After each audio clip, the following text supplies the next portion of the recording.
Riverton Blowdorn Lumber is proud to support youth sports. Experience the Blowdorn difference. Quality products, design, delivery, and expert service. Blowdorn Lumber, 1202 North Federal in Riverton. Blowdorn Lumber. Your car or truck is an investment. When it needs repairs, you need someone you can trust to do the job right. Take it to Gunners Automotive. They repair all makes and models of cars and trucks, from oil changes to brakes, tires, and more. Gunners Automotive, 856-2288. The staff and board of the Fremont County Fair wish to thank everyone who attended the fair last year, and this year enjoy Blackhawk live in concert Friday, August 1st. Race you to the fair, the Fremont County Fair. Community.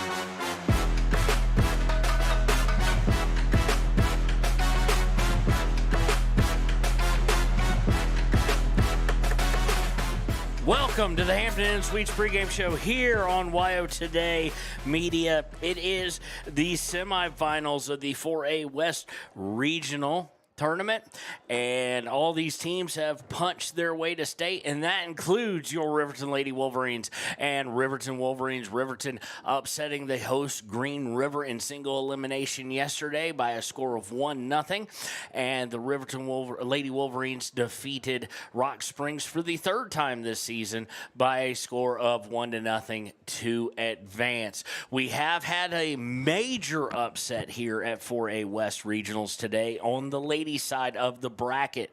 The state number 1 ranked Kelly Walsh Lady Trojans fall to the host, the Green River Lady Wolves, by a score of 3-2. So Green River will advance to the semis, and they will either face Riverton or Jackson.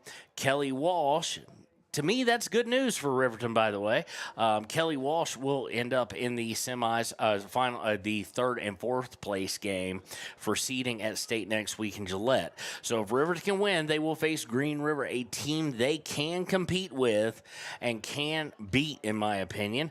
Kelly Walsh, not saying they can't beat them, but this season and last season, Kelly Walsh, especially those 2 seasons, has really had the number of the Lady Wolverines. Now, here's the weird part. Unlike every other time we've done it this season, the boys are up first. The Riverton Wolverines versus Jackson. And boy, is this a matchup that Riverton really needs to have some things go their way to be able to compete. They're going to have to play even better than the solid defense they played for the tail end of the first half and the entire second half, playing great. Jackson, Larson, Terry, etc., all playing phenomenal defensively. Heil, Withrow, etc., they all played great. They're going to have to play even better today. Jackson has defeated our Riverton Wolverines twice already this season by a combined score of 16-0. They have not allowed Riverton to really even get any quality chances. Jackson is the number 1 team in the state, and in my opinion, it's not even close. The Kelly Walsh Trojans are the only team to defeat them. Kelly Walsh is extremely good as well, and ever since then, Jackson has just been on an absolute tear, treating that Kelly Walsh loss almost like it was a wake-up call that they had to come in focused. So, of course, Jackson came in with the bye. That's the same thing the Kelly Walsh Lady Trojans came in with. They didn't have to play till today, and they wound up losing. So hopefully Lightning can strike twice as far as that goes. Jackson with the bye as the 1 seed. So there was, even with 8 teams, they had a play-in game, if you will. Star Valley, Evanston were the 2 that could have been the last seed. Evanston not making it to the regional bracket officially, losing to Star Valley.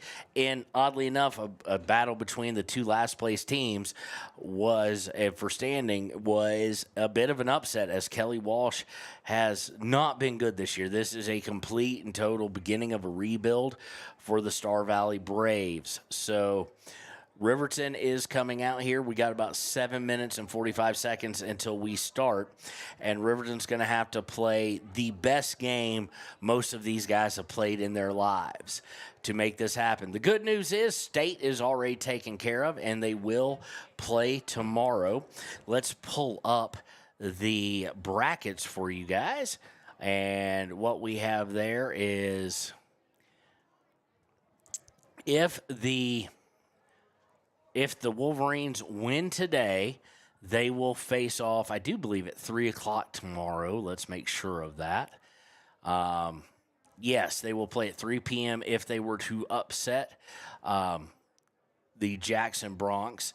If they lose, they will face the loser of Rock Springs and Kelly Walsh, the 2 and 3 seed, at 11 a.m. tomorrow. We will be with you either way. On the girls' side of the bracket, a little bit different, obviously with times, not playing at the same time. If Riverton beats Jackson, they will play at 1 p.m. against the number 5 seed Green River.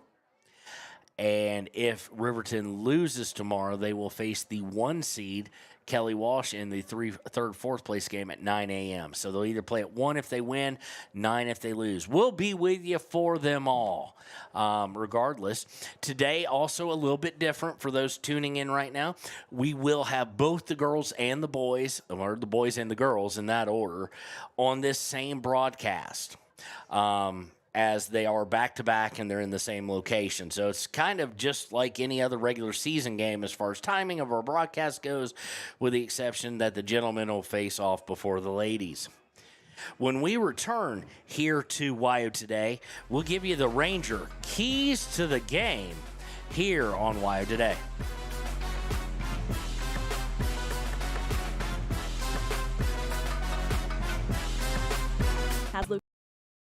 Locations across Fremont County ready to serve you at DuBois Medical Clinic, Riverton Community Health, and Lander Community Health Pediatrics. We accept all forms of insurance, including Medicaid and Medicare. Are you struggling to get medical care? Ask for their sliding fee scale. From family medicine to pediatrics, community health centers are here to serve you. Call 307-463-7160 or visit chccw.org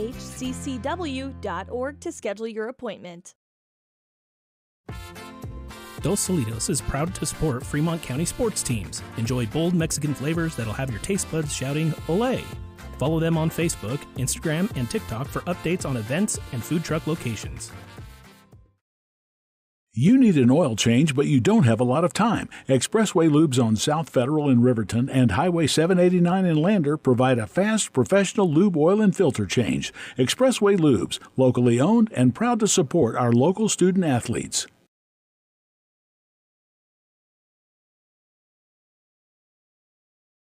B&M Septic and Excavation offers prompt professional service. Call them today for a quote at 850-2200. They serve far and wide across Fremont County and deep. B&M Septic and Excavation is proud to support Fremont County sports. Why should your new floor come from Carpet One? Because we're passionate about the spaces our neighbors call home. We're part of your community, and we're also part of the world's largest cooperative of independently owned and operated flooring stores. So you can be sure you'll get great selection and outstanding value with every installation.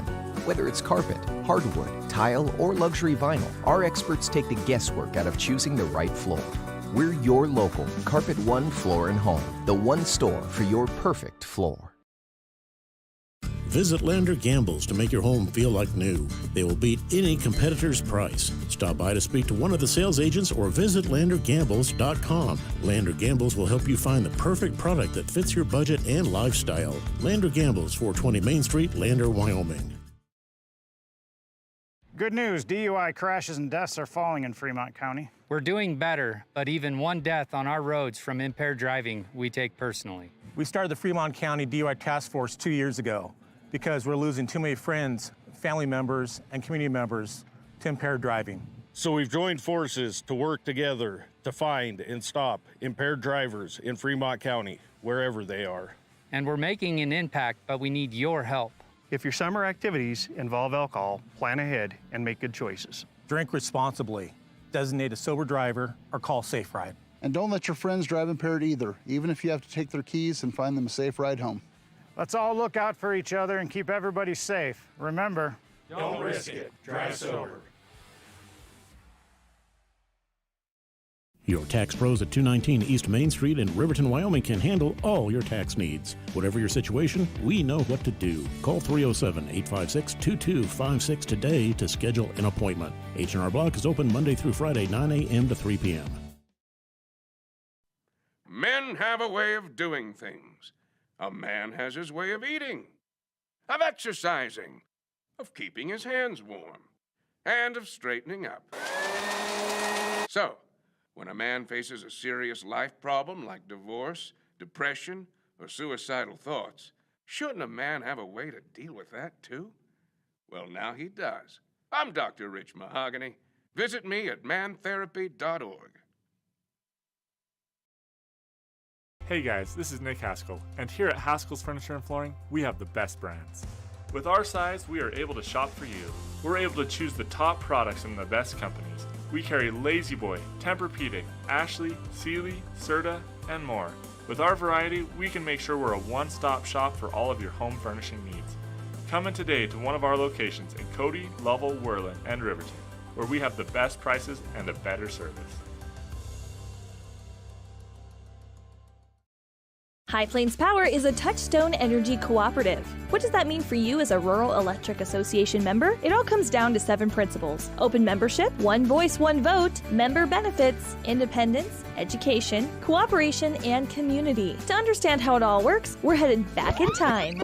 In 1879, electricity was in major cities, but rural areas were out of luck. In 1935, President FDR made it possible for companies to build power lines to unserved areas. By the time we hit 1941, some 400 electric co-ops had been organized to serve rural America, just like High Plains Power. For more information, visit highplainspower.org.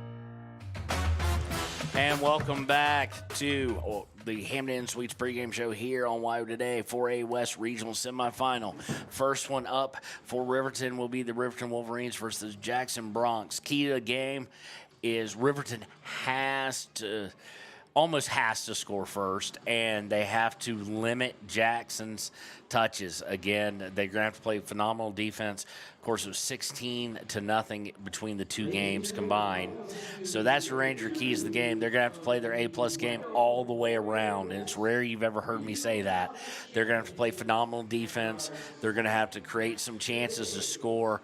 They may come out in a heavy defensive set and try and score late. They tried that last time against Jackson, and it didn't work. Jackson scored kind of quick, and they were off to the races. So that is your Ranger keys to the game. Sutherland starting lineups will stay here. We're going to have the boys in just 1 second as they're lining up. Of course, they've already done the national anthem for the day. They did that before the last game that started at 10 a.m. So it will be Riverton in their white uniforms again with their, it looks like, red numbering.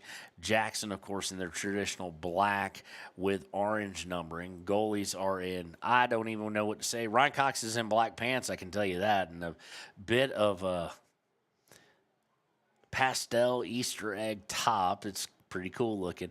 The keeper for the Jackson Bronx is in gray and with white piping.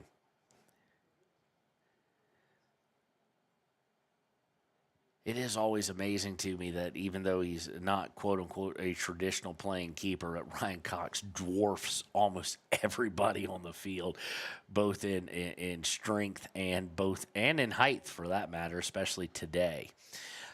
Jackson does come in here at 13-1 overall. They were undefeated, or they had one loss in the conference. Overall, it looks like they were 14-1. For the Riverton Wolverines as part of the Sutherland starting lineups here. It would be goalkeeper Ryan Cox. Number 4, Braden Terry, who has worked his way in from playing a little bit into the starting lineup. You heard me sing his praises yesterday. Number 6, Peyton Larson. Number 7, Landon Withrow. Number 10, Hunter Saltzgaber. Number 12, I do believe they've got him in 12, and that will be Colby Brink, I do believe. I think that's the jersey he is wearing right now. Let's make sure. Yeah, it's number 12, Colby Brink. Number 12, Colby Brink. Please welcome number 14. Number 14, Kyler Heil. Number 17, Jackson Larson, who played so incredibly well yesterday. Number 18, Blake Gantenbein. Number 31, Camden Heil. And trying to kind of eye this, can't see it from all the way away. I see it's going to be, it's 32, Trenton Weber. Of course, they are led by Coach Diedrich Becker. Number 13, Trenton Weber. For Jackson, as part of the Southern starting lineups, it will be in goal, Alexi Balog, number 1.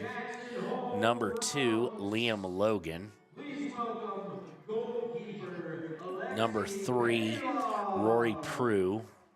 Please welcome Number 4, Irvin Condi. Number 7, Jesus Huerta. Number 8, Addie Wetzler. Number 9, Kyram Berenstain. Trying to see the next number. I can't really see it from here. Maybe number 12, Lucas Goert. They're about to announce him in just a second, so we'll see. There's Berenstain getting called out. It's number 10, actually, Vincent Villasagna. Number 22, which we don't have. It's not number 22. Number 18, Finn Benenga. Number 19, Holden Laosh. And let's see about number 22, because they don't have that on their roster, so it's probably a number change. Lucas Goert is number 22, actually. So the head coach of Jackson is Matt Holschler. They come in at 14-1 overall, 13-1 in the conference. So that will be your Sutherland starting lineups. And again, if you want to see video of this brought to you free of charge, really call your state congressman, call NFHS, or not NFHS, excuse me, WHSAA, because they're the ones who made the deal with with NFHS, where we're not allowed to video it, and they have nobody calling it. They don't really have great scoreboards. They don't have the time. They've got a camera that follows motion, and if you remember from whether it's the Wyoming Indian State Idol game, not this past season, but the year before, where it stopped working, or you go back to last year at Rock Springs in the state tournament where it was following the train and cars and whatnot. We believe and we stand by the product we provide, and we're here to provide you audio, radio style calling here as we are ready to kick things off. Jackson in their black and orange. Again, Riverton in their white with red numbering. Riverton will be going right to left here in the first half. And the referee's checking with the keepers, checking with the teams, and is about ready to kick off semifinal number 1 of the 4A West Regional Boys Soccer Tournament. Jackson will be kicking off here.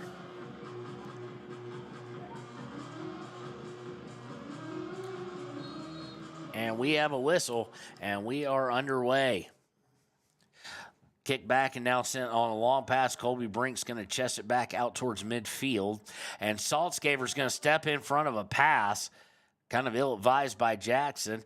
He had a chance to maybe get a run going, but Jackson, as good as they are, able to recover from that and seal him off at midfield. He tries to pass it down to Kyler Heil, and it's sent out of bounds.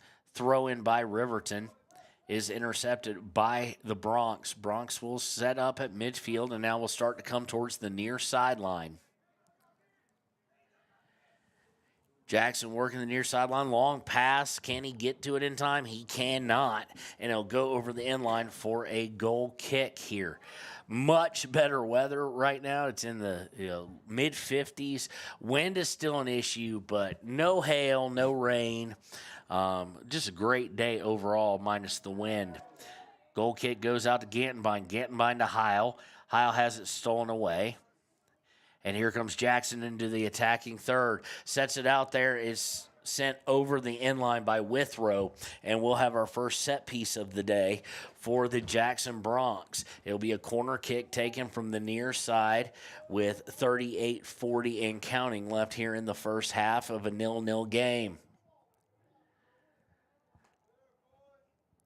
Corner kick is struck, and it's... Don't know if the wind got it or we just put too much into it being the first game of the tournament, but it sails all the way, takes one bounce, and is out of bounds on the far sideline. Throw in for the Wolverines. Throw in immediately intercepted by Jackson. Jackson works it to center around the 20-yard line, trying to work into the center and looking for a shot. It's not there, so he passes towards the near sideline into the box. Jackson working towards the end line.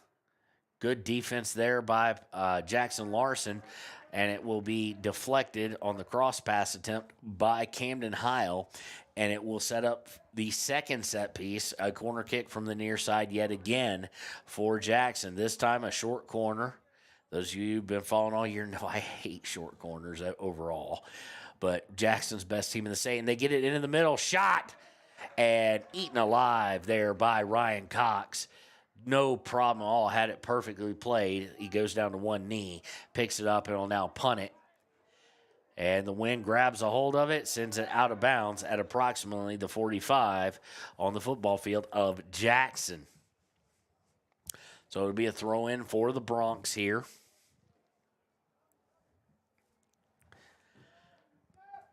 Throwing is towards center.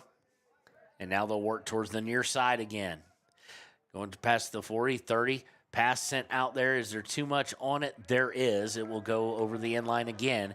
It will be a goal kick for the Wolverines.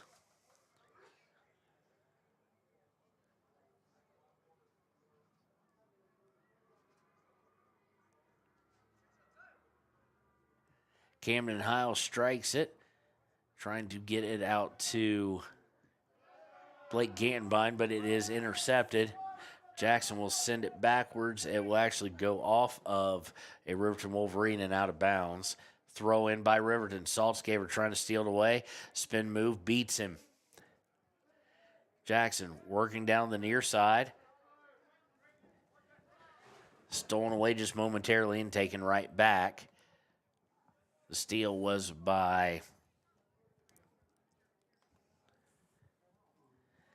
Kyler Heil.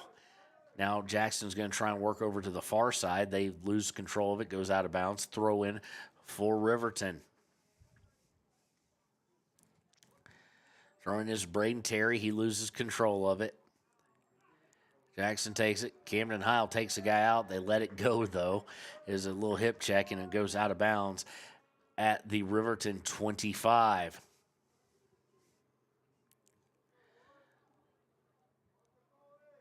Bronx dominating possession thus far in the early contest.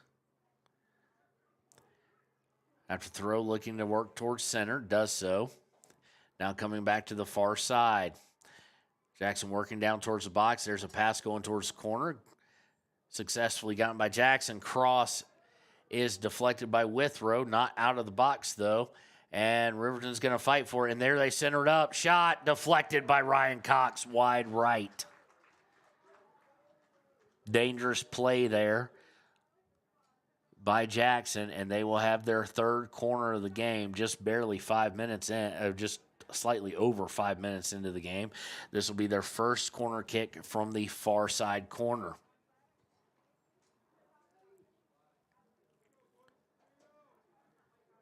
Here it is, and it's a good one but Jackson unable to get a hold of it, and it bounces in front of the mouth of the goal and then keeps curving over the end line, and it'll set up another goal kick for the Wolverines. Wolverines really only playing with one far forward, one far striker, that being Kyler Heil. Blake Gantenbein's up there a bit for this goal kick, but he's been playing back quite a bit too. Goal kick is intercepted, but taken away by Braden Terry. Terry goes down as he's taken off the ball.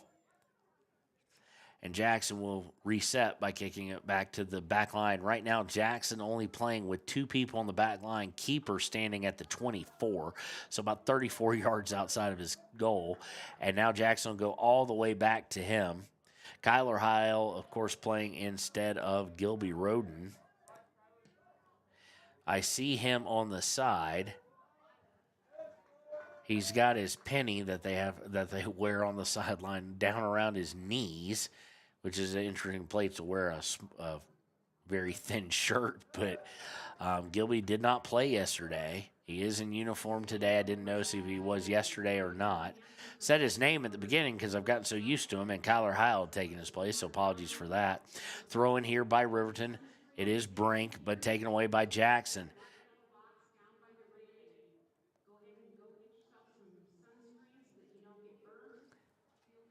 They're making an announcement that they have free sunscreen. Jackson works is available. Jackson works their way down to the box, and it's going to be kicked out of bounds by Brink.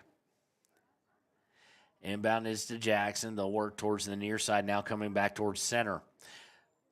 Long pass over to the far side.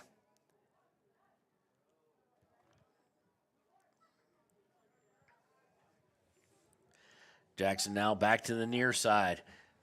Pass towards the corner, intercepted and cleared by Larson. But only out to about the 40, and that's where Jackson will get the ball right back. Jackson into the middle. Jackson again getting a foot on that, and it will be cleared out by Withrow. Withrow to Kyler Heil. Kyler Heil stripped by Jackson, and Jackson will set up inside the 40 again. Reminder, Jackson Bronx, #1 team in the state of Wyoming in the largest classification. They work towards the near side. And again, long pass, just a little bit too far out there by the Bronx. And we'll go over the inline for another goal kick, and we will have our first substitution of the day. This one by Jackson as Jairi Vasquez will come in. Didn't see who he came in for. Don't know if the guy's come off yet, actually. Here's the goal kick. He did come out. I'm trying to eye where he went. Oh, he went under the cover. They have the nice clear plexiglass covers to keep them out of the rain yesterday. Goal kick goes out of bounds off of Rock Springs. Throw-in is to Gantenbein. Gantenbein takes off the knees, and it's taken away by Berenstain of Jackson. Long pass to the far side is off of Leosh, and Terry will send it out of bounds at approximately the 35-yard line. Throw in high and headed by Colby Brink, but right into a Jackson player. Now into the box, trying to set up a shot. He goes down, and Withrow clears it out. They're going to say nope. It will be a free kick just outside of the box. Foul on Withrow, and now you have your most dangerous play of the game setting up here on this set piece for the Jackson Bronx. Two players, Berenstain and one other, I can't see who it is, acting like they're going to both take it, trying to do a little confusion here on Cox. It'll be the other player. Shot is off the wall. It's free. Ryan Cox had gone diving, and now here's another shot off of Camden Heil. And good job by Riverton so far, but they're still in danger. Right outside the box is Jackson on the far side. And now Jackson will kick it out towards midfield and reset. Good job there by the Riverton defense. And Jackson now, it takes out a Riverton player on a 50-50 ball. It will be a foul against Jackson, so Riverton will have it on a free kick from the 32-ish. They take it, goes out of bounds for a throw by Jackson. Riverton just unable to get even back-to-back strikes going as far as for passing. Jackson at midfield coming near side.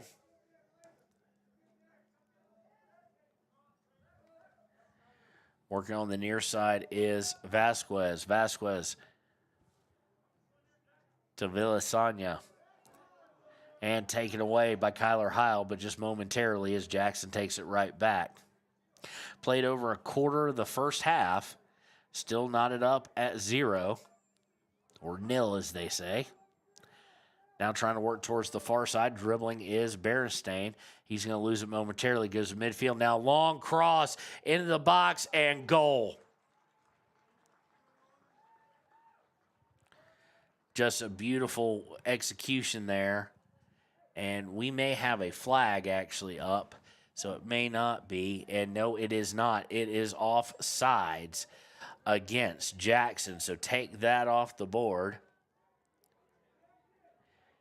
And coming in for Riverton is Asher Kinsler and a guy whose number I don't have all here on the roster, number 27. It looks like it might be Daniel Clausen, but I don't want to say it for sure. No, it was a goal. They took the flag down after discussion, so they just took a while to react to it, and it is 1-0 Jackson. And we've got to get our clock back now that it has officially stopped. Riverton with the kickoff, trying to work forward and just having just a time of it. Now a long pass, trying to run to it. It's going to get to Ryan Cox before the Bronx can. Punt is going to be high, and the wind is just going to grab that one and take it near side, almost into the stands, and on the bounce, it doesn't make it to it.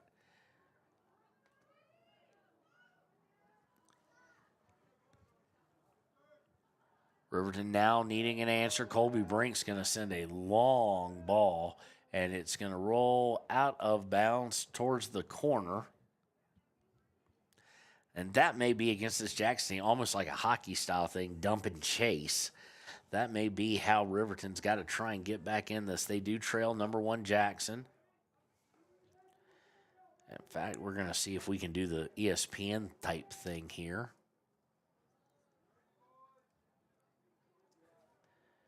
Let's see if that updated at all.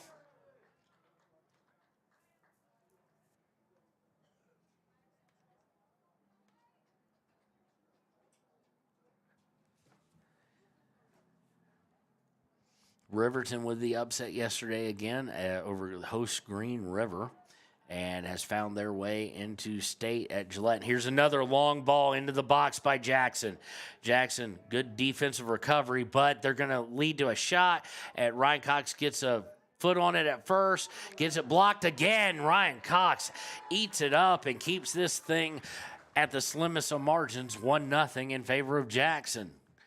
Great job there. He gave up the initial rebound, then got the second stop. And the punt is, he overcompensates for it going out of bounds on the near side, sends it out of bounds on the far side on the punt at midfield.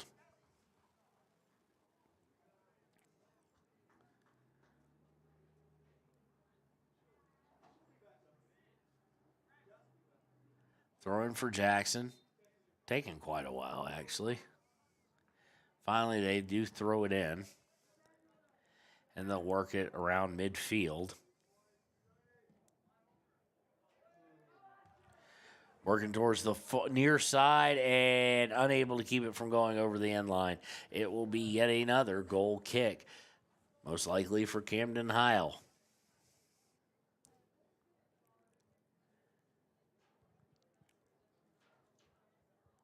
Leading goal scorer for Jackson this year was Kyram Berenstain with 27.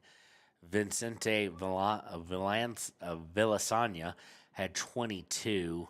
They had 4 guys with double digits. Beninga had 11 and Centino had 10. Ball is now back into the box. Camden Heil's going to head it out of there, and Withrow is going to head it forward. but Jackson's going to get it about the 25, working towards the near side, swinging it over to Perez, and now over on the near sideline to Villasagna. Villasagna trying to work down that near side. It goes out of bounds. It will be a throw for Jackson in the attacking third. 24:50 left now in the first half. 1-0 Jackson. And after the throw-in, Larson's going to kick it right back out of bounds. So we'll redo the throw here.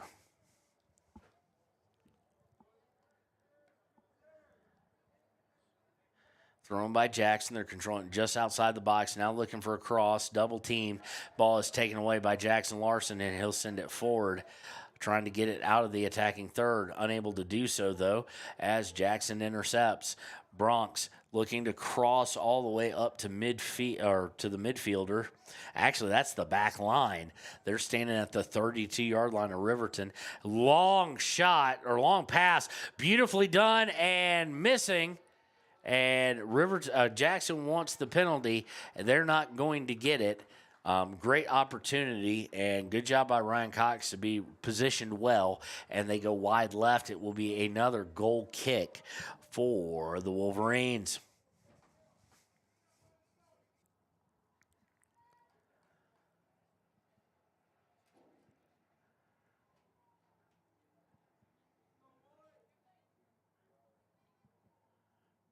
Heil will take it, and it's going to go clear over the head of the Wolverines and out of bounds. The intended target there was Asher Kinsler. Thrown by Jackson, they'll work it back to their back line, which is inside the 40, and trying to work the far sideline. Braden Terry able to get a boot in there and send it out of bounds, so it'll be a throw in for the Jackson Bronx.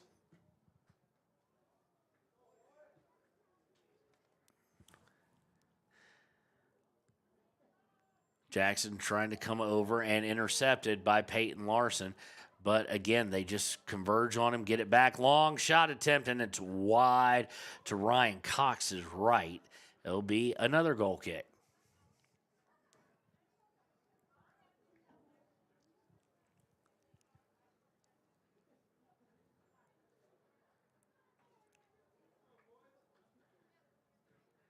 Cox takes it, trying to get it to Trenton Weber, but intercepted by Jackson. Clausen, I do believe that's Daniel Clausen. I think it's just a number change from what we have in the rosters they have here. Working into the center, though, now is Jackson after a steal. Now on the far side, after a long pass into the box, looking to cross, sent over the end line. It will be a corner kick, number 4 of the day for the Jackson Bronx. This one will be taken by number 11, Yarrow Centino.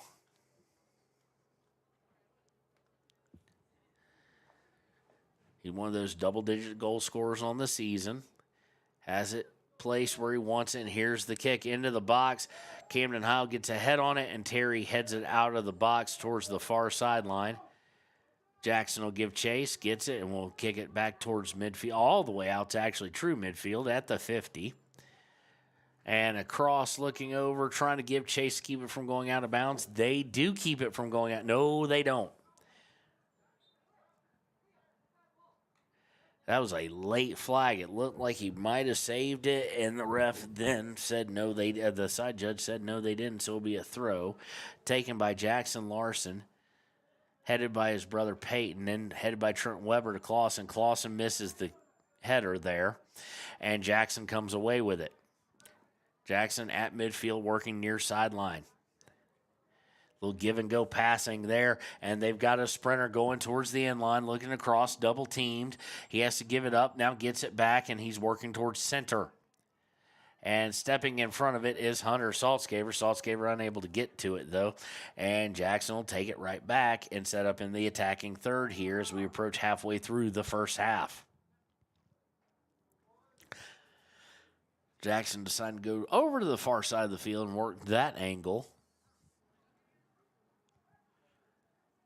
Riverton playing with pretty much everybody but Clausen. Pass into the box, looking for a header.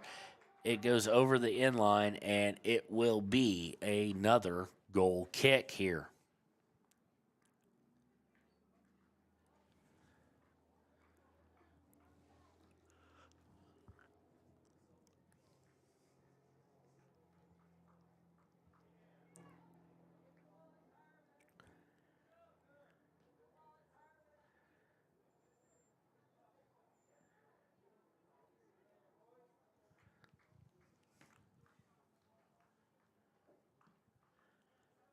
Jackson working back to the back line, now sending a long pass, and this one wasn't even, they didn't even give chase. It was so hot coming off the boot, and it goes over the inline again. We have a substitution for Riverton. It'll be number 22 coming in, and that, of course, is Gilby Roden. Didn't see him yesterday. We are seeing him today. He'll come in for Clausen, and he will be the one forward. And what Gilby means, kind of what Hunter means in some regards. Gilby means speed. Goal kick is sent out of bounds by Jackson after it reaches the 30, so it'll be a throw in. It'll be taken by Jackson Larson.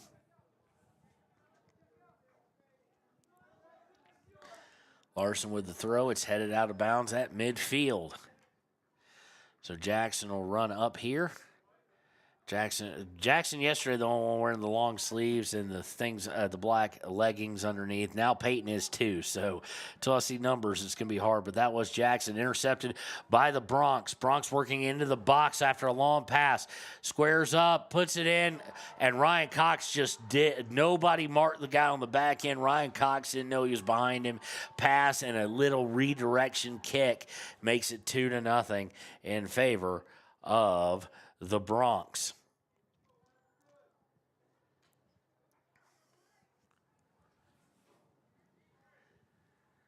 We're a little bit ahead because we don't get to stop the clock quite as quick as they do, but 2-0 now in favor of the number 1 Jackson Bronx. Kickoff by Gilby Roden back to Saltzgaver. Saltzgaver lets it go behind him and now gets it to Larson. Larson trying to send it forward on a long pass, and Jackson just not having any of the long passes. Intercepts it after 5 yards and will now start to work again into the midfield. Let's get this started.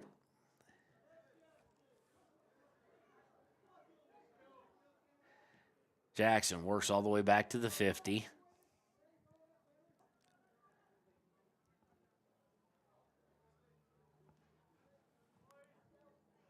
Now to the near sideline. Into the attacking third on the near side. Puts out a little pass looking for the cross.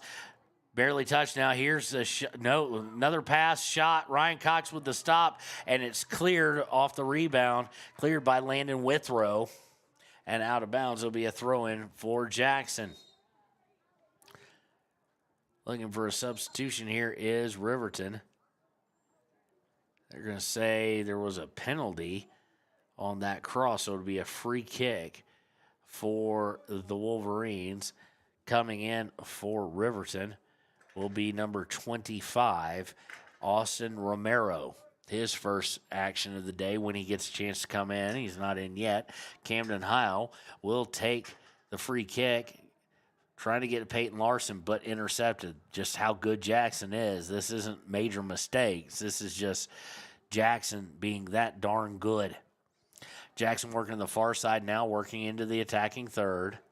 Now coming back towards center, and now doesn't like what they have, and they'll go all the way back out towards midfield for their back line to reset. And we have a foul on Landon Withrow as they were passing towards the attacking third on the far side. Landon Withrow got more shin than he got anything else.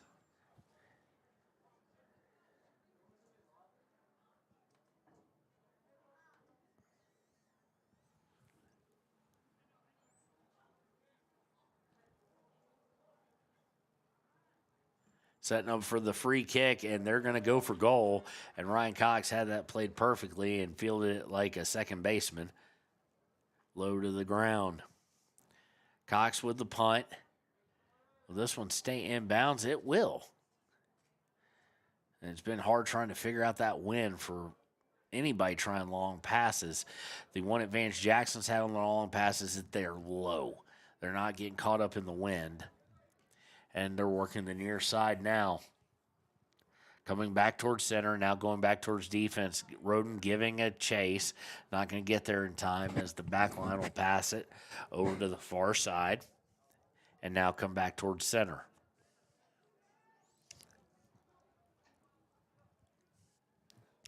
Jackson dribbling past midfield, setting it out there. Colby Brink gets a foot on it, but it's going to be taken by Jackson in the box now. Will he look for a cross? No, he looks to go for goal, and Cox has the near post guarded well. Goes off of him or the post, couldn't tell which one. But Ryan Cox grabs it and eats it up as we go under 15 minutes here in the first half. Riverton trailing 2-0. Punt is good by Cox is going to go out of bounds in the attacking third. Just kind of shanked it a bit. So it'll be a throw in for Jackson here. Jackson looking to get that third one. Riverton just trying to keep them from doing that. And Romero finally gets a chance to check in. And first time they've allowed him to. And that the refs had stopped the game long enough. And Braden Terry will come on. Braden Terry not giving any high fives to the team, trying to tell him, he's played well. And into the box, here's a shot, goal. Just that quick, and Jackson takes the lead. Get the clock back of 100% right. Just that quick, Jackson takes the lead. They enhance the lead, going up 3-0 now.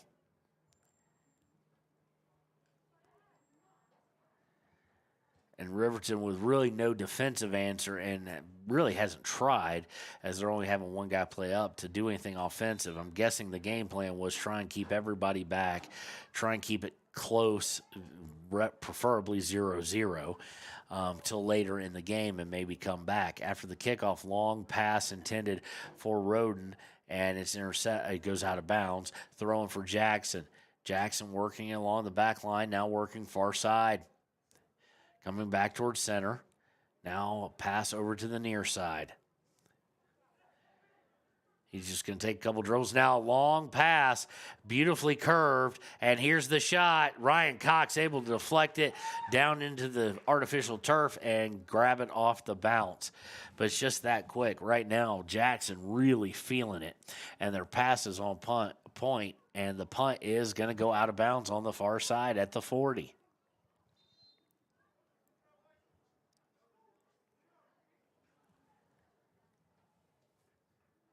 Reminder, immediately after this, we'll roll into the Click It or Ticket postgame show, then the Hampton Inn pregame show on this same broadcast, as the number 4 Riverton Wolverines will face the number 2 Jackson Lady Broncs in the girls semifinal. Interesting little tidbit. While Jackson Lady Broncs are number 2, they have lost both matchups to the Riverton Lady Wolverines 2-1.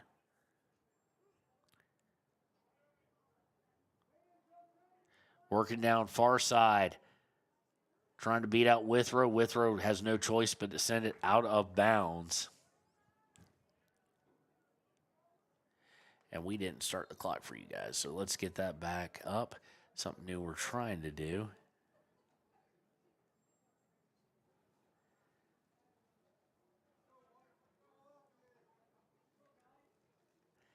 Be a free kick after a foul. Is a throw-in?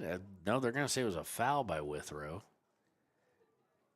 So it'll be a free kick in the attacking third. It's taken towards goal. Ryan Cox reaches out with the big paw and is able to knock it aside, but it will be a corner kick.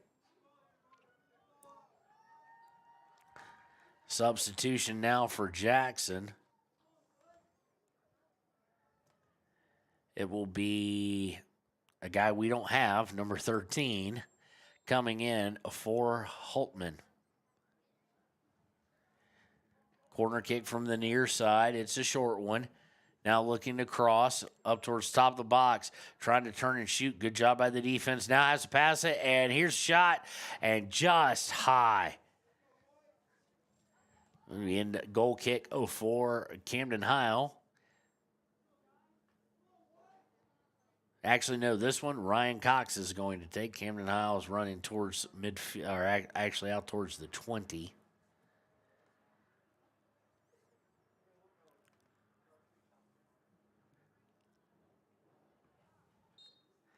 And we've got a handball, I do believe, as they tried to play it against Riverton. It is.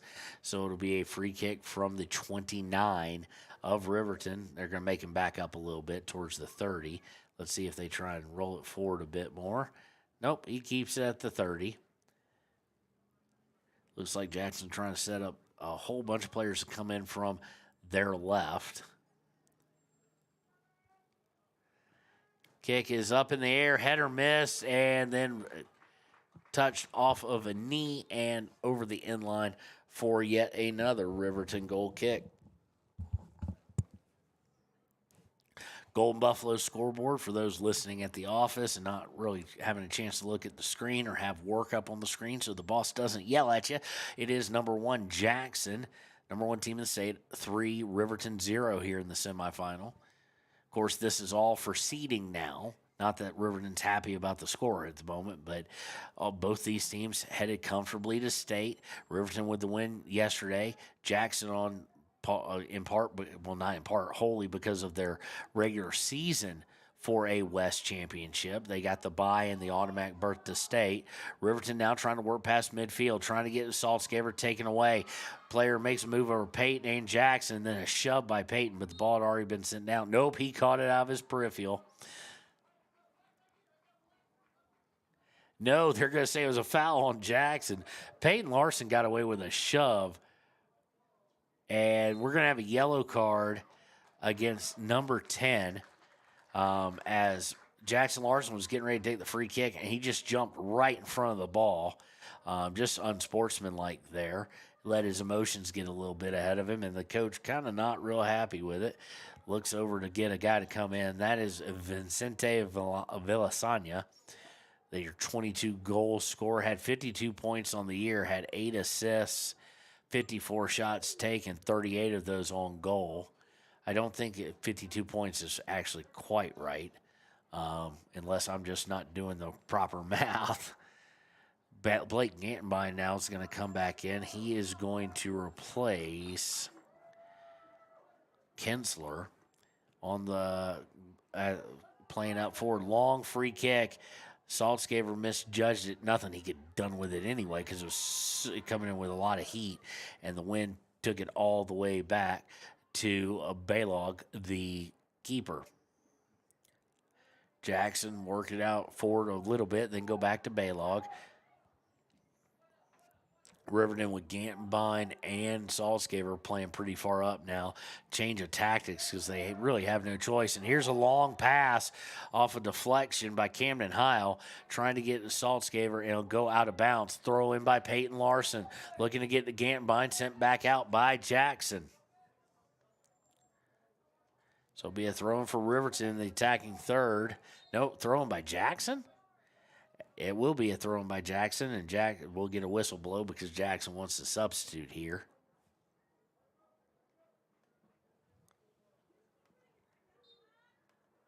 And somehow we missed a stop ball. I don't know where. So we're a little bit ahead. Trying to keep the clock in, watch the action, not the easiest thing.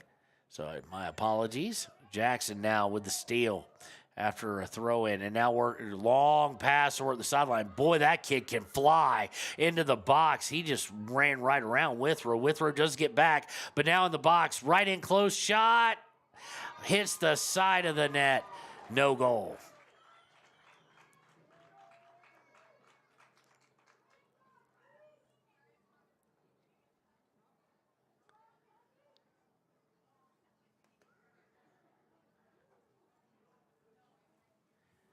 So it'll be a goal kick, but it's just like that in this game that Jackson can turn what looks to be like just a good build-up into a break opportunity right into the box right on top of Ryan Cox.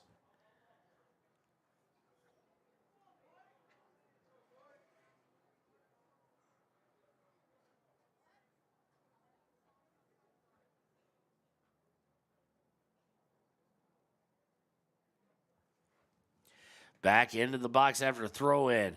Riverton trying to get him out. Good job there. Camden High playing strong, but all sorts of it. And now we have a foul against Riverton just right outside the box.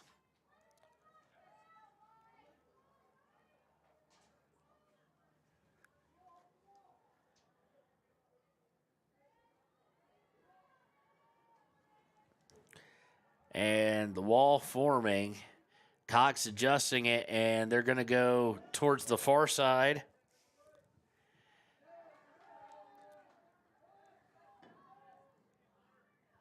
And it is going to be cleared out by Riverton all the way back to Baylog.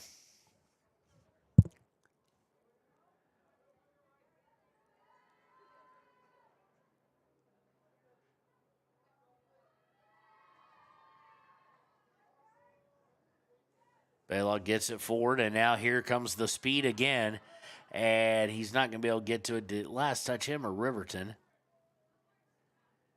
Yeah, last touch Riverton, throw in the attacking third. Now into the box again. Cleared out, but just momentarily as midfielder steps up.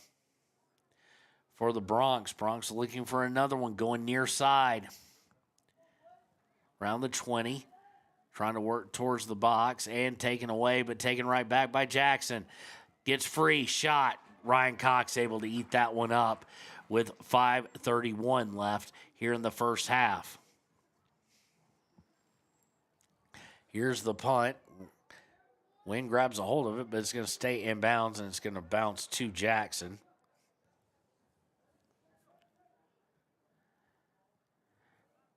Jackson trying to work it up on the near side, and just the first touch he made just too hard by the striker, and it goes over the end line. A little bit softer there. He's got him and Ryan Cox one-on-one.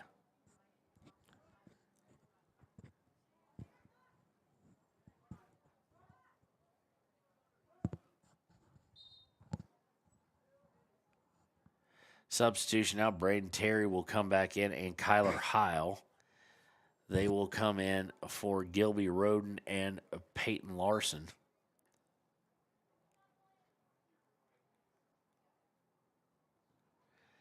Goal kick taken by Cox. Bounces over the Jackson player to Saltzgaver. Saltzgaver out to Romero. Romero working near side, looking to get it up to Heil. Can't do it. It's cleared back out, but only to Saltzgaver at the 30. He's looking to pass it for Gantenbein into the box, and it's just too far. It will roll all the way to Baylog, the keeper for the Jackson Bronx.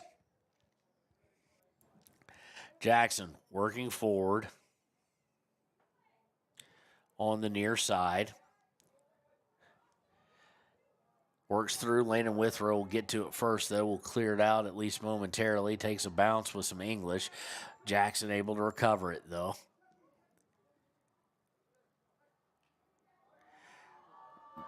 Jackson between the legs of Terry. And now we've got something brewing for Jackson. Forces Cox to come sliding out, and he is able to snuff out the run there and save it as we tick under 3.5 minutes to play in the first half. Long punt, going to bounce at the 30. All right, now the 20. Saltzgaver kind of giving chase, trying to get there, gets through it, and dribbles it over the end line for a goal kick. Give credit to Hunter right there. He just trying to do anything to try and get at least an opportunity. He had Gantenbein on the left, but Jackson just does not compound their mistakes. One mistake was letting that go. They thought it would go out of bounds, but they recover nicely, and everybody kind of knows where to go.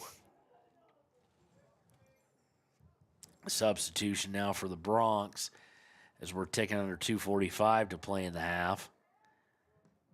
Goal kick intercepted, trying to go from Withrow to Gantenbein. It'll be too far and out of bounds. Throw in for the Bronx here. Throw-in's going to be angled out by Kyler Heil out of bounds, so we'll move 10 yards forward, do that again. Kyler Heil and Terry trying to keep Jackson from going forward. They run into each other. Jackson trying to work far side, and just nothing on the pass, and the kid knew it. He kind of threw his hands up in the air like he knew he misstruck it. And now Jackson working down, and here comes the speedster. He's going to try and get there before Heil, and Heil does get there but has to send it over the end line. It'll be yet another corner, this one from the far side, as we're now under 2 minutes to play in the half.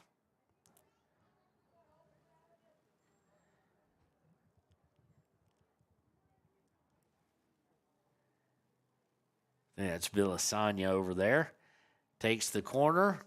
It's going to drop right where he'd want it, headed straight up. Ryan Cox tries to get a mitt on it, does so, and in doing so, sends it over the end line. And Villasagna, I think that's Villasagna. Let's just double check, because now I can see the number.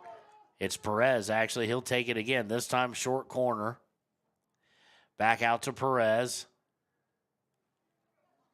Centered up, shot, and well high and well wide right. So it'll be a goal kick for the Riverton Wolverines.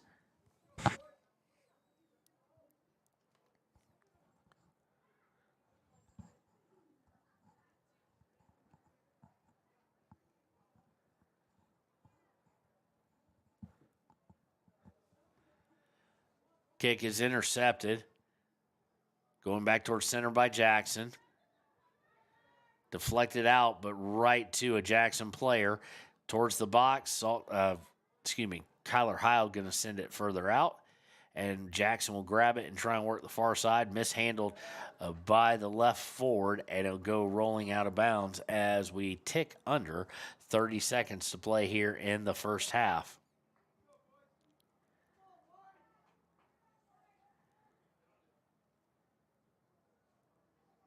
Sent out of bounds on the throw. Sent out by Riverton, unfortunately, with 14 seconds left. Intercepted by Romero. He'll send it back into the defensive area, and they're now counting down. 5, 4, 3, 2, and that will do it for the first half. So Riverton trailing 3-0 here after one. And that's kind of about what we'd expect. It's very hard to set up against this team. A big game, obviously, yesterday for your Wolverines, as they will be going to state, and a big game tomorrow, winnable game tomorrow. Jackson's just that good. When Jackson plays their A game, they're almost unstoppable. I'm sure there's a team who, if they play their A game, can be close. That's probably Kelly Walsh, but I'm not sure if Jackson plays their A-plus game, if anybody can stop them. So after one half, 40 minutes, we have 40 minutes left. When we return, it'll be time for the second half here on WYO Today. Papa Murphy's on North Federal in Riverton makes your pizza to order. Order online at papamurphys.com or in store. Delicious, fresh-made pizza just the way you want it. Papa Murphy's is a proud supporter of our local Fremont County student athletes.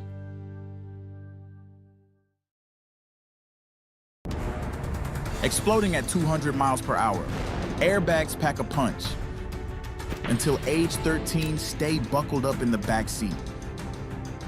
Buckle up, Wyoming. It's the law. For more than 40 years, Porter's Mountain View Supply has been serving central Wyoming with top brand name spas, stoves, fireplaces, and outdoor grills. With 2 locations in Riverton and Casper Plus financing available for your purchase, Porter's offers expert advice, quality products, and service along with maintenance. Porter's, your local spa, stove, and fireplace provider in Riverton at the corner of Sunset and North Federal.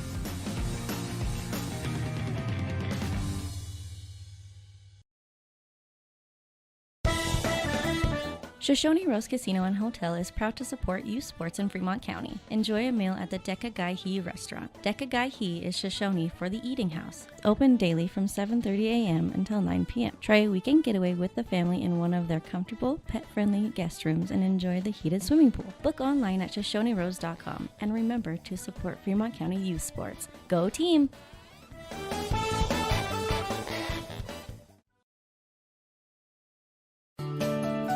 Snyder Signature Properties would like to give a huge shout out to the local sports of Fremont County. They are here to support your team and your local home real estate needs. Call today to see how Snyder Signature Properties can help you buy and sell your next property. Good luck to all Fremont County athletes. When repairs are complete after a collision, you expect your car, SUV, or truck to look like new. That's the service you'll receive at Stork Auto Body in Riverton. Professionalism and meticulous attention to detail. You can depend on Stork Auto Body, 841 Miniweb Avenue, Riverton. The choice is yours. Sutherland's Friends of the Family Plus Consumer Credit Card lets you choose from 5% off instantly at the register or special financing on qualifying purchases. That means no forms, no waiting, no rebates. You can choose 5% off instantly with your Sutherland's credit card. Got a big project? Choose special financing. The choice is yours with Sutherland's Friends of the Family Plus Consumer Credit Card. Subject to credit approval. Minimum monthly payment required. See store for details. Only at Sutherland's. Don't leave your future up in the air. Always wear a seatbelt and reduce your risk of death of serious injury in a crash by almost 50%. Buckle up, Wyoming.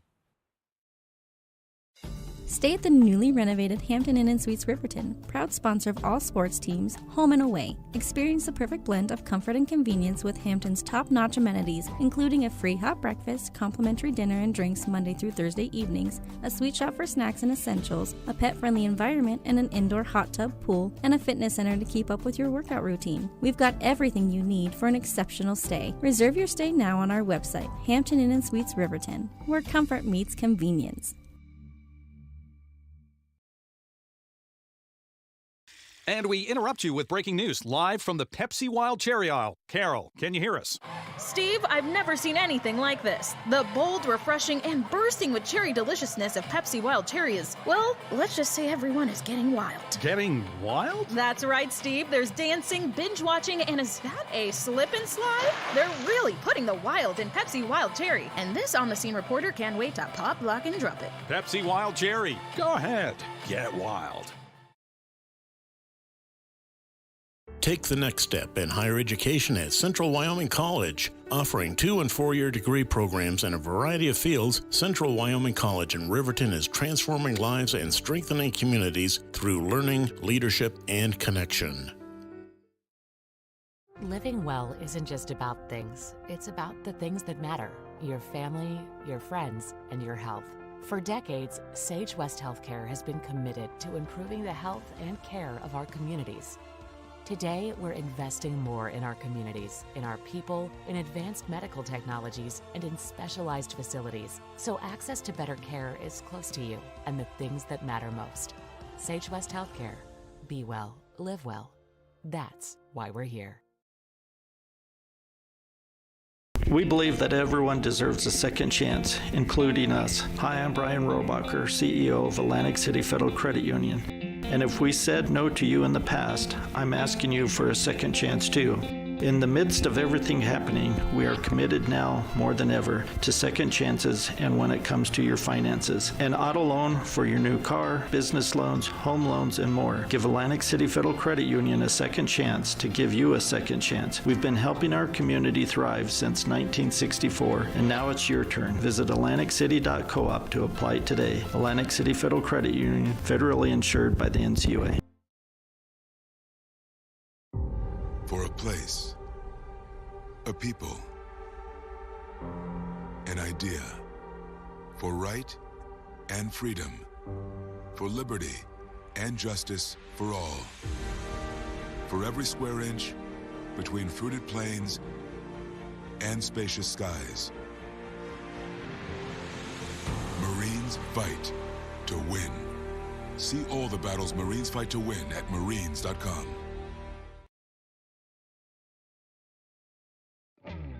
A proud sponsor of this broadcast is Bailey Enterprises. For over 50 years, Bailey has become the name you can trust. With Pit Stop Travel Centers, you can fuel up and stock up on trip snacks at locations all over Fremont County. You can also put your trust in Bailey Tire and Auto for service to keep handy for those times when your luck runs out on the road. Refresh at the Speedway Cafe with a dine-in meal or a round of carry-out with a variety of specials to keep you going. Go with Bailey.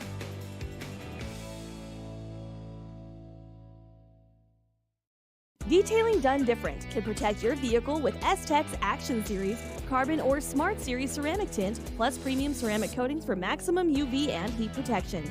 All backed by a lifetime warranty. Expect expert detailing to make any ride look brand new. Call 307-851-5158 today. Detailing done different. Riverton Blowdorn Lumber is proud to support youth sports. Experience the Blowdorn difference. Quality products, design, delivery, and expert service. Blowdorn Lumber, 1202 North Federal in Riverton. Blowdorn Lumber. Your car or truck is an investment. When it needs repairs, you need someone you can trust to do the job right. Take it to Gunners Automotive. They repair all makes and models of cars and trucks, from oil changes to brakes, tires, and more. Gunners Automotive, 856-2288. The staff and board of the Fremont County Fair wish to thank everyone who attended the fair last year, and this year enjoy Blackhawk live in concert Friday, August 1st. Race you to the fair, the Fremont County Fair. Community Health Centers of Central Wyoming has locations across Fremont County ready to serve you at DuBois Medical Clinic, Riverton Community Health, and Lander Community Health Pediatrics. We accept all forms of insurance, including Medicaid and Medicare. Are you struggling to get medical care? Ask for their sliding fee scale. From family medicine to pediatrics, Community Health Centers are here to serve you. Call 307-463-7160 or visit chccw.org to schedule your appointment. Dos Solitos is proud to support Fremont County sports teams. Enjoy bold Mexican flavors that'll have your taste buds shouting "Olé!" Follow them on Facebook, Instagram, and TikTok for updates on events and food truck locations. You need an oil change, but you don't have a lot of time. Expressway Lubes on South Federal in Riverton and Highway 789 in Lander provide a fast, professional lube, oil, and filter change. Expressway Lubes, locally owned and proud to support our local student athletes.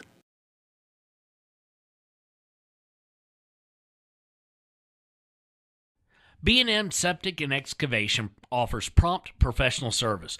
Call them today for a quote at 850-2200. They serve far and wide across Fremont County and deep. B&M Septic and Excavation is proud to support Fremont County sports. Why should your new floor come from Carpet One? Because we're passionate about the spaces our neighbors call home. We're part of your community, and we're also part of the world's largest cooperative of independently owned and operated flooring stores. So you can be sure you'll get great selection and outstanding value with every installation. Whether it's carpet, hardwood, tile, or luxury vinyl, our experts take the guesswork out of choosing the right floor. We're your local Carpet One Floor and Home, the one store for your perfect floor. Visit Lander Gambles to make your home feel like new. They will beat any competitor's price. Stop by to speak to one of the sales agents or visit LanderGambles.com. Lander Gambles will help you find the perfect product that fits your budget and lifestyle. Lander Gambles, 420 Main Street, Lander, Wyoming.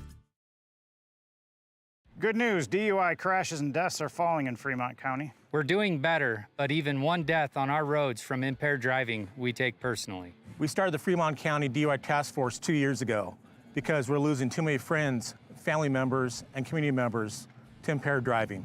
So we've joined forces to work together to find and stop impaired drivers in Fremont County, wherever they are.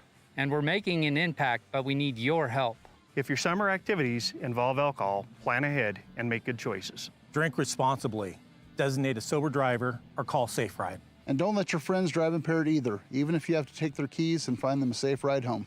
Let's all look out for each other and keep everybody safe. Remember, don't risk it. Drive sober. And welcome back. We have kicked off and underway here in the second half. Teams have switched positions on the field. And that should be offside. No, they're going to say it's onside. Long kick into the box. And here's the shot. And it is in and goal.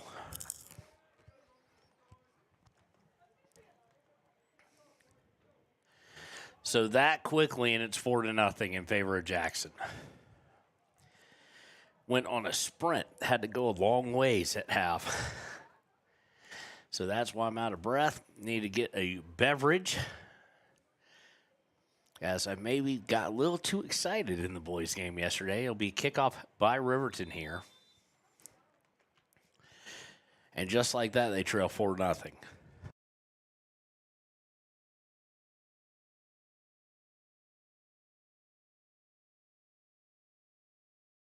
Over the inline, going to have a corner kick is Riverton. And I'm kind of unsure as to why Larson moved with such a pace on that one. He put it down, kicked it immediately. No one had really set up. And here comes the counter due to that. Jackson towards the box, cross into the box, sent back out. Withrow able to clear it out of bounds to eliminate it. The danger right there, at least momentarily. And like I said, Peyton just put that thing down and kicked it. And the only people up were Gantbine and Saltzgaver.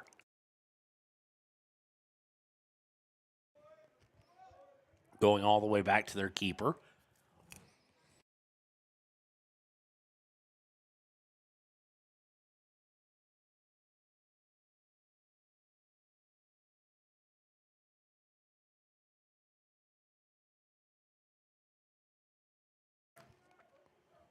And back to him again. Approaching just 2-0. It was 3-0 at half. 43 seconds in. Jackson scored their fourth. And here they're going to get Landon Withrow with a foul. Of course, Landon playing with one yellow already in this tournament. Got one yesterday.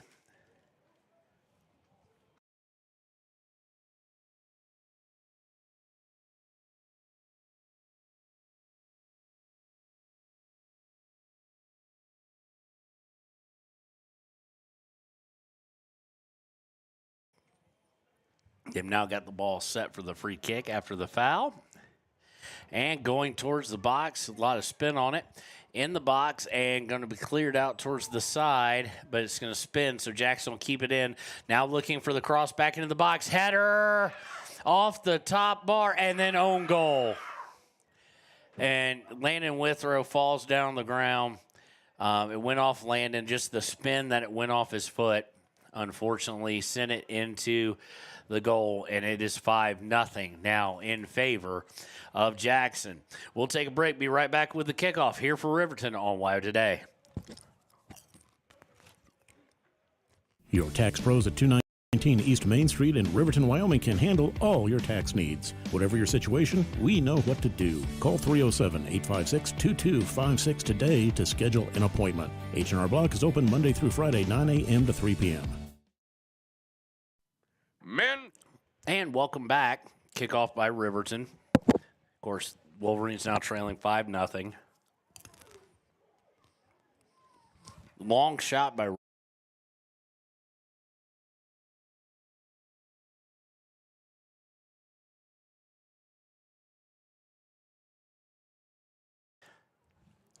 Peyton shedded the top, so now I can tell him a little bit different than Jackson. Got rid of the black undershirt that Jackson has stolen, Jackson got rid of it. Peyton has it. Peyton Larson to Saltzgaver in the attack third. Saltzgaver trying to set up a shot. Fires and deflected nicely by Baylog, the goalkeeper, but good shot. First opportunity, first shot on goal for your Riverton Wolverines.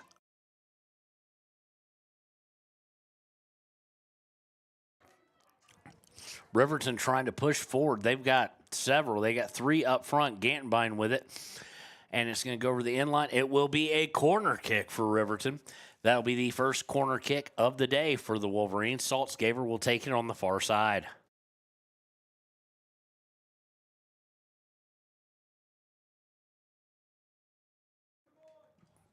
Actually, now Saltzgaver will switch out.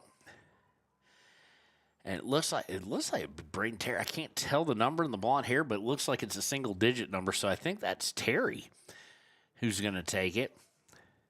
Sends it in, curving, and sent back out by Jackson.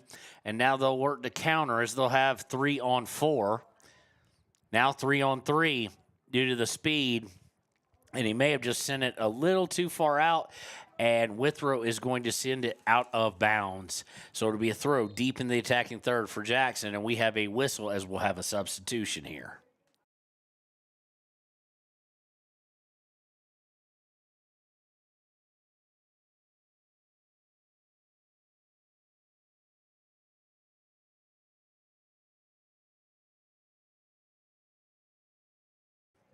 Substitution now completed.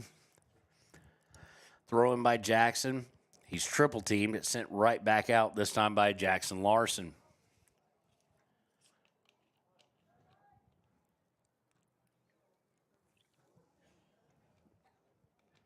Into the center off the throw. Trying to get free, triple team. Now back outside, cross into the box. Deflected back out to the person attempting cross. Now across it anyway, and Ryan Cox will grab it. Nasty little spin on it, but Ryan played it well.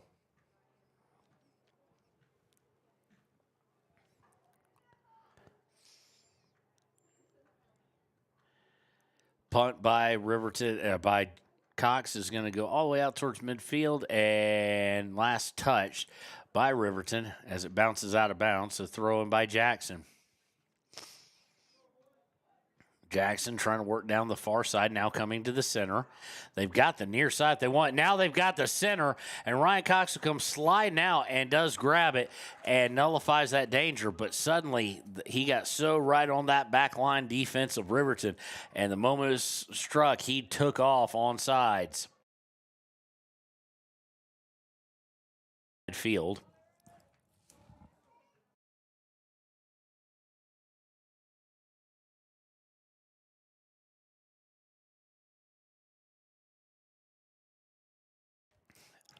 Riverton will play it forward. It'll go over the end line. Let's see here. What's the call? I'm guessing a goal kick, but it looked from here that Jackson last touched it. Nope. They're going to say Jackson didn't last touch it.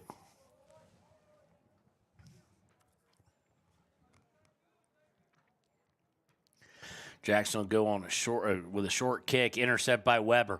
Weber to Saltzgaber. Saltzgaber trying to turn and go outside. And Jackson stays right there, doesn't buy some of the play fakes he tries, forces it out of bounds. So throw in will take place for Riverton. Will be taken by, can't see, looks like Saltzgaber took it. And stolen away as they try to go to Terry. Working the near side. Trying to beat Colby Brink. Goes center and just missed. And we have a whistle. And I'm not sure why. But offside. And offside's like at midfield. Holy cow. Did not see that. And boy, that was late.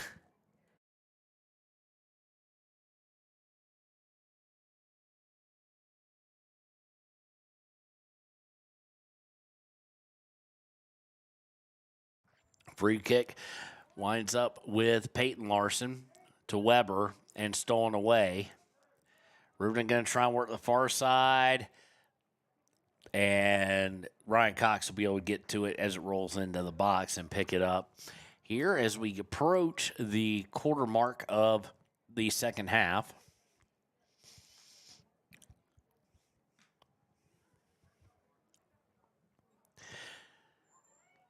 Punt is going to roll all the way back towards Baylog, and now it's misplayed, trying to get to it, and it's going to go over the inline. Should be a corner kick, and it is.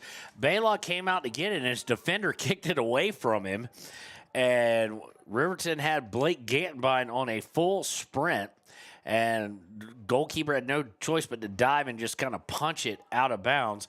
Corner kick is short to Larson. Back to Saltzgaber. Saltzgaber to Larson.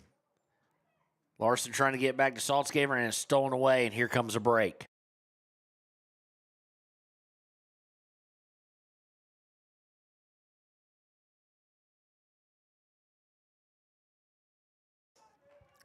Jackson will slow up,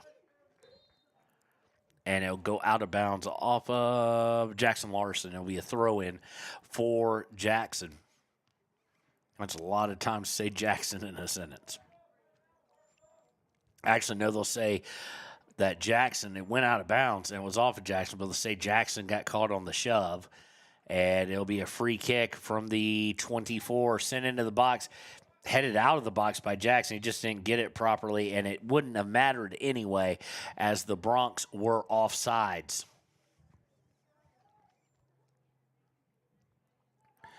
Free kick taken, and it goes right to Jackson. Probably shouldn't have rushed it quite as much. They set up for the shot. It's on the ground.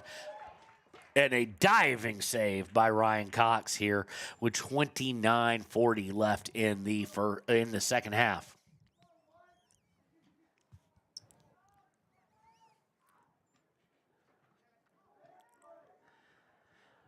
Punt is fielded by Jackson. But Riverton with a steal to Saltzgaver. Saltzgaver with Gantbine down there as well as Peyton Larson, and they're going to strip Hunter of it. And oh no. Trying to cross up was a Jackson player, and he went down like a sack of bricks. Non-contact injury, no one around him. You just hope it's a sprain and not broken, as he went down on that ankle hard. I mean, he just lost all ability, so it could be an ankle, could be a knee. It's a lower leg injury, and the trainers have not started to come out yet, and now the referee's motioning for them to come out, and he's been on the ground since. We'll take the break with him. We hope the best for him, and we got to stop the clock first. And we'll take a break. We'll be right back on WYO Today. A man has his way of eating, of exercising, of keeping his hands warm, and of straightening up. So, when a man faces a serious life problem like divorce, depression, or suicidal thoughts, shouldn't a man have a way to deal with that too? Well, now he does. I'm Dr. Rich Mahogany. Visit me at mantherapy.org. Hey guys, this is Nick Haskell, and here at Haskell's Furniture and Flooring, we have the best brands. With our size, we are able to shop for you. We're able to choose the top products from the best companies. We carry Lazy Boy, Tempur-Pedic, Ashley, Sealy, Serta, and more. With our variety, we can make sure we're a one-stop shop for all of your home furnishing needs. Come in today to one of our locations in Cody, Lovell, Worland, and Riverton, where we have the best prices and a better service. High Plains Power is a Touchstone Energy cooperative. What does that mean for you as a Rural Electric Association member? It all comes down to 7 principles: open membership, one voice, one vote, member benefits, independence, education, cooperation, and community. To understand how it all works, we're headed back in time. In 1879, electricity was in major cities, but rural areas were out of luck. In 1935, President FDR made it possible for companies to build power lines to unserved areas. By the time we hit 1941, some 400 electric co-ops had been organized to serve rural America, just like High Plains Power. For more information, visit highplainspower.org. And welcome back. Player was able to walk off on his own accord, although with a pretty decently noticeable limp. Jackson with the ball, and they're working down towards scoring. They've got a lot of guys coming forward here. Here's the cross. Need and wide to his left. So it'll be a goal kick for Ryan Cox.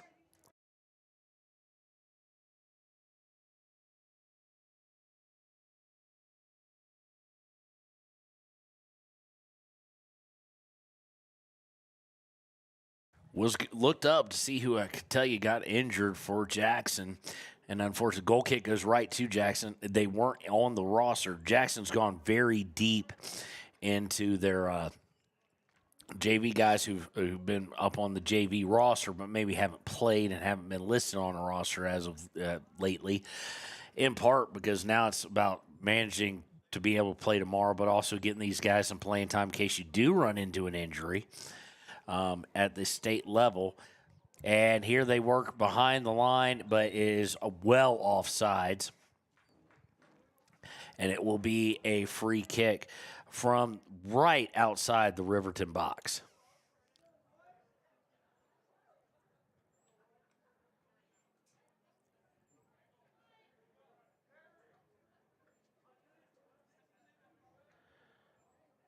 Referee holding them up for a bit.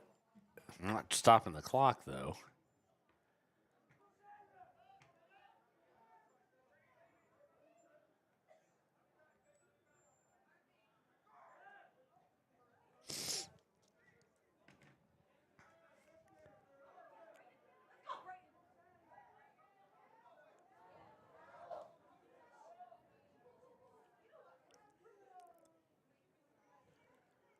Riverton playing it towards midfield where Jackson will grab it.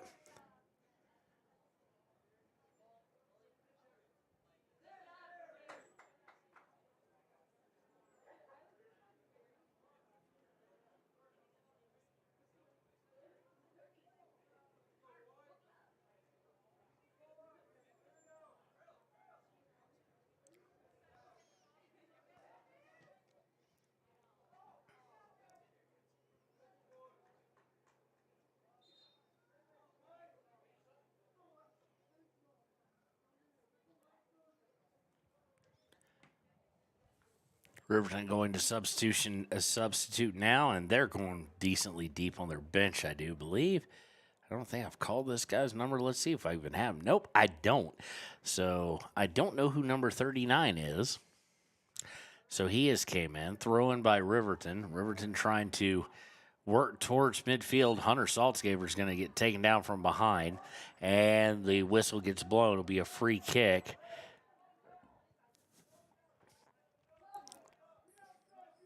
And it'll be taken by Camden Heil. It's a short one. So short that it required the guy to get a foot on it. Jackson Larson had to slide tackle into it. And here comes Jackson. They've got one-on-one with Ryan Cox. Shove, and Ryan Cox able to stop it. Colby Brink got away with a little bit of a shove. Nothing too bad, but it was close.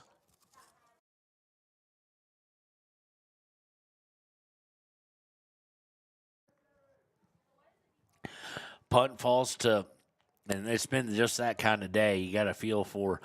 I think that's Terry. I can't see if he turns his number. Nope, that is number 5. Number 5 is Aaron Hutchison, who's checked in for Riverton.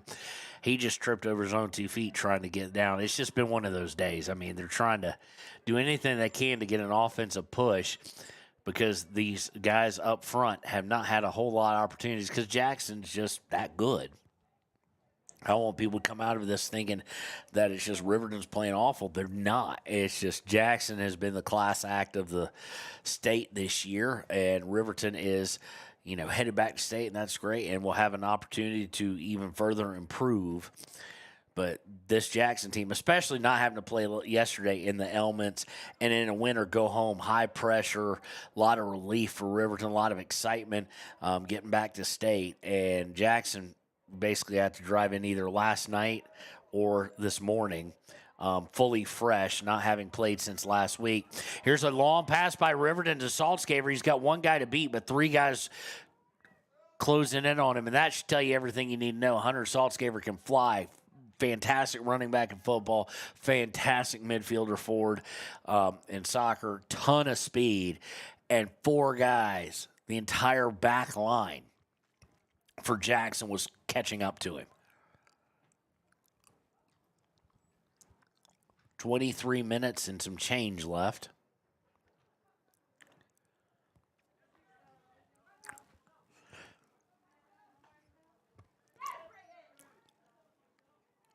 Terry playing, looks to be midfield now. Boy, again, great story, as I said yesterday. Braden Terry started playing a couple games in, getting some substitution. Now worked his way into starting lineup, the back end, on the defensive side of things, and now working his way up into the midfield at times and stuff like that. You got to be really happy if you're coach, because Coach Becker has himself a player who I do believe it's not here on the roster, but I think he's a freshman. I think he has classes with cameraman Connor.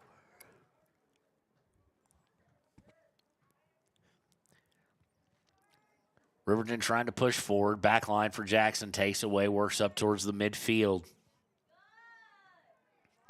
Taken away by Larson to Saltzgaber. He's trying to get it out to Hutchison, but Hutchison had not gotten just a little too far out in front of him, and it'll go all the way back to the keeper. They have changed keepers at halftime. I failed to say that. It looks like the number is 3. So Baylog came out, and it looks like Rory Prue is playing. No, it's number either 11 or 13. It's not 11 because I know who he is. No, I just can't see the number from here, but it's not the guy in gray. It's the guy in full orange. As we are now approaching the midway point through the second half, throw in is the Saltzgaber. He sticks it out, trying to get somebody on the near side. No one there, and it'll be a throw in for Jackson. They do so to the back line, pushing forward. Long pass to the midfield.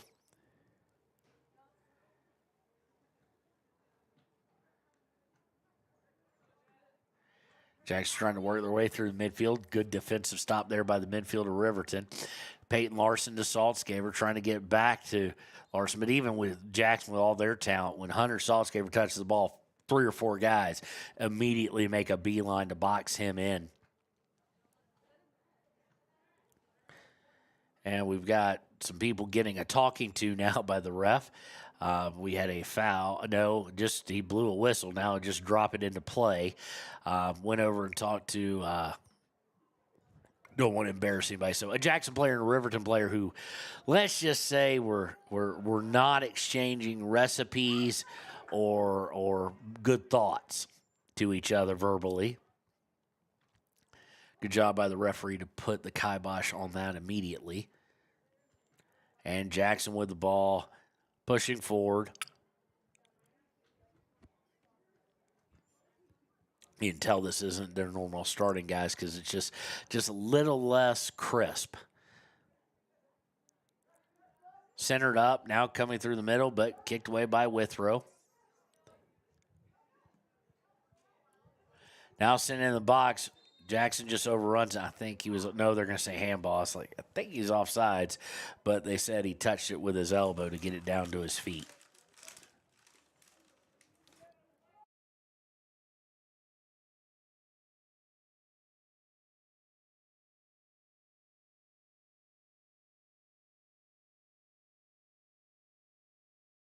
Free kick intercepted by Jackson. And the ref threw his flag up and then took it down. Now into the box, shot wide left. Ryan Cox just had the angle played. He had to go wide, did Jaro Centeno. And there's just nothing there. He couldn't wrap it around him. So substitutions now for Riverton. And I'm going to forget the name, and I think his grandfather came in this week because Ryan Cox is coming out. Withrow's coming out. Peyton Larson's coming out, and Braden Terry. So Riverton going to go deep in their box. I do believe the keeper in is not the backup keeper that we have on our roster, but is a freshman. So getting him some playing time. He's got a beautiful blue kit, by the way. Not kilt, that's Scottish, but kit as far as his uniform goes. So, of course, Riverton thinking about trying to go for that 3 seed tomorrow.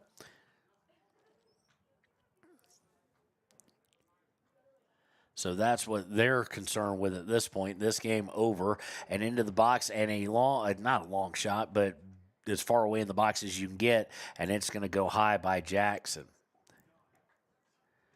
So at least we know what some part of our day tomorrow will look like. We know that Riverton will face the loser of the 2 and 3 seeds, Kelly Walsh and Rock Springs, and they will play tomorrow here at Wolf Stadium at 11 a.m.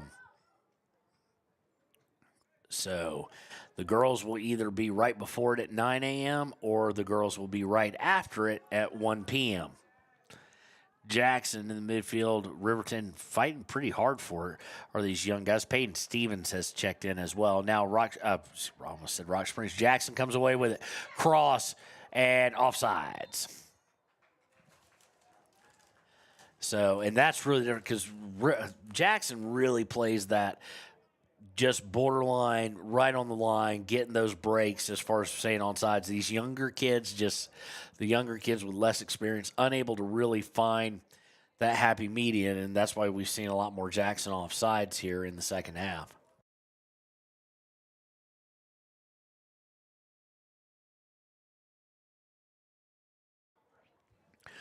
Jackson gets it off the punt, into the box. Colby Brink with a nice slide tackle. And I'm not sure the keeper's overly excited with Camden Heil there. Camden Heil came over and kicked it. It's out of bounds or corner, out of bounds, where the keeper did have a good shot, an easy shot at it. Blake Gantenbein's going to come back in for for Aaron Hutchison.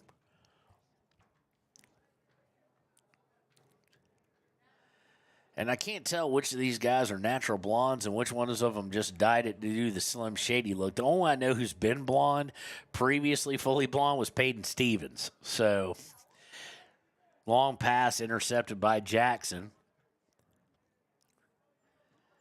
Jackson working to the far side.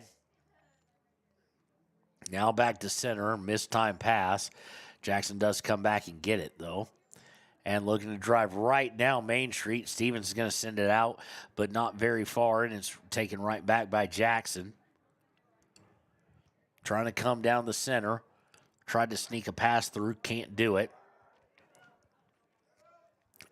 But the clearance pass, Riverton takes control of it, but stolen away by Jackson. Just really soft passes, not with any pace at all. Long pass, more of a clearance by Riverton. Jackson will give chase and get to it easily first and go all the way back to their keeper with 15 minutes and don't have that screen up. 14 seconds left here in the match. Reminder, click it or ticket post-game show. Abbreviated version because we got to get that and the Hampton Inn Suites pregame show in. Will take place after a few commercials after the game ends, and then we'll segue into the Hampton Inn Suites pregame show, and then the girls will face off. They've got Jackson as well. It's a battle of top 5 teams. Number 4, Riverton, shot by Jackson, blocked by Riverton back line versus number 2, Jackson versus number 4, Riverton Lady Wolverines. Scheduled to take place at 2 o'clock, so about 25 minutes. So they're pretty much on path to what they want to do as far as the break in between. They're right on time. With a chance in the finals tomorrow on the line. Riverton Lady Wolverines win. They'll play immediately after the boys at 1. They lose, they will play before them in the early morning game. Jackson Riverton very much equals in a lot of ways. Riverton has defeated them both times this season, so we'll see how that plays out in that game coming up after. Corner kick by Jackson after it goes over the end line and eaten alive by the freshman goalkeeper for Riverton.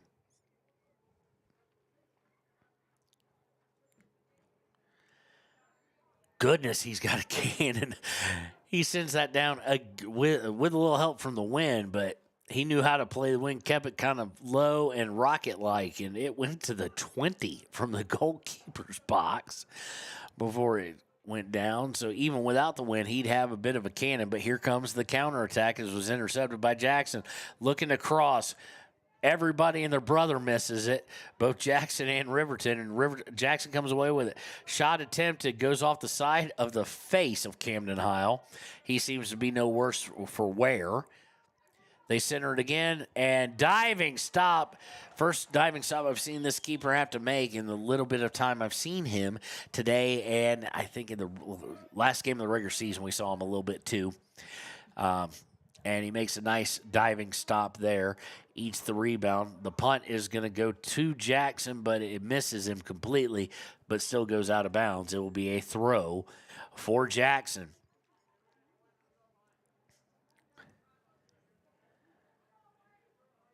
And it's not Jackson will right now has outscored Riverton on the season 21-0, and it's not that Riverton's missed shots. It's that Riverton's had shots on goal. Not many. They've had one today, one legitimate shot on goal by Saltzgaber. And previous to that, let's see here. That's just a testament to this number one team. Jackson against, they got 2 shots on goal in the first matchup. In the second matchup, looks like 3. So they've got 6 shots on Jackson in 3 games. Jackson into the box, cross, misses the header, and it fell at the foot of a guy, and he just got too excited as he sent that thing up towards the top of the football goalpost and was basically straight up. Had a wide open net and just missed it.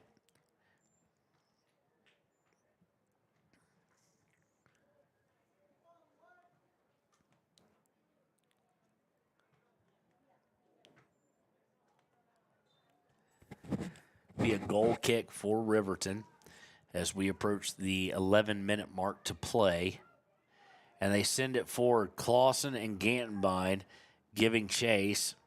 And Jackson's going to be able to hold off Riverton, let it roll out of bounds for a throw for the Bronx. Throw in is on the far side, now coming center, intercepted by Riverton's Colby. No, it's not Colby Brink. That's his old number.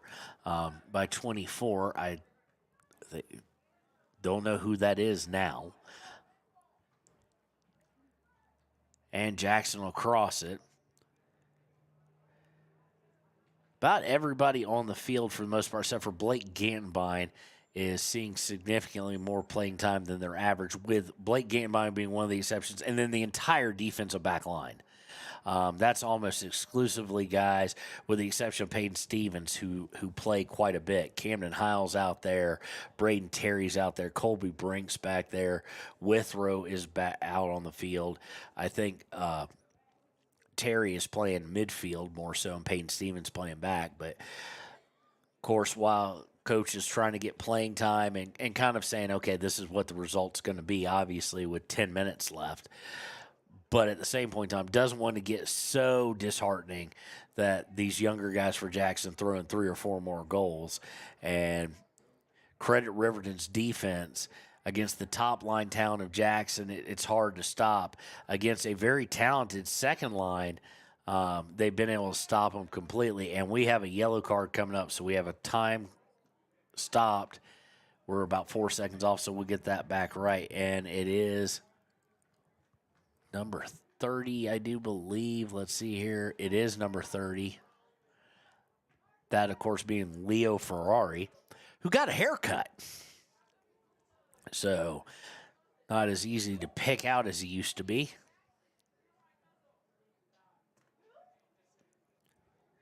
So, it'll be a free kick from the 31. I didn't see anything egregious enough to be a yellow card there. I mean, it was a foul, but and a decently good one, but not overly hard and not dangerous at all.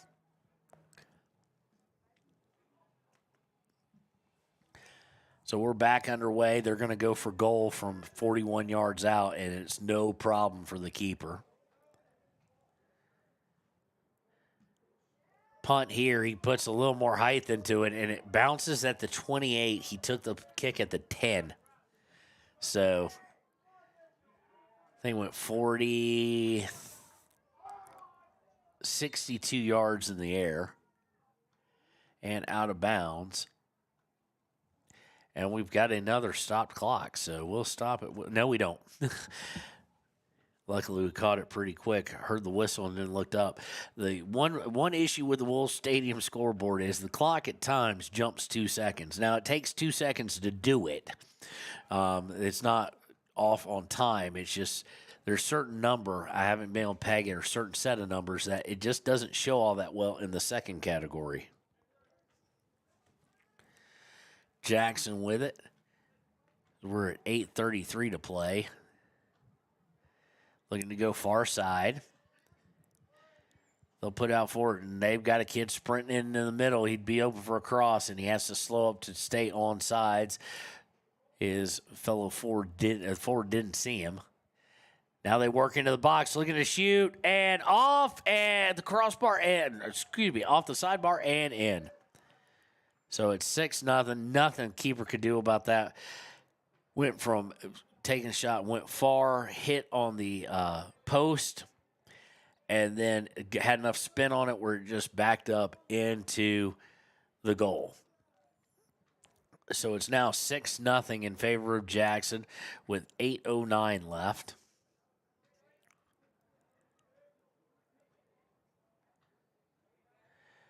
Riverton will kick off here.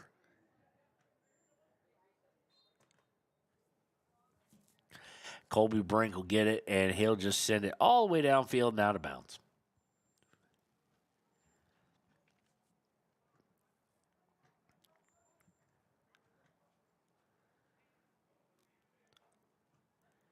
Jackson with the throw coming down far side, looking to go center.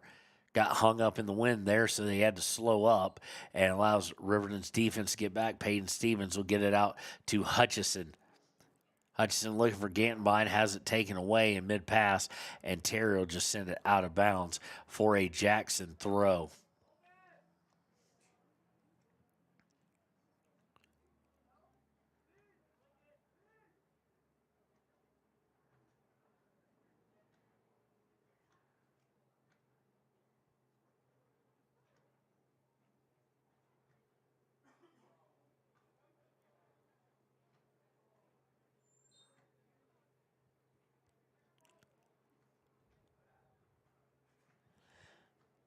Jackson with the throw in, and immediately they're going to say offsides. I don't think it was the guy who actually got the throw. I think it was number 22 on the far side. I think was just camped out where he shouldn't have been for Jackson. And that's why the flag went up, and he pointed at him. So I'm guessing that's who, or tried to point in that direction. Jackson takes it right off the free kick, though, grabs it right back and works into the attacking third.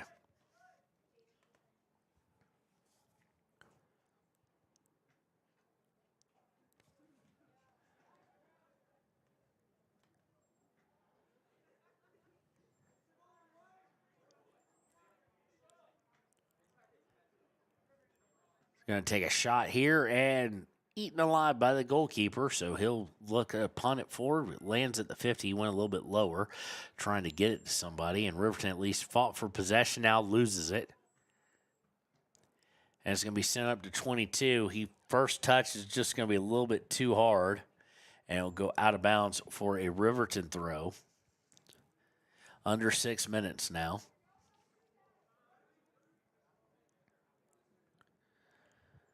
Looking to cross over. They do momentarily. Tried to be cleared by Heil. Fortunately, got a ton of backspin on it, so it just kind of got hung up and then bounced back towards. And Riverton will try and take it away. Shot, actually, by Jackson. Didn't really have a good angle, and it ran into Colby Brink. The ball did. So they'll send it right back out. Will Jackson and try and reset. Coming near side. And now back to center.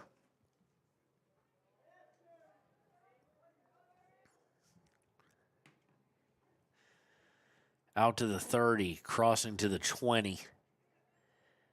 Terry takes it away and has control of it. Now he'll send it forward for Clausen, and Clausen's 25 yards offsides. Look up, I see Clausen. I try and take a look at where the defenders are. The defenders are at midfield. Clausen's is at the 26. And if I'm getting the wrong name, I'm just thinking that's who that is. We don't have that number on our roster. We did have some numbers switch on both the girls, and Colby Brink went from in the 20s to 12, and of course from 16 to 22 was Kira Coleman Weiss on the girls' side. Long pass, and we got another offsides. This one on Jackson, It's just a game of these younger guys just not timing runs right or getting way caught, like 22 and 27 for Riverton, 22 for Jackson, just getting caught in the wrong kind of position, just kind of camping out, not realizing what they're doing. Free kick by Terry is a long one. Gantenbein on the run, trying to get to it, cannot get to it before it goes over the end line, so it will be a goal kick as we're now under 4 minutes to play.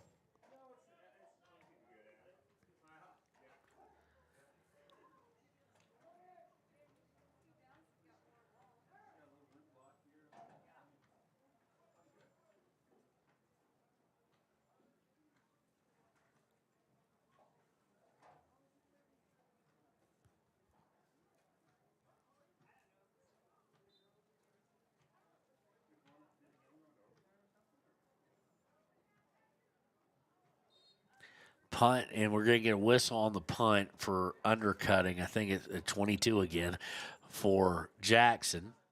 Or not punt, I should say goal kick. After it had gone out of bounds, Gantenbein was giving chase, that we just said. So it'll be a free kick as they pretty much tried to undercut Camden Hile, and that can be very, very dangerous because it screws with the landing, so to speak, as we tick under 3 minutes to play. Can't tell if Camden, no, Colby Brink's going to take this from the 44. Brink sends it towards the box, deflected out by Jackson, and now they'll try and set up a counter. They've got 4-on-4. Riverton starting to get back, though, sent out for 22. He should be able to save it. He does, and then he just goes over the line. And he was off. Someone was offsides to boot, so it really doesn't matter that he was over the line. So we're just having offsides calls left and right here in the latter second half.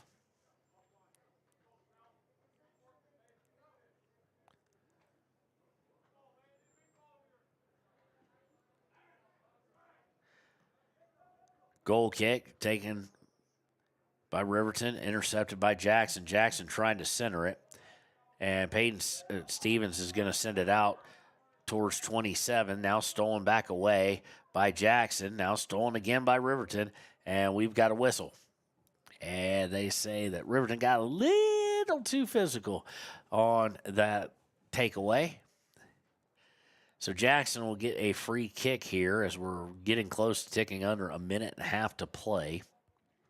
Reminder, click it or ticket postgame show immediately after the commercial break after the game, where our Gatorade Good Effort / Sportsmanship award will be given, and our player of the game. Into the box and played between a couple Jackson players, now cleared out by Brink. Clausen, or 27, on the run here, and he just not got the speed to get around him. So, but he had it all by himself, but unfortunately it's all by himself with 4 guys. 4 Jackson players, no one else for Riverton around him. As we hit the 1 minute mark now. Jackson looking to counterattack. Hile able to take him off the ball. Looking to clear it. It's deflected by Jackson, and they will come away with possession, at least momentarily.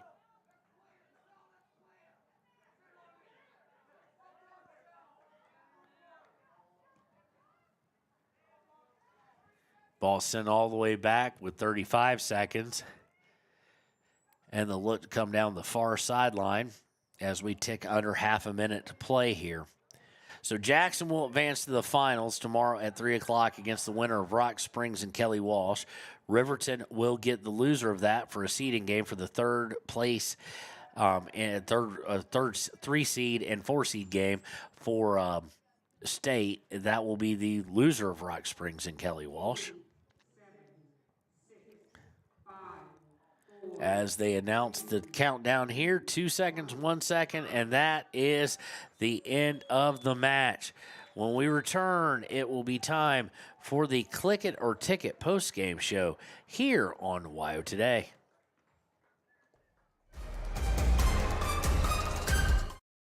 Papa Murphy's on North Federal in Riverton makes your pizza to order.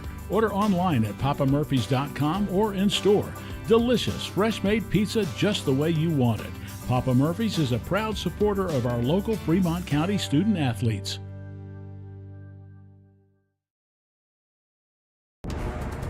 Exploding at 200 miles per hour. Airbags pack a punch. Until age 13, stay buckled up in the back seat. Buckle up, Wyoming. It's the law. For more than 40 years, Porter's Mountain View Supply has been serving central Wyoming with top brand name spas, stoves, fireplaces, and outdoor grills. With 2 locations in Riverton and Casper Plus financing available for your purchase, Porter's offers expert advice, quality products, and service along with maintenance. Porter's, your local spa, stove, and fireplace provider in Riverton at the corner of Sunset and North Federal.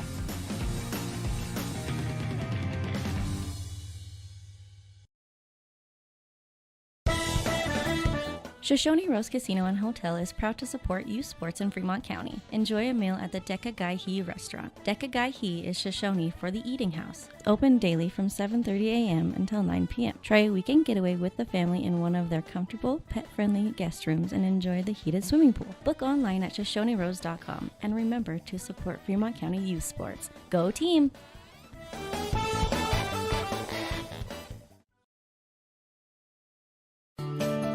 Snyder Signature Properties would like to give a huge shout out to the local sports of Fremont County. They are here to support your team and your local home real estate needs. Call today to see how Snyder Signature Properties can help you buy and sell your next property. Good luck to all Fremont County athletes. When repairs are complete after a collision, you expect your car, SUV, or truck to look like new. That's the service you'll receive at Stork Auto Body in Riverton. Professionalism and meticulous attention to detail. You can depend on Stork Auto Body, 841 Miniweb Avenue, Riverton. The choice is yours. Sutherland's Friends of the Family Plus Consumer Credit Card lets you choose from 5% off instantly at the register or special financing on qualifying purchases. That means no forms, no waiting, no rebates. You can choose 5% off instantly with your Sutherland's credit card. Got a big project? Choose special financing. The choice is yours with Sutherland's Friends of the Family Plus Consumer Credit Card. Subject to credit approval. Minimum monthly payment required. See store for details. Only at Sutherland's. Don't leave your... And welcome to the Clicker Ticket Postgame Show here on WYO Today. We're going to kind of jet through this. Riverton loses 6-0 to number 1 Jackson, the number 1 seed and the number 1 team in the state of Wyoming. They will now face the loser of Rock Springs and Kelly Walsh tomorrow morning at 11 a.m. We'll be here with that game, and that'll be for 3rd or 4th place seeding in Gillette next week as to see when and who Riverton will play in the first round of the state tournament this coming Thursday. Your Gatorade Good Sport of the game, I'm going to give it to a guy who just always seems to show supreme effort, and that is Jackson Larson. Congratulations, Jackson Larson. Could have easily been his brother, too. I mean, they're right there with each other. But today, it's going to be Jackson Larson, our Gatorade Good Sport of the game. Our Papa Murphy's player of the game, obviously in a 6-0 game, it's kind of hard to pick one out, but the side of the defense that seemingly played the best is where I'm going to go with, and that is one Colby Brink is your Papa Murphy's player of the game. So congratulations, Jackson and Colby, on those accolades. When we return here to WYO Today, it will be time for the Hampton Inn Suites pregame show as we get ready for the number 4 Riverton Lady Wolverines versus the number 2 Jackson Lady Bronx here on WYO Today.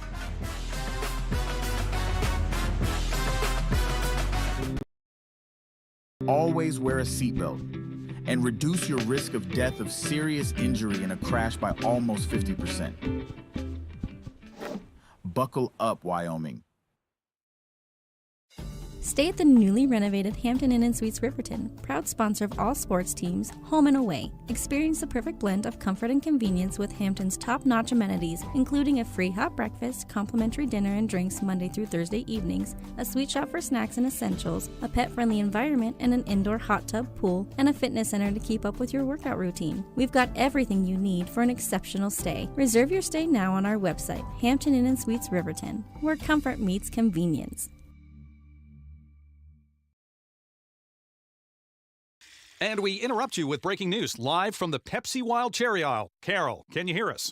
Steve, I've never seen anything like this. The bold, refreshing, and bursting with cherry deliciousness of Pepsi Wild Cherry is, well, let's just say everyone is getting wild. Getting wild? That's right, Steve. There's dancing, binge-watching, and is that a slip and slide? They're really putting the wild in Pepsi Wild Cherry, and this on-the-scene reporter can't wait to pop, lock, and drop it. Pepsi Wild Cherry. Go ahead.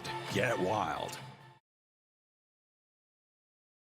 Take the next step in higher education at Central Wyoming College. Offering 2- and 4-year degree programs in a variety of fields, Central Wyoming College in Riverton is transforming lives and strengthening communities through learning, leadership, and connection. Living well isn't just about things. It's about the things that matter. Your family, your friends, and your health. For decades, Sage West Healthcare has been committed to improving the health and care of our communities. Today, we're investing more in our communities, in our people, in advanced medical technologies, and in specialized facilities, so access to better care is close to you and the things that matter most. Sage West Healthcare. Be well, live well. That's why we're here. We believe that everyone deserves a second chance, including us. Hi, I'm Brian Robacher, CEO of Atlantic City Federal Credit Union. And if we said no to you in the past, I'm asking you for a second chance too. In the midst of everything happening, we are committed now more than ever to second chances and when it comes to your finances. An auto loan for your new car, business loans, home loans, and more. Give Atlantic City Federal Credit Union a second chance to give you a second chance. We've been helping our community thrive since 1964, and now it's your turn. Visit AtlanticCity.coop to apply today. Atlantic City Federal Credit Union, federally insured by the NCUA. For a place, a people, an idea, for right and freedom, for liberty and justice for all. For every square inch between fruited plains and spacious skies. Marines fight to win. See all the battles Marines fight to win at marines.com.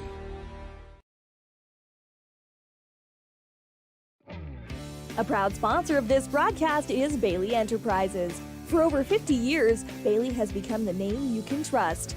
With Pit Stop Travel Centers, you can fuel up and stock up on trip snacks at locations all over Fremont County. You can also put your trust in Bailey Tire and Auto for service to keep handy for those times when your luck runs out on the road. Refresh at the Speedway Cafe with a dine-in meal or a round of carry-out with a variety of specials to keep you going. Go with Bailey.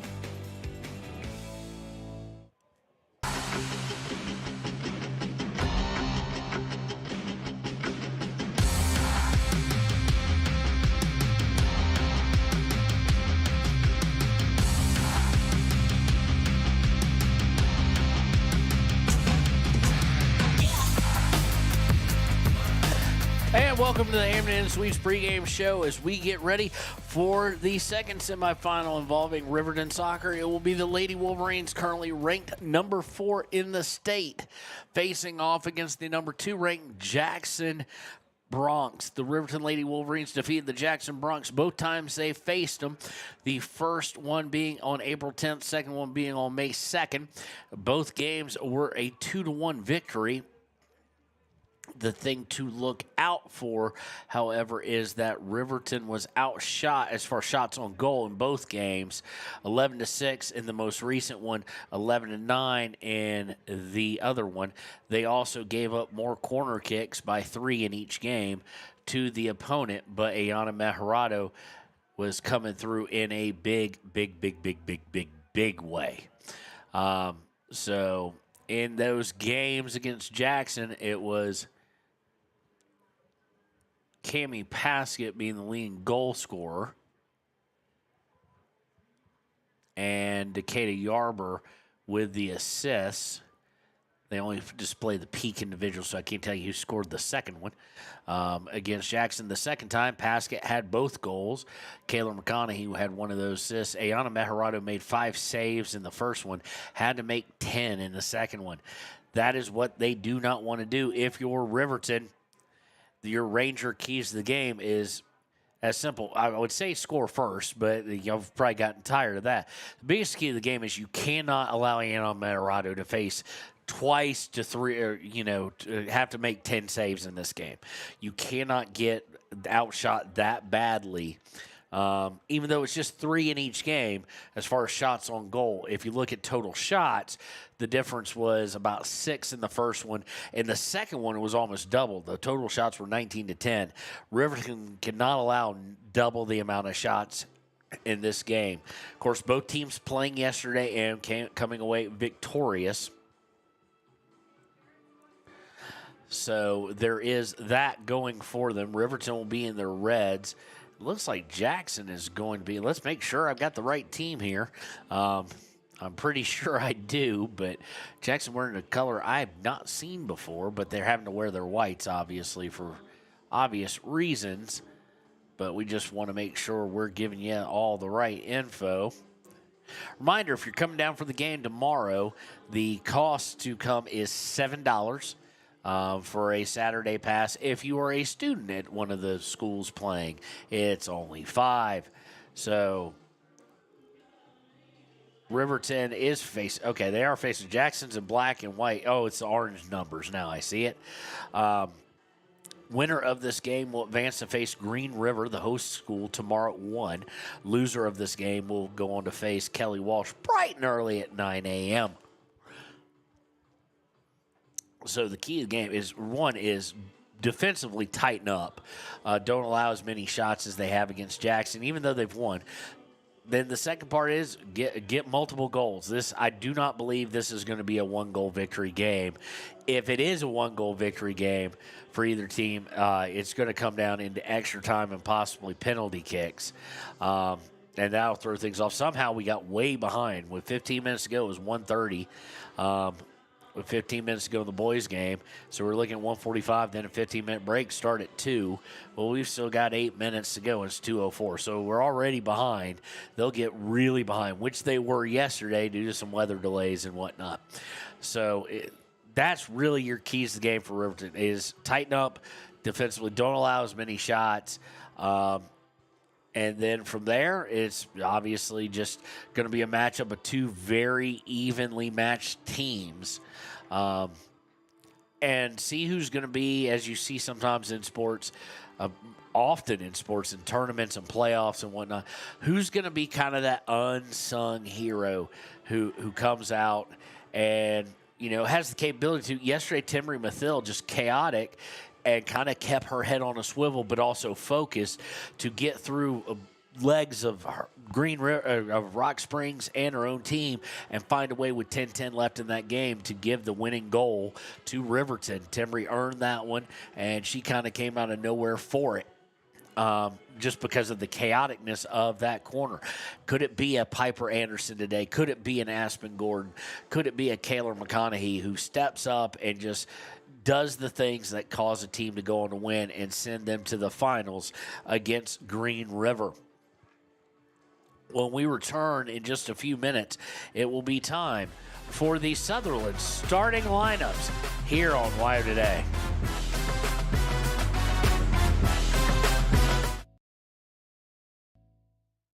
Detailing done different can protect your vehicle with S-Tech's Action Series, Carbon or Smart Series ceramic tint, plus premium ceramic coatings for maximum UV and heat protection.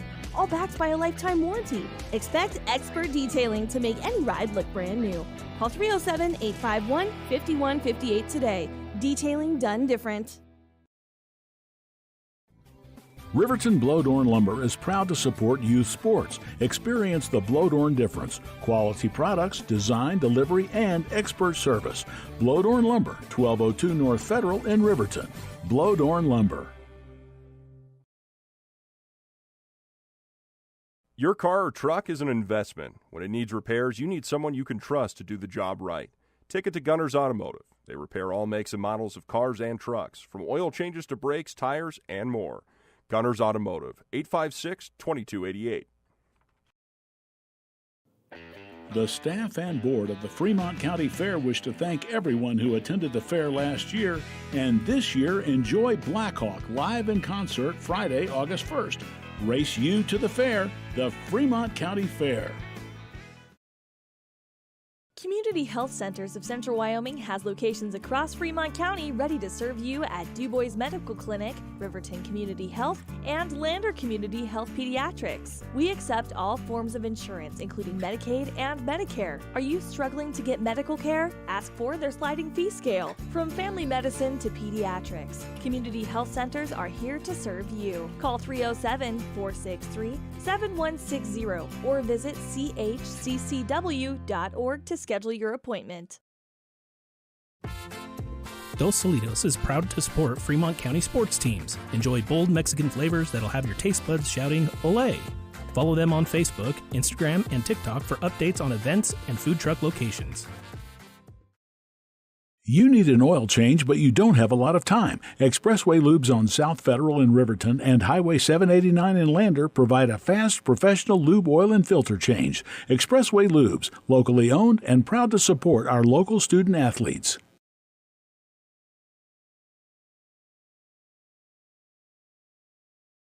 B&M Septic and Excavation offers prompt professional service. Call them today for a quote at 850-2200. They serve far and wide across Fremont County and deep. B&M Septic and Excavation is proud to support Fremont County sports.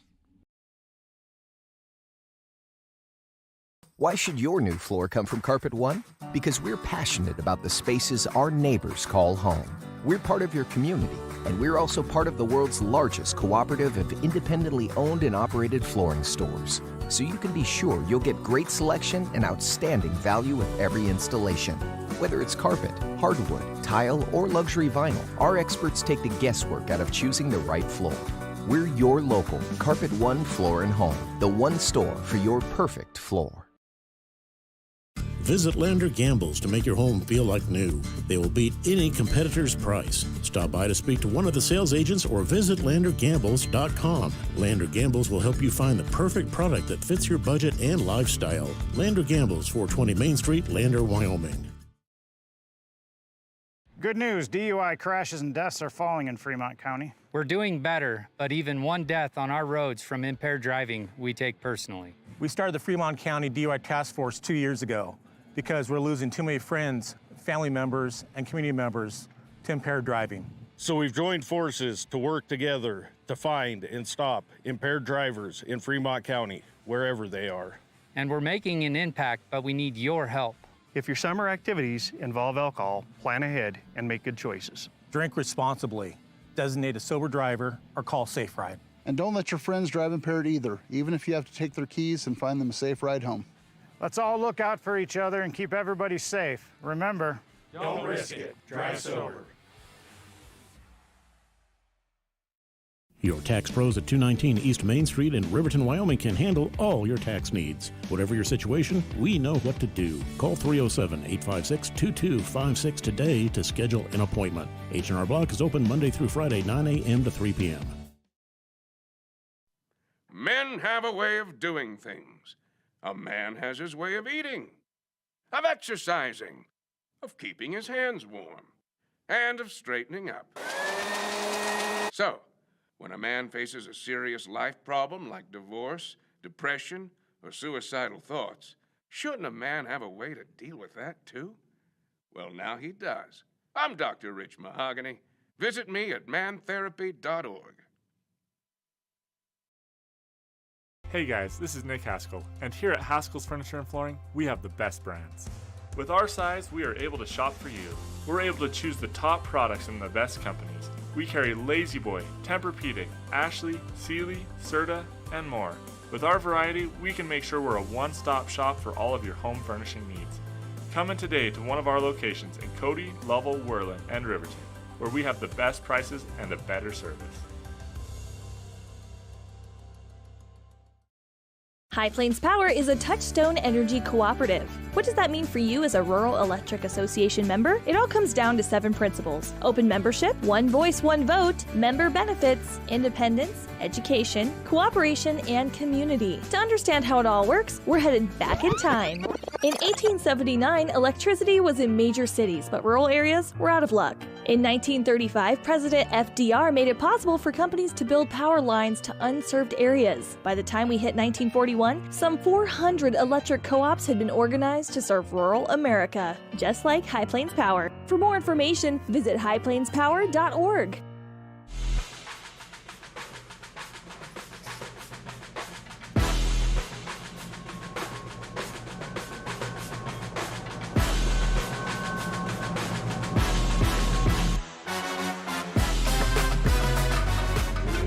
Welcome back to the Hampton Suites pregame show. It is time for the Sutherland starting lineups for the matchup between the number 4 Riverton Lady Wolverines and the number 2 Jackson Lady Broncs.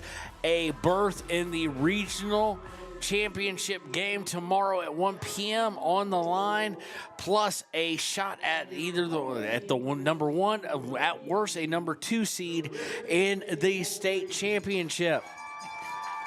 The Sutherland starting lineups. First for your Riverton Wolverines, in goal, number 00, Ayana Meharado. Number 3, Celia Meharado. Number 5, Maya Noseep. Number 8, Cameron Paskett. Number 10, Decatur Yarber. Number 14, Piper Anderson. Number 15, Kaylor McConaughey. Number 18, Aspen Gordon. Number 21, Braden Mossbrucker. Number 23, Timbry Mathill. And number 24, Kimber Mathill. They are led by Coach Aziz Waheed. For the Jackson Lady Broncs, number 1, Harley Rommel. And now I can't see the numbers, and they've skipped all the way to 12. So number 12, Ruby Holscher. Number 14, Natalie Montes. Please welcome number 17. Number 16, Maida Curzon. Number 17, Cody Traver. Ladies and gentlemen, number 24. Number 24, Livia Ulmer. That's switched from number 22. Number 4, Caroline Montez. Number 5, it looks like Harper Mayer. And I think that's Pearl Olson, number 3. They're led by dual head coaches Mary Holscher and Nate McLennan. They come in at 11-3 overall. For Riverton, they come in at 9-4-1. When we return, it'll be time for the kickoff between these two 4A West powers on WYO Today.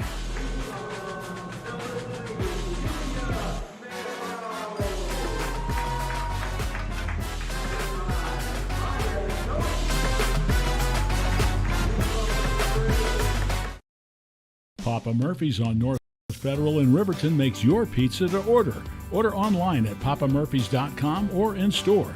Delicious, fresh-made pizza just the way you want it. Papa Murphy's is a proud supporter of our local Fremont County student athletes.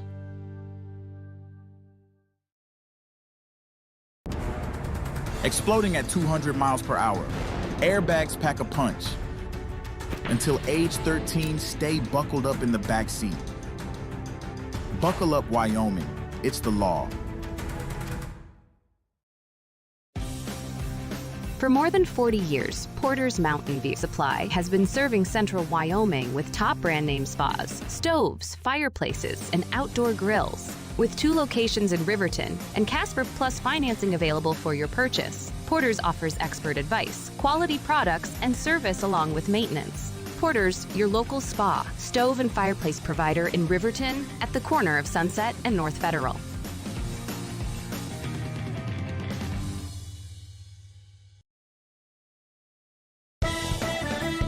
Shoshone Rose Casino and Hotel is proud to support youth sports in Fremont County. Enjoy a meal at the Deca Gai He restaurant. Deca Gai He is Shoshone for the eating house. Open daily from 7:30 a.m. until 9 p.m. Try a weekend getaway with the family in one of their comfortable, pet-friendly guest rooms and enjoy the heated swimming pool. Book online at ShoshoneRose.com and remember to support Fremont County youth sports. Go team!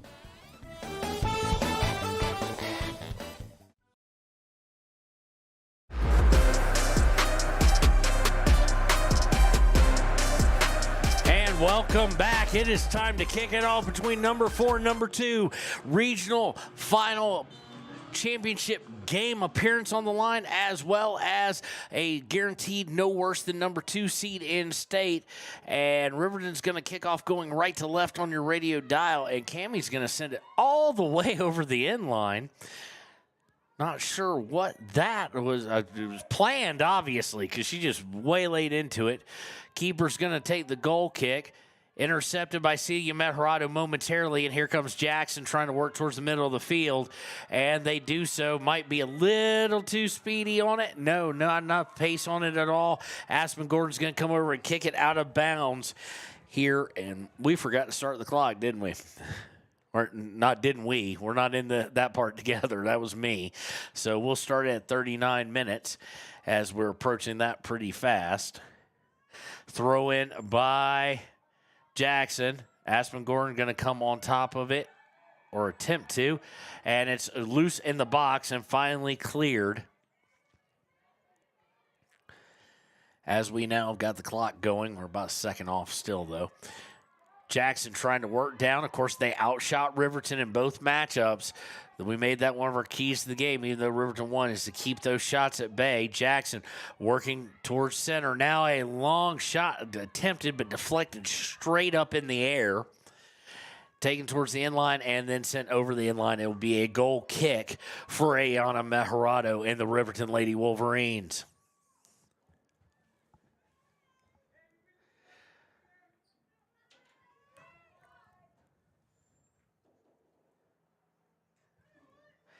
Ayana has it placed right.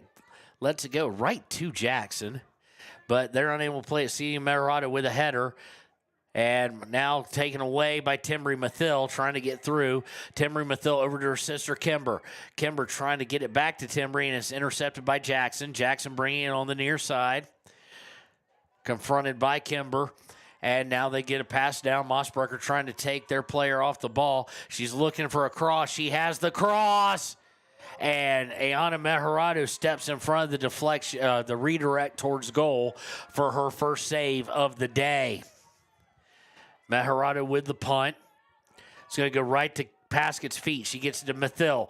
Mathil to Mejorado. Mejorado trying to send it forward and just too much pace on it for Cammie Paskett. Cammie was calling for it.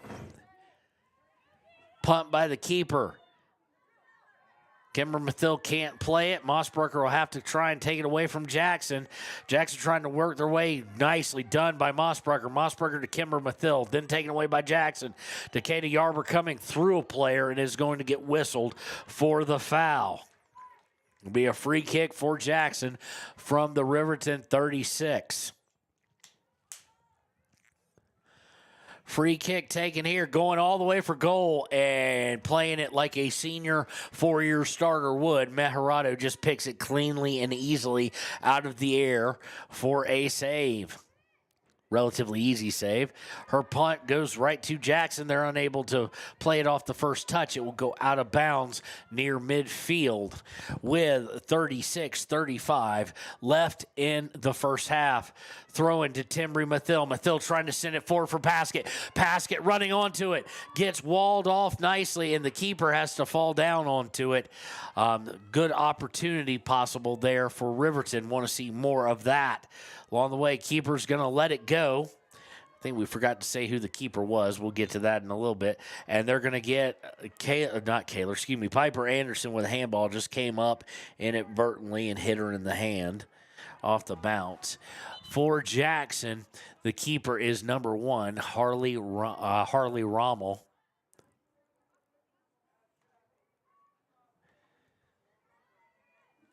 Here's the free kick. And it's hit all the way back and just missed time by the PA announcer. Jackson was coming on to kick it, and she stopped because the PA announcer decided right as she was running up on it was a good time to try and help sell some popcorn. Long kick, Timbri Mathil trying to put it out on the far side, giving chase and unable to get to it is, well, Timbri chasing her own pass, actually. Goes back, gets kicked back to Decatur Yarber. Yarber to Noseep. Noseep trying to center it, can't do it, but it is gotten by Celia Mejorado. Mejorado to Paskett, and they run into each other. Mejorado goes down. They're going to call a foul against Jackson, so it'll be a free kick from the 26, and that's kind of right in the zone where you know Paskett likes to go for goals. She'll most certainly take this, as we've ticked under 35 minutes to play in the first half. She's looking over at the sideline, kind of like, what do they want her to do? Playing up will be Timber and Kimber Mathil, Decatur Yarbers up there, or no, Celia Mejorado and Maya Noseep are all up there on the line, onside, looking to go. And Paskett tries to go low, and it's deflected right back to her. She sends it over to Noseep. Noseep coming back for Kayla McConaughey. McConaughey's going to try and send it forward, and it's going to go off of Jackson and out of bounds. Inbound here as we are seeing our first substitution of the day. Kimber Mathil come out. Kira Coleman-Weiss comes in. Throw in, winds up with Timbery Mathil. Mathil trying to play for it, playing physical as she always does, and triple team. They finally get it away from her, but it goes right back to Piper Anderson. Anderson to Mossbrucker, and now Anderson kicks it down behind the back line of Riverton. And Jackson trying to work forward. It's going to roll out of bounds, though. It'll be a throw-in for Riverton. Mistake there by young Anderson, as she probably just should have let it go instead of kicking it backwards and behind Aspen Gordon. Sometimes the better thing to do is to do nothing at all, as they say. Celia Mejorado and Coleman Weiss trying to come away with it, and it's taken away by Jackson after the throw. Jackson working towards the center at about the 30-yard line. They go backwards and now come to the near side at the 25. Pass over to the far sideline, trying to work down. Nicely done by Mossbrucker to seal her off, but she gets through as miscommunication. Shot is wide, and it was going to go over the inline off of Riverton for a corner kick, but Decatur Yarber saves it, sends it out of bounds. Miscommunication on the back line again leads to a potential devastating move. Ball stolen after the throw up to Cami Paskett. Paskett trying to send it forward for Noseep. Too much pace on it, and it's sent out of bounds. It will be a throw for Riverton, and that actually is a huge advantage for Riverton, as they only had two players up. It was basically 2-on-6. Now they're able to get some of the midfield, but the throw-in goes right to a Lady Bronc. Misplayed by Anderson, and it's going to lead to somebody getting a breakaway, but Ayana Mejorado, it just has enough pace to get to her. This back line right now is making some serious mistakes, just to be quite blunt. It's like they're playing a little too tight. It's just a game. You're already in state. They just need to relax. Long pass goes out of bounds, but last touch by Jackson, so it'll be a throw in by Riverton, as it looks like Riverton is going to tie the shoes. And we have a substitution. Maya Noseep will come out for Carson Vosica. Throw in by McConaughey. I do believe that's McConaughey, actually. It is.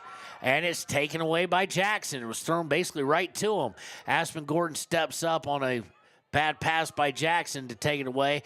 Timbery Mathil plays it, goes towards the near sideline. It'll go out of bounds. Last touched by the Lady Broncs on a pass attempt.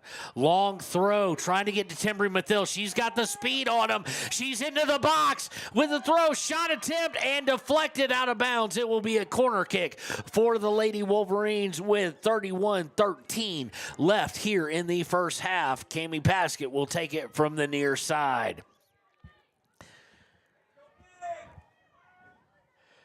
Paskett has it down here on the near side. Hand is raised. Here comes the corner kick. It's high, a little bit hard, I think, a little bit far. It goes off the head of Timbery Mathil and out of bounds for a throw-in by Jackson Hole, by the Jackson Lady Broncs.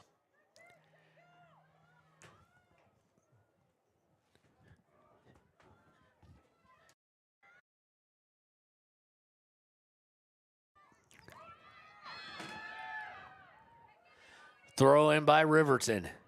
By Jackson, intercepted by McConaughey. McConaughey to Yarber.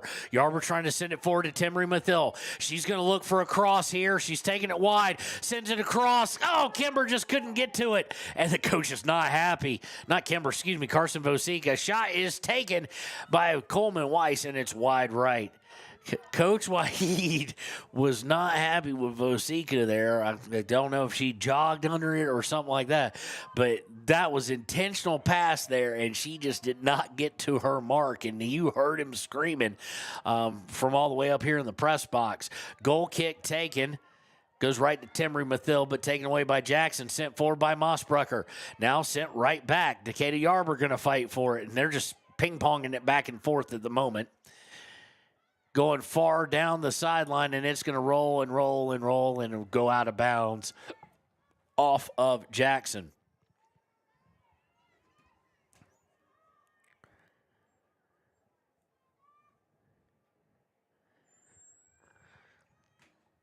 Throw in by Jackson, or thrown by Jackson, excuse me. They're going to say it went off Kaler last. Cross into the box, and luckily Jackson unable to contain that long pass, and it'll go over the end line for a goal kick. We're 11 minutes now into this contest.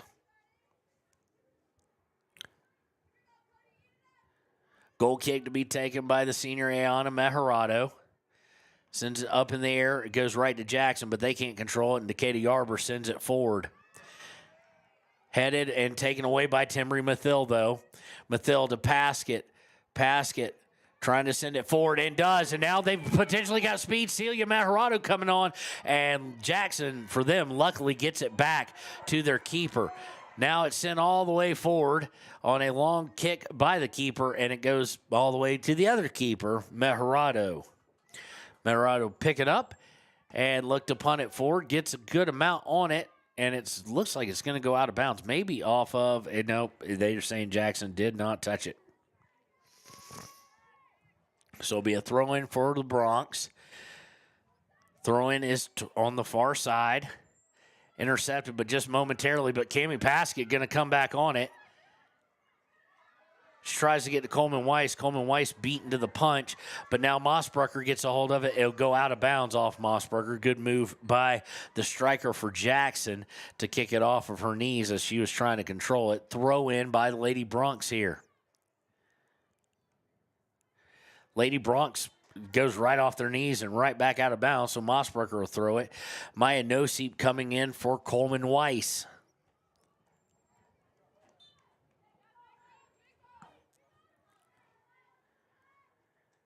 Thrown by Mossberger, headed by Noseep. Mathill going to try and fight for it, and Jackson's just going to send it out of bounds. It'll be a throw in at midfield for the Lady Wolverines.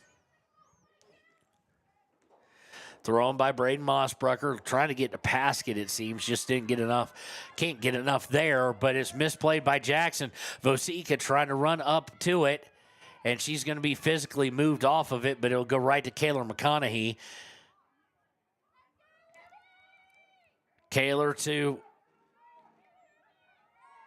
Noseep, back to Aspen Gordon. Aspen Gordon misplays it momentarily, trying to get to Noseep.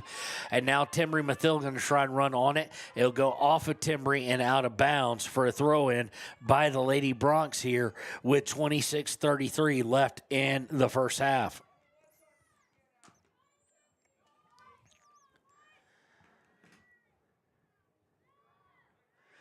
Throwing is headed, but then deflected by Decatur Yarber. Meharado out to Vosica. Vosica just not got the speed to get past that one Bronx defender. That's a bad matchup for Carson.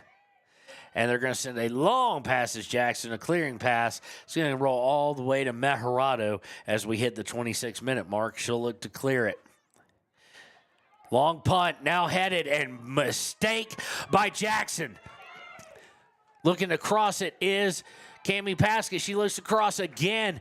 She headed it and just did not get enough on it and didn't allow the keeper to come out and get it. And Paskett able to try and cross a couple times. Will get a corner kick awarded out of it as Kimber Mathill will come in for Carson Vosica. Carson, good player, just the speed. And Kimber doesn't have the speed, I don't think, to beat that player. Kimber, a little bit more comfortable playing physical. That little shoulder shiver, probably a little bit better matchup. Cammie from the far side corner puts it towards the goal, headed, and goal! Goal, goal, goal, Riverton! Beautifully played. I think it was Decatur Yarber. No, it's not. They're all going over to, I think it's Timber Mathill again. Yarber had a shot at it, and on the corner like that, Riverton secures the lead at 1-0 over the number 2 Jackson. There's 25-12, so let's get the time right again. At the 25-12 mark, Timber Mathill, I do believe. But once again, like we're saying in the keys to the game, one of those moments where chaos ensues, perfectly put in for the chaos to ensue by Cammie Paskett, and then Riverton able to finish it off, and we're back underway with the Jackson kickoff. And they're going to do the exact thing Cammie Paskett did to start the game. They're going to kick it way downfield and out of bounds. Throw in to Kimber Mathill. Taken by Jackson, though. Kayla McConaughey gets on it. We have a whistle, and they're going to get Kimber, I do believe, for the shoulder shiver. 1-0 Riverton off of the corner. Huge moment for Riverton, and they score first. But at the moment, with a free kick from the 15, Jackson is threatening. A couple of tying of shoes and whatnot going on. And we have a stopped clock for whatever reason. I don't think they yellow carded anyone. I didn't see one. But we'll get it back here in just a moment. 24:42 left. They're deciding where the wall go. It's 3-person wall. It looks like it's McConaughey, Paskett, and Kimber Mathill. And going for goal, and well, it'd been a good field goal in football from a horrible angle, but it's way too high. And it'll be a goal kick for Riverton.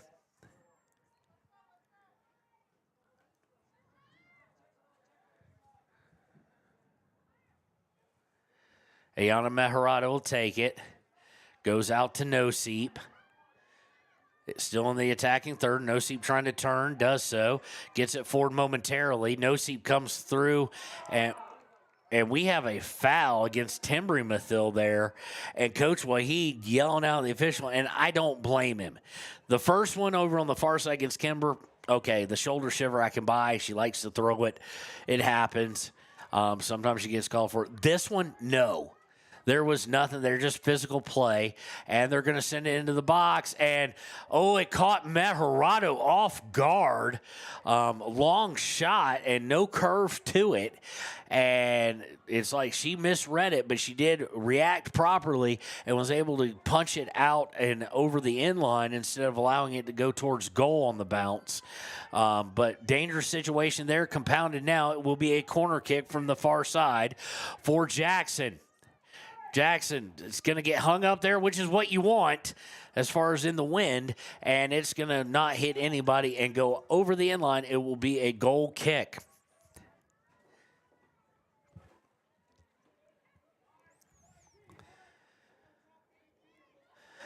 Meharado takes it short. Mossbrucker kicks it right to Jackson.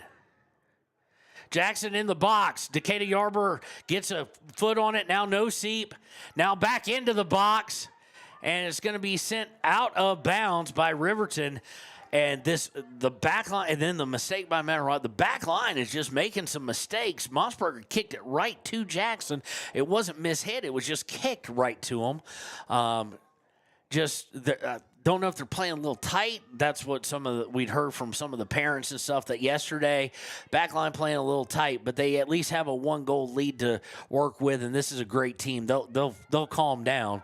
Sent forward by Mathill. Mathill and Paskett giving chase, and another mistake by Jackson, but this time not as costly.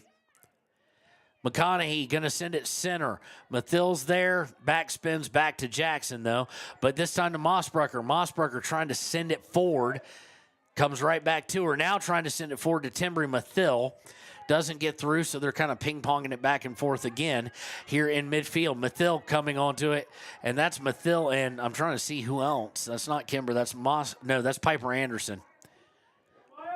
Coming away with it is Namaya Noseep, though. Noseep looking to cross it over. Can't get it crossed over. Taken by Jackson. Jackson sending it on the near side. They've got somebody on sides and working for it. Coming back is Mossbrucker. Well done by Braden, and she's able to kick it out of bounds using just, everybody didn't get that shoulder out, didn't duck it under, and able to push them off the ball and make it go out of bounds. Gordon contesting the inbound shot, sends it, or inbound pass, throws it right back, or kicks it right back out. It'll be a throw for Jackson.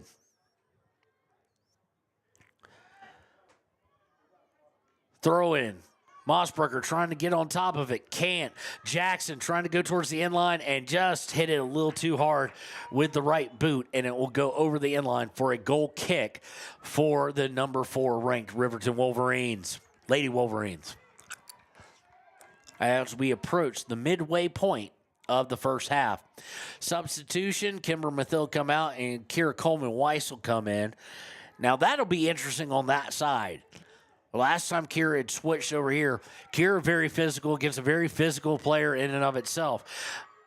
Throw in Jackson looking to cross, and Riverton able to get rid of it, at least momentarily, out towards the 30. Dangerous, dangerous, dangerous. Towards midfield. Deflected. Decatur Yarber trying to come through. Does come through. And will get it out to Timbery Mathil. Mathil looking to get it in Paskett. Paskett sends it out in front of her. And she's not going to get there before Rommel. Rommel sends it forward. And it goes all the way back to Kaylor McConaughey. McConaughey gets it stripped from her by Jackson. Lady Bronx trying to work far side.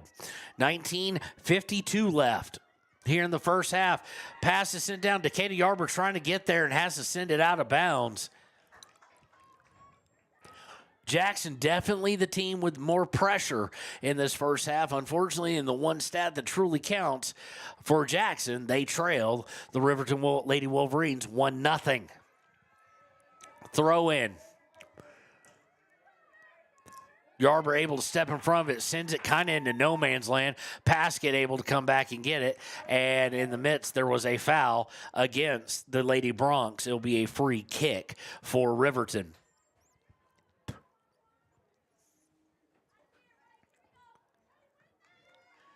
Be taken by Mossbrucker.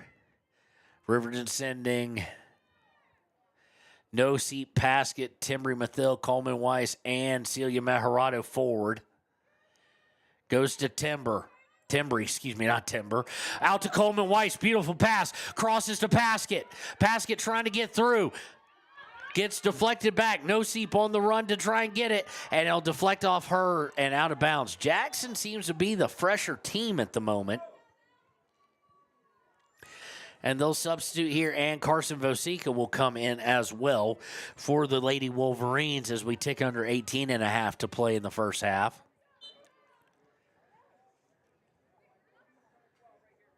Throw in. Everybody misses the header. It goes back to Mossbrucker. Will send it out of bounds, basically in the same place we just threw it in. They just threw it in at.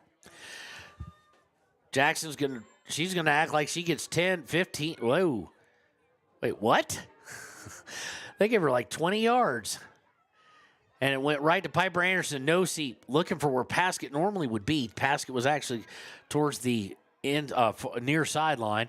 Aspen Gordon deflects a long pass downfield. Coleman Weiss trying to get control of it, and it'll go out of bounds off Coleman Weiss. But she definitely showed she's a tough cookie there. She played physical right back with that side that has played so physical so far for Jackson.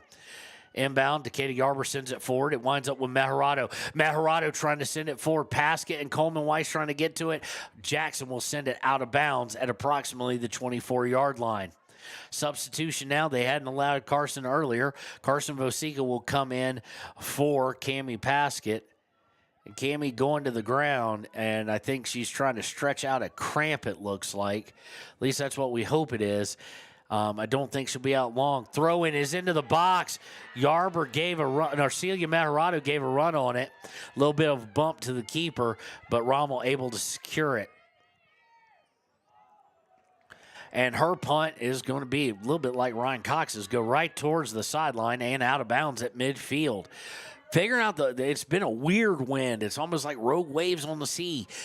They keep changing directions here, and it's throwing keepers and whatnot way off on the punt. Sent outside. Giving chase is No Seep. No Seep's going to get to it. Not first, though, and that's good because it went out of bounds in the attacking third. Mossbrucker asking if they want her to make the throw. They do. So she'll come all the way up. You've got Aspen Gordon at the 36-ish.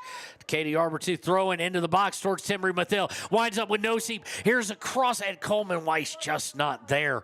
That's where I think they were thinking, but she'd already started to collapse in. She did the right thing. Just nobody there to put it in off the redirect. So it'll be a goal kick for Rommel, as we're at the 16-minute mark left in the first half.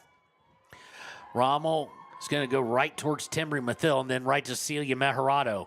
Mejorado trying to get it forward, can't, but it'll go out of bounds off of Jackson.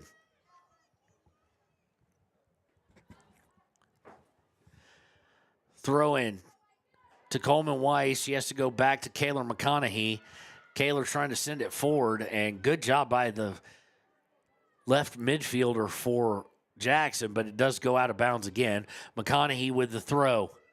Winds up with Jackson now, but right back to Kaylor McConaughey, who will send it forward, and it will bounce out of bounds. It'll be a throw in for the Lady Broncs.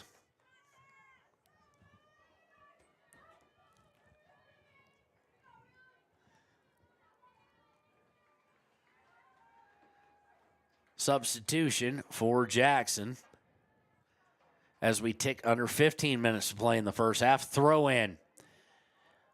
Misplayed on the first touch by Jackson, and then misplayed on the first touch by Riverton, and a long pass, and now we've got danger. We've got real danger. Mejorado way off her line. She came out, but luckily Jackson unable to chase it down, and it's going to be cleared at least momentarily by Piper Anderson.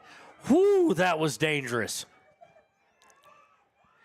Yarber, here's the cross by Jackson. Goes a little too far and over the end line. It will be a goal kick. I'm kind of surprised. I think the Jackson player may have thought they were going to get a corner out of it, as it looked like from here she could have kept it in, but decided to let it go, and it would be a goal kick. So Riverton avoids that danger. I know without camera hard to see, but Ayana Mejorado came off her line. Jackson beat her to it, went around her, but on that touch, they just sent it too far to the left where they couldn't angle it back, and they had to settle for a cross. Off the goal kick, it's going to go out of bounds. It will be a throw-in for Riverton at midfield. Throw-in to be taken by Mossbrucker. Throw is towards Timbery. And what are we? They're going to call a foul against Timbery Mathil, and we've got the clock stopped now. I think she may be bleeding. She's holding her forehead. I can't tell if that's a hair or not, but I also don't think that was a foul either. That was just accidental head knocks. But okay, they called it with 13:38 left in the first half. 1-0 Riverton over Jackson here in the 4A West Regional Semifinal. We'll be right back on WYO Today. Properties would like to give a huge shout out to the local sports of Fremont County. They are here to support your team and your local home real estate needs. Call today to see how Snyder Signature Properties can help you buy and sell your next property. Good luck to all Fremont County athletes.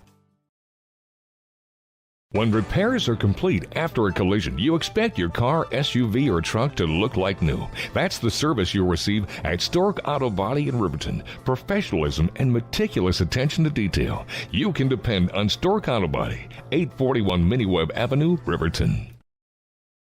The choice is yours. Sutherland's Friends of the Family Plus Consumer Credit Card lets you choose from 5% off instantly at the register or special financing on qualifying purchases. That means no forms, no waiting, no rebates. You can choose 5% off instantly with your Sutherland's credit card. Got a big project? Choose special financing. The choice is yours with Sutherland's Friends of the Family Plus Consumer Credit Card. Subject to credit approval. Minimum monthly payment required. See store for details. Only at Sutherland's.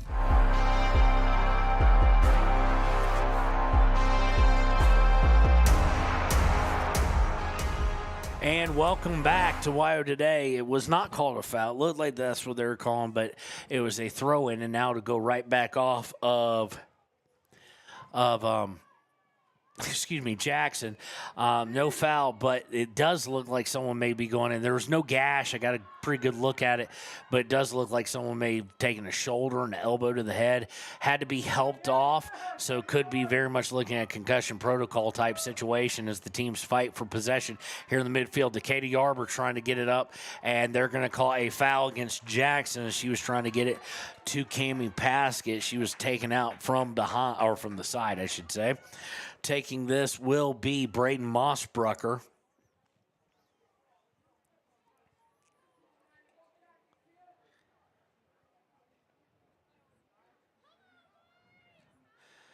Mossbrucker sends it forward and right to somebody from Jackson, unfortunately. And now they've got a counter working as it's 3-on-3, sending it to the near side and unable to get past Mossbrucker. No-Seep unable to get the pass from Mossbrucker, but Mossbrucker now will send it out of bounds. Mossbrucker did a good job there of eliminating that even threat. So it'll be a throw-in for the Lady Broncs here with about 12:15 left. Throw in, harassed by Anderson, and they're going to say it was last touch by Anderson. Did go over the sideline for a throw. Mossbrucker going to fight for it and going to lose possession, but it's trying to keep her from getting across, and it's going to be sent over in the corner for a throw-in by Aspen Gordon.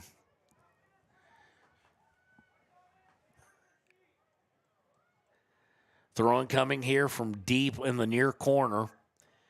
Throw-in, they'll look for a cross now, and we've got a foul. It'll be a free kick from outside the box, basically where the sideline is for the football field, in the goal area. So it's basically like a slightly shorter corner kick. So it looks like it'll be No-Seep, Mathil, and Mossbrucker with the wall here as we're under.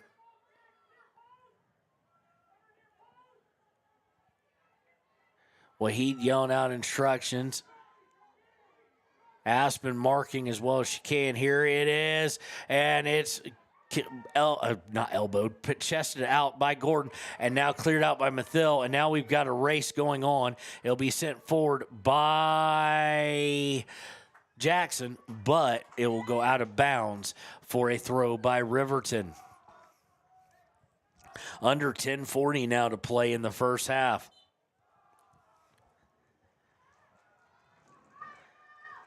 Throw in by Mossbrucker. And Mathil's going to have some room if she can get to it first. She can't, but she was close enough. Jackson's back line had no choice but to send it out of bounds at midfield. So it'll be a throw by Mossbrucker. Kira Coleman-Weiss is checked back in, by the way. Throw in, trying to go far, and it goes off the head and out of bounds. So we'll move 25 yards further, and Mossbrucker will throw it in again as we go under 10:05 to play. Throw in is into the box. And Coleman-Weiss able to take it in the box, trying to get through and unable to do so. Coming down is Mossbrucker for it, or excuse me, Piper Anderson for it, and goes out of bounds off of her. And we've got we got a yellow card against Coach Wahid with 9:49 left. Oh, we'll get back up on time, or we won't get back on time. Wahid, the bench gets a yellow. Not every day you see that. Maharado with the steal to Coleman-Weiss. Coleman-Weiss trying to kick it forward for Timry Mathil. Mathil not going to have the speed on her, but it's going to go out of bounds. Throw in for Riverton in the box with 9:30 left in the first half.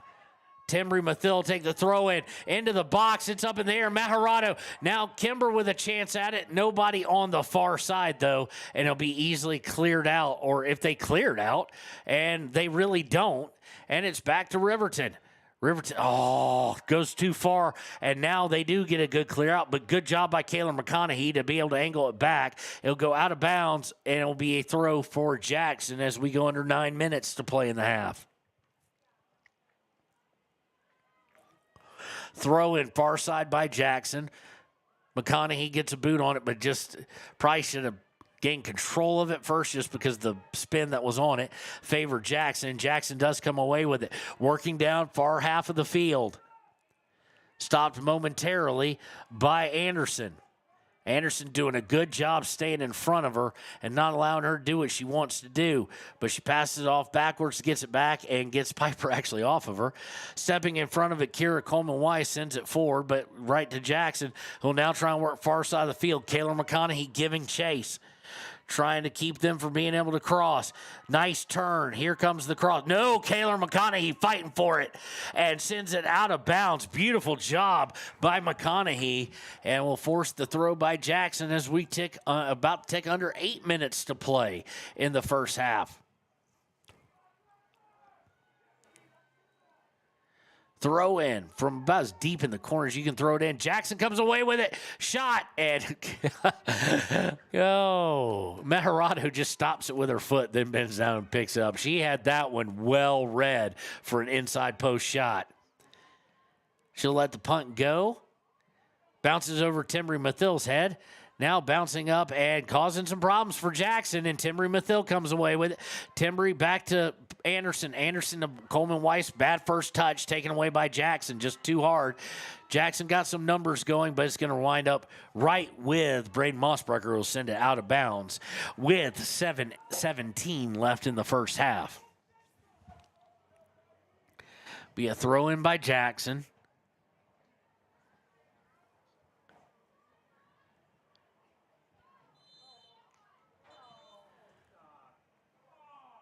And we've got a whistle for a foul of some sort.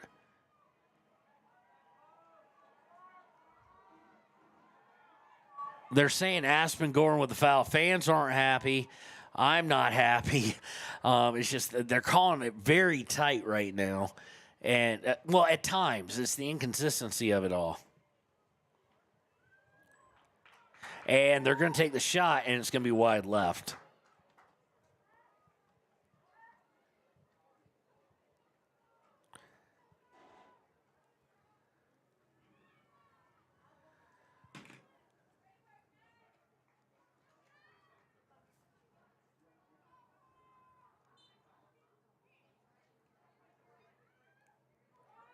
Goal kick to Aspen Gordon and taken away. Aspen didn't realize people were coming from behind. And a shot and snuffed out by Ayana Meharado. Back line was, I don't think anybody was where no one was shouting out to Aspen, and Aspen didn't realize herself that there was a player behind her, and that came right over and just took it right from behind her as she took her time with it. Mathil going to send it for Kira Coleman-Weiss and Cammie Paskett giving chase, and the back line is just going to send it out of bounds right about even with the outer exterior of the box. Paskett throwing into No Seep. No Seep trying to get back to Paskett, not enough on it. It'll go all the way back to Aspen Gordon. Aspen will send it right back towards, deflected momentarily, and sent back towards the box. And Rommel will be forced to play it. Kayla McConaughey will give chase to it as Jackson does, but will go out of bounds at about midfield. 5:08 left to play.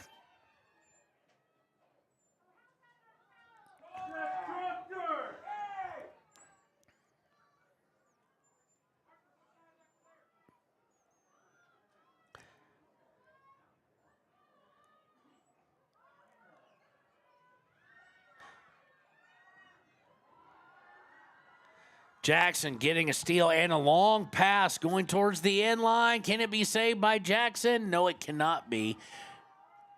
And we'll have a substitution. Looks like Piper Anderson didn't realize she came out. Sorry about that. Will come in for Kimber Mathil.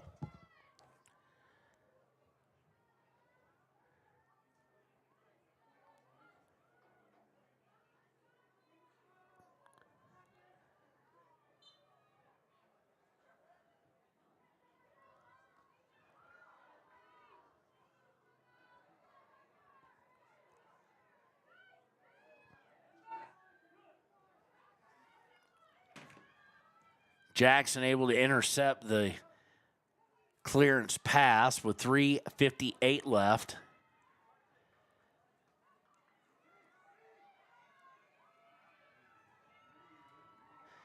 Stepping in, Jackson takes away as Timbery Mathill tried to get away. Jackson definitely pressuring more than Riverton this entire first half, but they've not really gotten a lot of great looks due to the back line. And back line's made some mistakes. You've heard me say it, and they'll look to shoot here.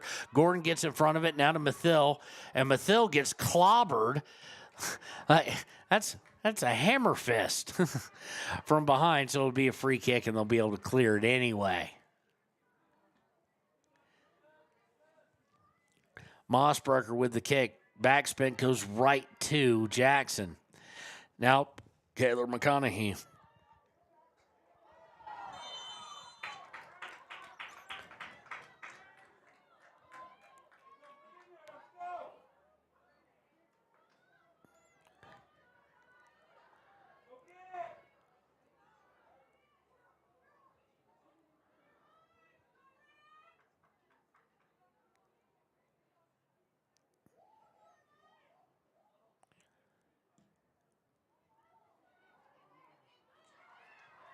Sent forward by Riverton, and it's going to be easily maintained, or not maintained, easily grabbed by Rommel. Now we're trying to work the outside and just misplayed by Decatur Yarber. Right to Jackson. Jackson looking across, Timbery Mathill trying to get to it first. Coleman Weiss now giving chase, and she's just going to get shouldered out. Are you kidding me? They call the foul on Kira Coleman Weiss as it was number 11 for Jackson who shouldered out. If you didn't see it, Mr. Referee, don't call it. Now I'm getting upset. Here's the free kick into the box. Dangerous right now. Aspen Gordon gets rid of it. Now to Coleman Weiss. Coleman Weiss trying to get through, and she's held there. No call. Jackson crossing it over. No seep on the defense. They're playing down the far side. Minute 34 left here in the first half. Towards the box. Decatur Yarber steps in front of it. Taken back by Jackson. Jackson trying to get free for a shot. Can't do it. Decatur Yarber trying to get rid of it. Now Aspen Gordon trying to get rid of it. And she does. Up to Cammie Paskett. Paskett taken down from behind. And are you kidding me? Cammie Paskett drugged down from behind, and they call the foul on Cammie Paskett. Wahid has to watch it on a yellow card, but he is PO'd, and the fans for Riverton who made the track are PO'd. It's just awful. Going for goal! And off the crossbar, headed back up, off the crossbar and in. And Coach Wahid is furious, and I don't blame him. We're tied up. And that is the most ridiculous thing I have ever seen in a soccer match, is this referee is just awful. And y'all don't hear me go after referees much. I defend them. But Wahid has every right to be pissed off. And excuse my language there. Cammie Paskett taken down, and Wahid is furious with the ref. The ref just blowing him off. Is he reaching for a red, you do wonder? At 38 seconds, we'll get it back on, but Wahid is furious.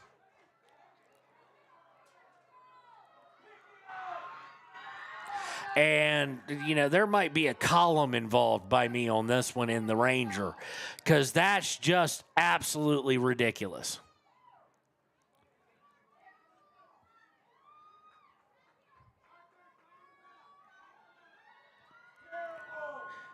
And they're going to yellow card again, the bench. If I'm Wahid, I might even push for the red at this point. That was just absolutely awful, the past few foul calls.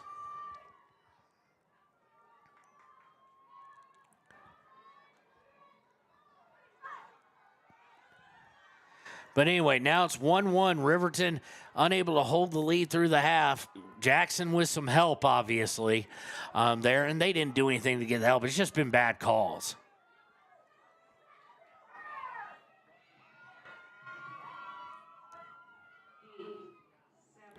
7 seconds left here in the half, and it'll just be popped up, and we will go to half with it all tied up. So that is your score after one. When we were, and I'm all of a sudden, I got some water on here. I was about to say we're all of a sudden frozen up. We're not frozen up, and when we return, it'll be time for the United States Marine Corps halftime show here on WYO Today. Don't leave your future up in the air. Always wear a seatbelt and reduce your risk of death of serious injury in a crash by almost 50%. Buckle up, Wyoming. Stay at the newly renovated Hampton Inn & Suites Riverton, proud sponsor of all sports teams, home and away. Experience the perfect blend of comfort and convenience with Hampton's top-notch amenities, including a free hot breakfast, complimentary dinner and drinks Monday through Thursday evenings, a sweet shop for snacks and essentials, a pet-friendly environment and an indoor hot tub pool, and a fitness center to keep up with your workout routine. We've got everything you need for an exceptional stay. Reserve your stay now on our website, Hampton Inn & Suites Riverton, where comfort meets convenience. And we interrupt you with breaking news live from the Pepsi Wild Cherry aisle. Carol, can you hear us? Steve, I've never seen anything like this. The bold, refreshing, and bursting with cherry deliciousness of Pepsi Wild Cherry is, well, let's just say everyone is getting wild. Getting wild? That's right, Steve. There's dancing, binge-watching, and is that a slip and slide? They're really putting the wild in Pepsi Wild Cherry, and this on-the-scene reporter can't wait to pop, lock, and drop it. Pepsi Wild Cherry. Go ahead. Get wild. Take the next step in higher education at Central Wyoming College. Offering 2- and 4-year degree programs in a variety of fields, Central Wyoming College in Riverton is transforming lives and strengthening communities through learning, leadership, and connection. Living well isn't just about things. It's about the things that matter. Your family, your friends, and your health. For decades, Sage West Healthcare has been committed to improving the health and care of our communities. Today, we're investing more in our communities, in our people, in advanced medical technologies, and in specialized facilities, so access to better care is close to you and the things that matter most. Sage West Healthcare. Be well, live well. That's why we're here. We believe that everyone deserves a second chance, including us. Hi, I'm Brian Robacher, CEO of Atlantic City Federal Credit Union. And if we said no to you in the past, I'm asking you for a second chance too. In the midst of everything happening, we are committed now more than ever to second chances and when it comes to your finances. An auto loan for your new car, business loans, home loans, and more. Give Atlantic City Federal Credit Union a second chance to give you a second chance. We've been helping our community thrive since 1964, and now it's your turn. Visit AtlanticCity.coop to apply today. Atlantic City Federal Credit Union, federally insured by the NCUA. For a place, a people, an idea, for right and freedom, for liberty and justice for all. For every square inch between fruited plains and spacious skies. Marines fight to win. See all the battles Marines fight to win at Marines.com.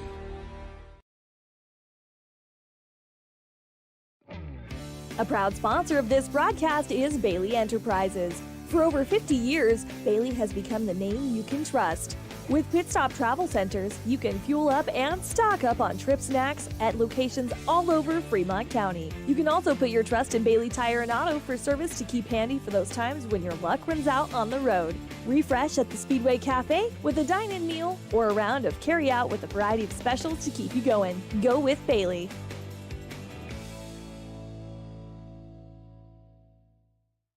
Detailing done different can protect your vehicle with S-Tech's Action Series, Carbon or Smart Series ceramic tint, plus premium ceramic coatings for maximum UV and heat protection.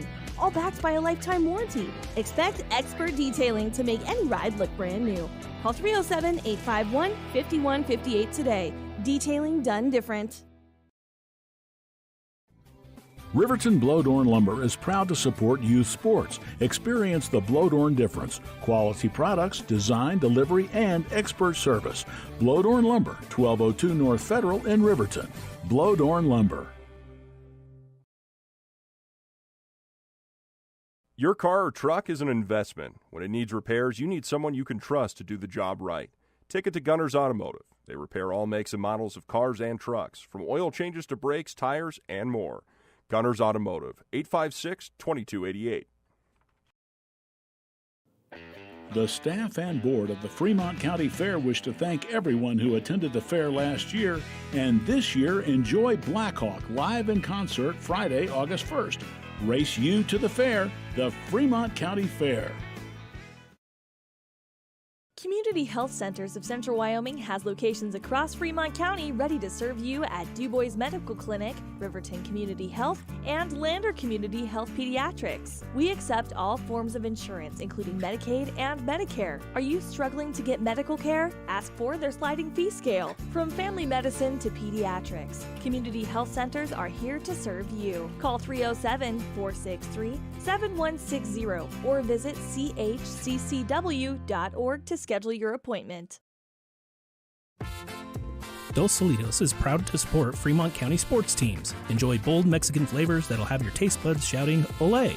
Follow them on Facebook, Instagram, and TikTok for updates on events and food truck locations. You need an oil change, but you don't have a lot of time. Expressway Lubes on South Federal in Riverton and Highway 789 in Lander provide a fast, professional lube, oil, and filter change. Expressway Lubes, locally owned and proud to support our local student athletes.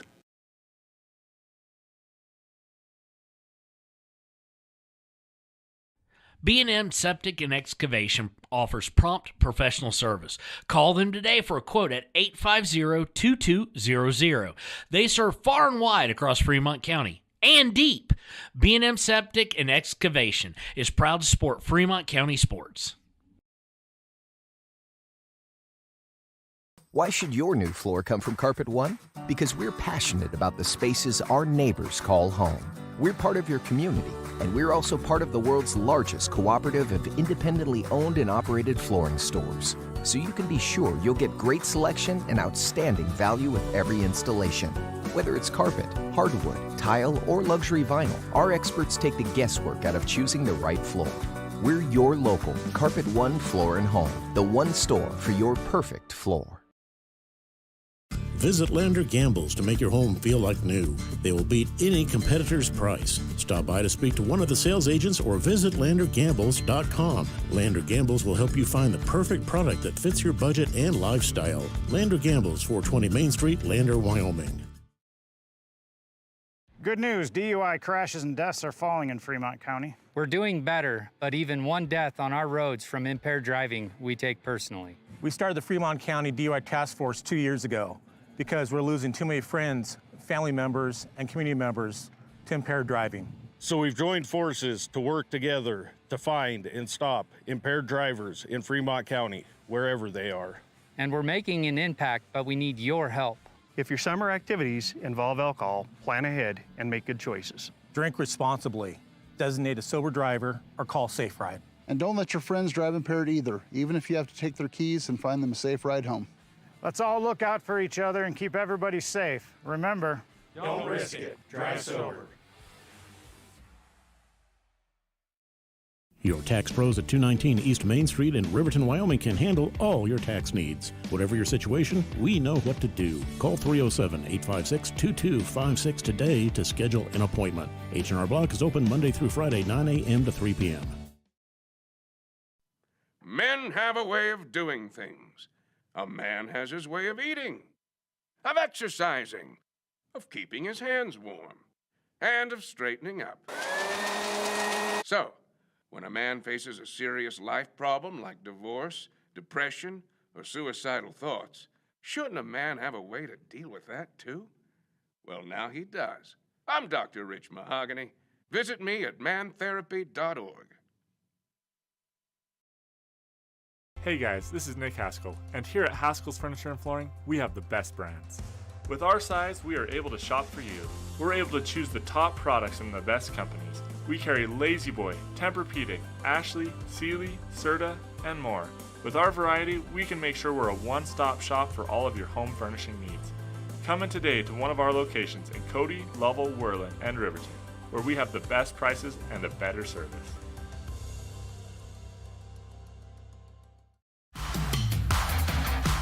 And welcome to the United States Marine Corps halftime show, and we're going to go right into the second half while we're doing this halftime show. It's knotted up 1-1 here from Green River High School, the Wolf Stadium. The bench and Coach Wahid have both gotten yellow cards. I don't know what the first one was for. That was before the calls just got utterly ridiculous, and this has been such a well-officiated overall tournament. They've been letting them play physical, but I just don't think the official has seen either. He's calling things just based on the aftermath. I mean, Cammie Paskett laying on the ground, tackled. I mean, as obvious as day, should be a foul. And if you want to let them play physical, just don't call it. Referee turns around, sees Cammie on the ground, the other player standing above her, and calls Cammie for it. That didn't just happen once. Happened to Aspen Gordon. Happened to Kier Coleman Weiss. It's been a bit ridiculous, but they tied it up with about a minute left. So here's where we are. Tied up going into the second half. Chance for a regional conference, for a West Region Championship berth on the line, as well as a guaranteed no worse than number 2 seed at state. So they'll flip-flop directions. Riverton now going left to right. Jackson with the kickoff and is eventually going to go out of bounds. It'll be a throw by Braden Mossbrucker. Mossbrucker with the throw. It goes off ahead, but it goes backwards. If you're Jackson, Meharado trying to send it forward, loses it, and it'll go out of bounds about 15 yards further upfield than where Mossbrucker just initially threw it in. The fans not happy. Wahid especially not happy. Throw in is, goodness, she's got a cannon for a throw like that, over the head throw. Goes about 30 yards in the air, and they have to just send it out of bounds. So it'll be thrown in again by Mossberger, just working their way down. Reminder, this is the between number 4 in the state, number 2. Riverton has, and right now that's kind of holding, has won both matchups with Jackson 2-1, but it is so difficult to beat a team 3 times in a season in anything. Out of bounds off Jackson after Rommel had cleared it out momentarily. And Riverton, at least right now, here in the first minute 15 or so, showing a lot more aggression as far as pushing forward. And some of that may just be coach's anger, and it's into the box. Cammie unable to just get to it just in time. And Jackson will clear it out, but it'll go to Kaylor McConaughey, who will send it back forward. Timbry Mathil marking the player for Jackson who gets it. Jackson will go towards the near sideline. Now look to work up the near sideline. Tipped back. Decatur Yarborough will send it forward, and they're just trying to kick it, just get rid of it as soon as possible. And with the way Jackson's passing, and this is on sides, coming down the far side, Jackson, Kimber Mathil trying to get in front. Now Mossbrucker in front. Decatur Yarborough able to get a hold of it and cleared out by Kimber Mathil. Least momentarily, and now finished up by Celia Meharado to Cammie Paskett. Paskett loses after being double-teamed, but goes to no-seep. Sending it forward for Cammie Paskett. Paskett on the run. She might be able to get to it first. She cannot, and it's kicked back to the keeper and cleared out by Rommel in goal. Oh, that was exciting. But by just trying to clear it out, the way all the passes seemingly have backspin on them for Jackson, and it's making these clearance attempts kind of just not get everything they could underneath them. Mathil looking for her sister, Timbry, and it's going to be cleared back into the box by Jackson. Aspen Gordon misplays it at first and then kicks it out of bounds. And that's one thing that has got to clean up here relatively quickly in the second half is the back line just misplaying balls. It's like they're playing to not make a mistake, and anytime you do that, you're going to make a mistake. So hard to do, I get it. In a semifinal, just go, Inbound throw. Winds up with Meharado. She's got a little bit of room to run. She's trying to put it out there for Timbry Mathil. Mathil's not going to be able to get there. And for some reason, and she just slunched over the backline defender for Jackson. She sent it out of bounds when she had 20 yards to work with because Mathil knew, hey, don't waste the sprint here because you're not getting to that. Throw in by Mossbrucker. Goes that same defender. She'll poke it forward. They're trying to get past Piper Anderson. Do so on a beautiful pass. Now looking to go forward. Misplayed by Mossbrucker. Decatur Yarber getting back. And they go down, and it's going to be a corner kick. And based on how the first half was called, I figured there was going to be a penalty kick for Yarber playing it. But there is not. It will be a corner.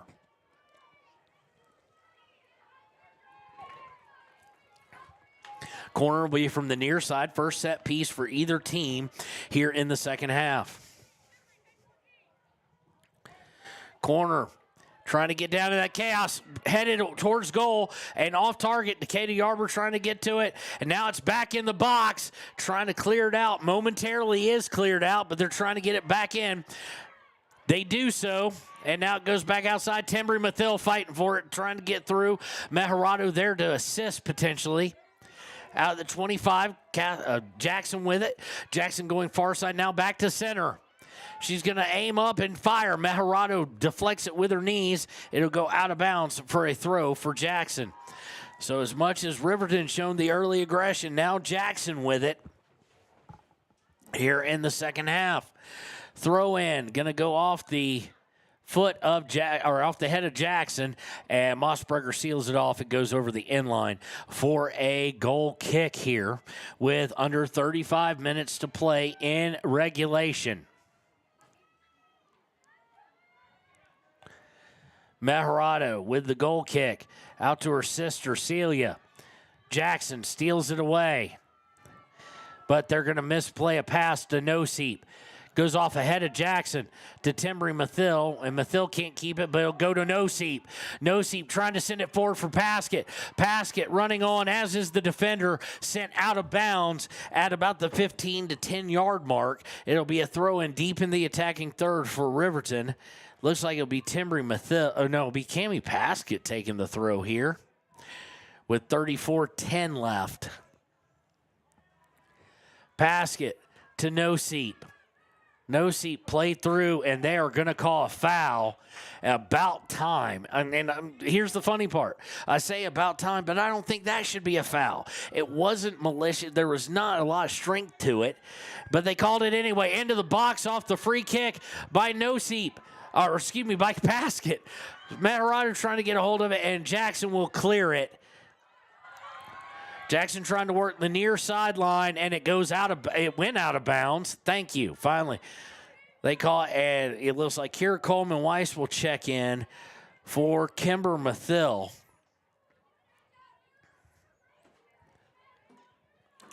Throw in will be by Kayla McConaughey here on the near sideline. McConaughey, the throw off of Celia Meharado, then sent back towards Piper Anderson. Now to Decatur Yarber. It's just ping-ponging back and forth at this point. Now through to Celia Meharado. Meharado trying to work through, and is sent out of bounds by Jackson. It'll be a throw-in, again, for Kaler. Throw into Meharado, and they're going to call a foul. They went through the back of Celia Meharado.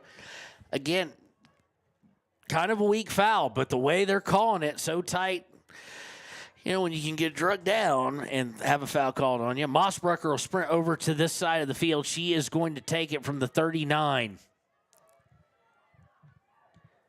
Sent into the box, gets in, and now it's free. Meharado the cross, and goal! Riverton! Riverton with the goal! Chaos again. Beautifully done by Mossbrucker. And I think that is, they're going over to Timbry Mathil. I can't tell if it was her or if it was Kira Coleman Weiss. But Riverton puts in the goal again. And that's exactly what you need. And Mossbrucker with the absolute perfect free kick placement from 39 yards out. Put it about within 8 yards. And then chaos ensued. And then credit Celia Meharado, I think it might have been Noseep, couldn't tell, just saw the hair, with the extra pass. Could have gone for it, had an open look, but the goalie right in front of her. The pass, the redirect, Riverton up 2-1, and we're way off on clock because I always get too excited and forget. So we'll get it back. 32-22 is the goal mark. Maya Noseep will come out for Carson Vosica. Riverton leading 2-1 here. Long pass attempted, and it's just going to go all the way out of bounds. It'll be a throw-in for Riverton. So now, much like the boys' game, just not quite as long, can the girls hold on here? Can Lady Wolverines make it? Now, another goal would be perfect. But I'm sure Jackson right now is saying the same thing we did, that they gave them the goal because of the foul call. But nonetheless, that's hard to do from 39 yards out. And credit Braden Mossbrucker.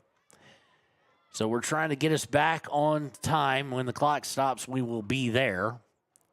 Be a throw-in for Jackson after a long clearance pass was unsuccessful by Riverton. All right, there we go. Jackson looking to cross it over, 2-1 Riverton. Not even a quarter of the way through the second half here on the near side. Jackson trying to work it down, giving pursuit is Carson Vosica. Coming over to help is Kayla McConaughey. She's able to get one, but they come free. Does Jackson. Triple team now double team as they fade back in. Vosica and Decatur Yarber trying to mark, not allow the crossing pass. Crossing pass just way too far, and it'll go over the end line. It'll be a goal kick. Riverton bailed out on that.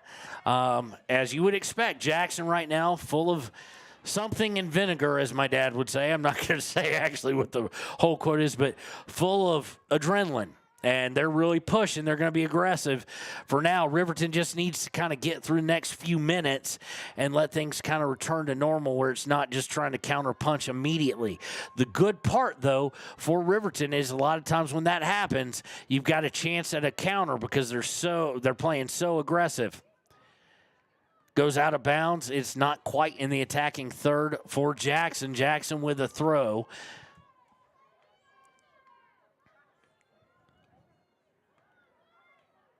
Going out of bounds. Nope, it's going to stay in. Good job by Jackson there. They bring it towards the box. They're sealing them off, not allowing the crossing pass. She's doing everything she can. It's going to be deflected by Aspen Gordon. And now here's the cross. And sent wide on the far side, near side for the shooter. And it'll be a goal kick for the Lady Wolverines as we're now under half an hour to play. Here from Green River High School, number 4 leads number 2 in the 4A West Regional Soccer Semifinal. Goal kick is going to be angled out of bounds by a deflection by Jackson. So it'll be a throw-in for Riverton. That's Mossbrucker's side. She'll be taking it. Goes over the head, the defender, and Timry Mathil trying to get back. Now sent forward by Jackson. And she is onside. Jackson almost got someone behind. Now they do have someone behind on the far side. Looking to cross. Deflected by Yarber. Yarber trying to get out. Still in the box. And now sent back out. Timry Mathil trying to get to it. And there's going to be a trip. And they're going to yellow card her? Of course they are.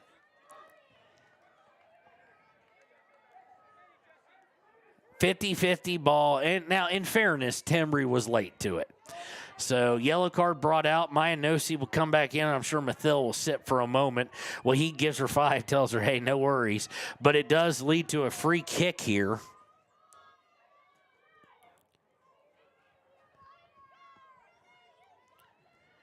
And they let some time go, so we need to let some time go too. All right, there we go. They're going for goal, and it gets underneath Ayana Meharado, 2-2. And that should not have, I'll just be blunt, that should not have happened. She didn't get her whole body in front of it, and now she's got to forget that as she is going to have to come back and make some stops. Just a little bit too easy there. We'll try and get the time right, too, while we're at it.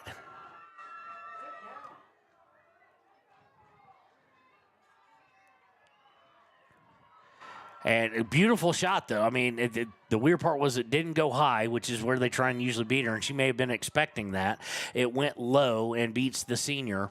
And there's the long goal, the long kickoff by Cammie Paskett. And as we said, these are two even teams. You just wish the officiating was a little bit better. That was definitely a foul, though, on Timry Mathil. I'm not sure it was yellow card worthy, but it was worthy of a free kick. And here's what you got now, 2-2. Riverton and Jackson. And it's what you expect out of a semifinal. It's what the fans got earlier today with Kelly Walsh being upset by Green River. Tight game. It's just what you want. And now here comes Jackson. They want to try and get the lead, but intercepted by Yarber.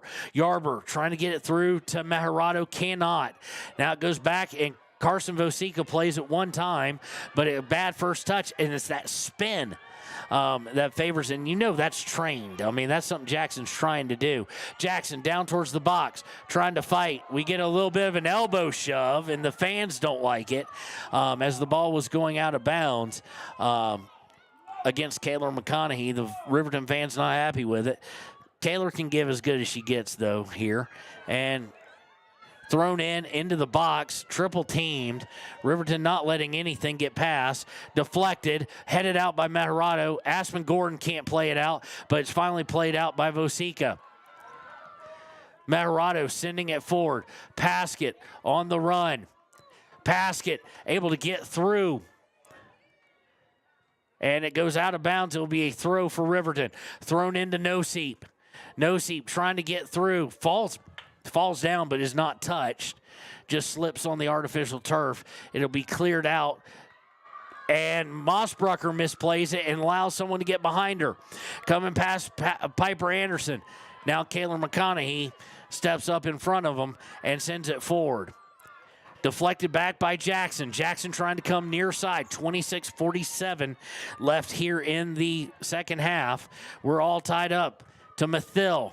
Timbry Mathill beaten by someone I wouldn't expect to get it from her, but Jackson, very physical team, and had the right angle, and they're going to send the pass just too far out. It'll be a throw-in at about the 9-yard line for Riverton. Coming in is going to be Sadlin and Kimber Mathill. They will come in for Vosica and Piper Anderson. Sadlin, the freshest player to come in, as we did not see her, at least I didn't recognize her come in the first half. Of course, she had a goal early in the season. She had the first goal of the season, actually, for Riverton.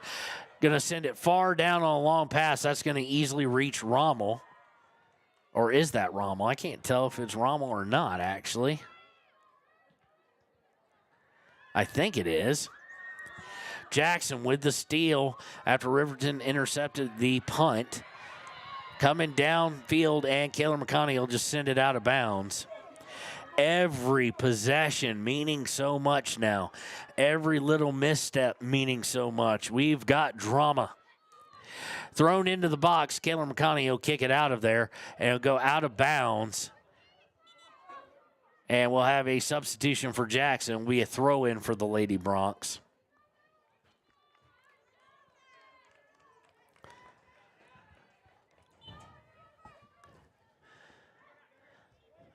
Sadlin intercepts, and Gordon will send it forward.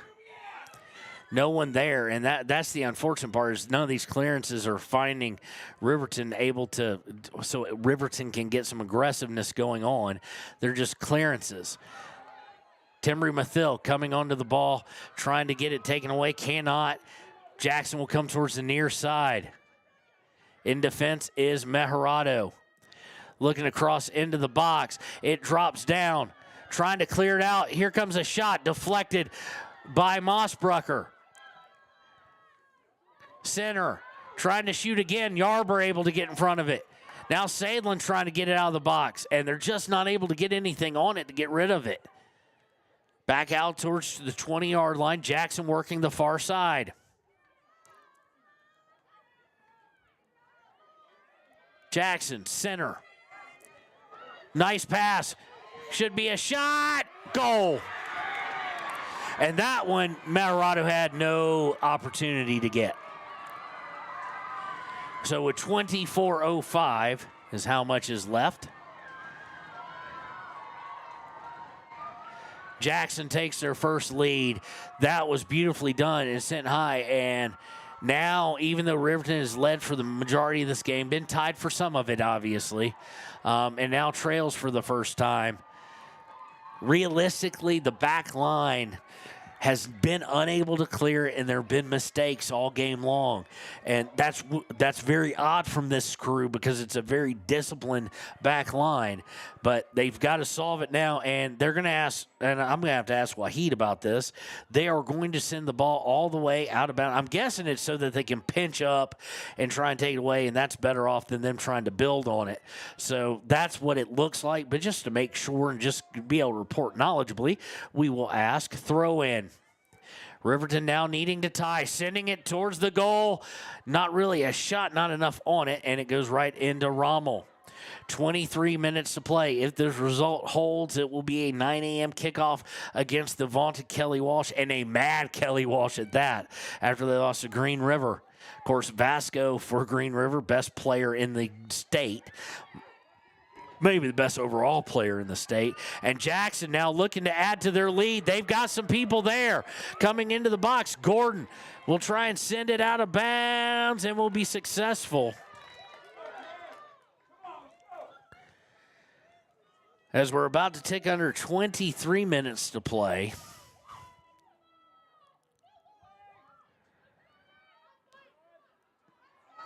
And taken away in the box. Go ahead and centered and sent back towards Kimber Mathill and then sent out of bounds by Jackson. That was unique. Wouldn't have expected that, but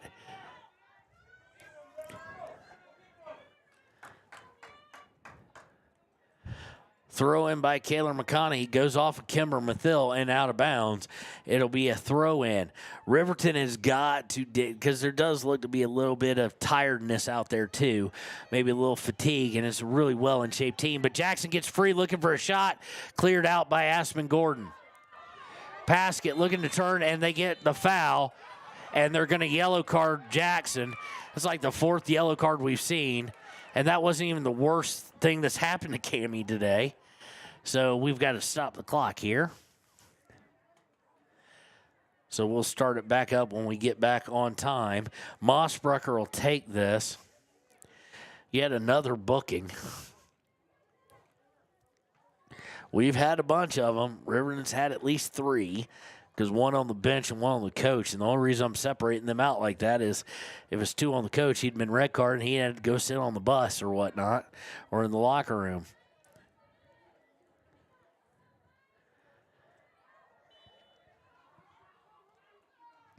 Mossbrucker going to unleash it.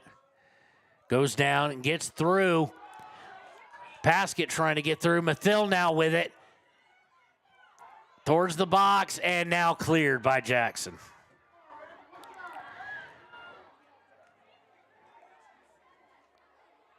Kimber Mathill with it. Trying to get it to her sister, cannot. Taken by Jackson, but Mossbrucker will intercept the pass. Mossbrucker with some room to work gets it to Noseep, and Noseep just can't get a good pacing on the pass, and it'll go out of bounds off of Celia Mejorado. It'll be a throw for Jackson.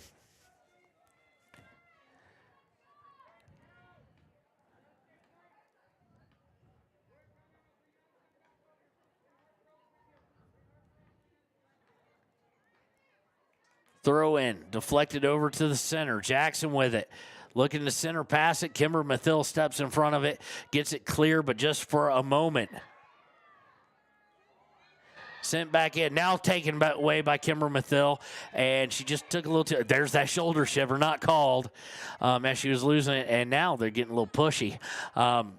But beats Kimber. Trying to get around Kaylor. Does with a centering pass. Sent out by Aspen, but sent right back towards the box. This one slightly to the left. Jackson looking to center. Perfectly done. Headed a couple times, but right back to Jackson. And this one right to Ayana Mejorado. Mejorado going to punt it.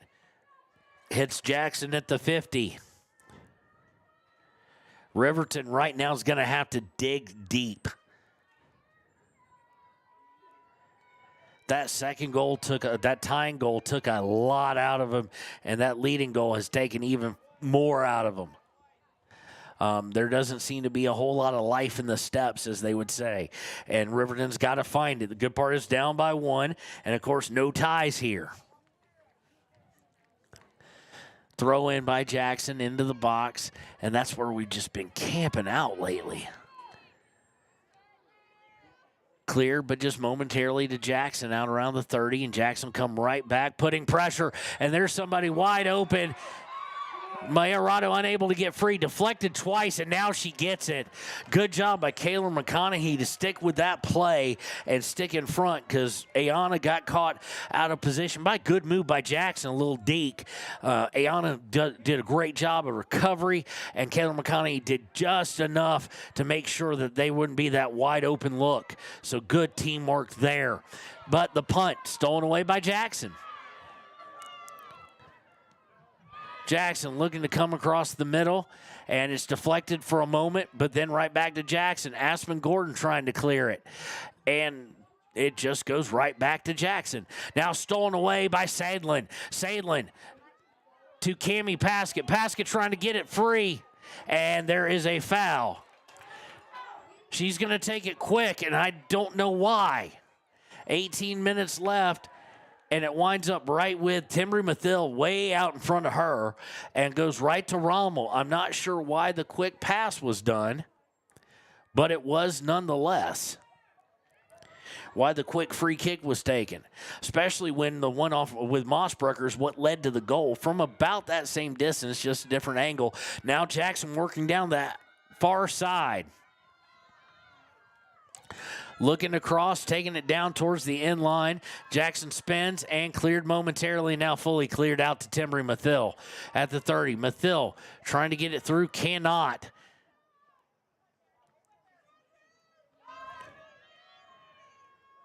Coming towards the outside, into the box, trying to get a shot. Centered. Piper Anderson stopped a clearance pass by Aspen Gordon. Mathill's going to beat her too, and go! It looked like it, so I'm going to give it a Cammie Paskett offsides.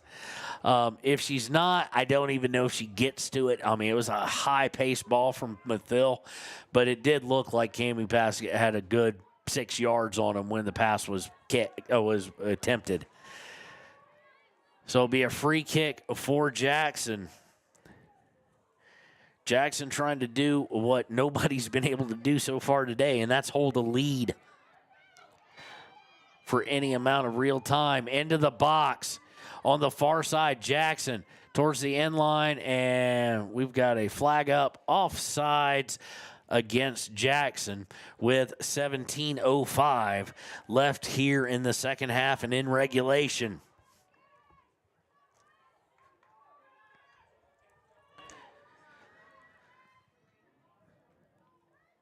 Long pass, and it's going to go, it did go out of bounds. No, it did not. So it's going to be cleared by Jackson. And Piper Anderson unable to keep control of it, and it goes right back to Jackson.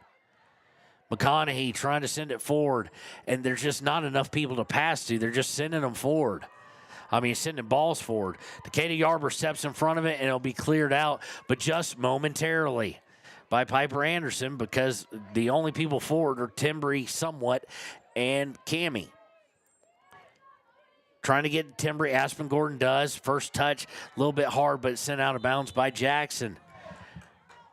And Riverton going to do some mass substitutions here, try and get some fresh legs on here. Carson Vosica, Celia Mejorado coming back on, and Kira Coleman-Weiss. Vosica with the ability to tie this up. Kira Coleman-Weiss probably the most accurate suspect, so to speak, to tie it up, especially with fresh legs. Headed over on the throne by Timbry Mathill, going back towards Rommel, and they're going to try and get it to her. Coleman-Weiss giving a sprint on, and if it hadn't been for that one Jackson player, she would have probably gotten to it, but now it's deflected all the way out to midfield. Mossbrucker on it, looking to pass it up, and it will go out of bounds off Jackson, so Mossbrucker throw it in right about midfield with 15:22 left here in regulation. Throw in. Unable to be controlled by Celia Meharado and sent back and too far back. Jackson given a run on. Kaylor McConaughey will kick it back to Meharado. Meharado out to Aspen Gordon to Decatur Yarber. Decatur Yarber over to Mossbrucker, and Mossbrucker to Jackson. Jackson will play it backwards. Just Riverton now having a real hard time getting any kind of multiple passing possession going. Jackson's just not allowing it, clogging the passing lanes. This pass by Jackson is going to be too far and go into the box, being Anna Meharado the only one anywhere near it, and she'll send everyone forward as we're now under 14:35 to play in regulation. Riverton trying to find a spark. And long pass, Ayana Meharado is going to get it's going to come right back to the goal. Here's a punt again. And nicely done by Jackson, throwing a leg up there and keeping it from going any further. Mossbrucker, instead of control, okay, no, it doesn't. Unable to control it, goes out of bounds, and they're playing these things off of the roll instead of taking a little time, a little soft touch. I'm sure it's a clear because Jackson's coming at them hardcore, but they do have time. Coleman Weiss with a steal, looking to get it to Cammie Paskett. Paskett near sideline. Paskett slowing down, trying to set things up. Some fans yelling, "Go, Cammie, go," and it's sent out of bounds. And I have to agree with him. Cammie had the edge and the speed. You do wonder if the legs are tiring now, though, especially she's the one forward actually going after balls. And this one's going to be deflected out of bounds. It will be over the inline, actually, on the throw, and it will be a corner kick. Riverton has scored on these already as they'll bring Decatur Yarber up. Paskett, the corner, is right to Rommel. I don't know if she was thinking Olympico with the wind or if the wind grabbed it. Now the wind is blowing in that direction, so you've got to overcompensate. If you want it to be 5 yards out in the box for some chaos, you've got to aim about 12 yards because of the way the wind's blowing. If you aim for the 5, you're going to go right to the goalie or even over the crossbar and for a goal kick. Ball out of bounds after the punt by Rommel. It was last touched by Riverton.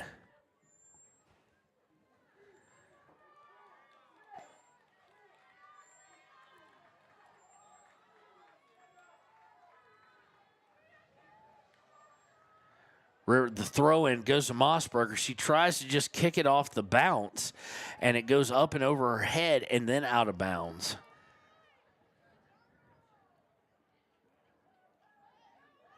This one, angled out of bounds by Mossberg, had no choice, was on the retreat. And now Jackson perfectly content to just keep doing this down in the attacking third as they have the lead. And the clock is not a fan of Riverton at the moment. Ball out of bounds again. It will be a throw-in by Jackson as we're under a dozen minutes to play.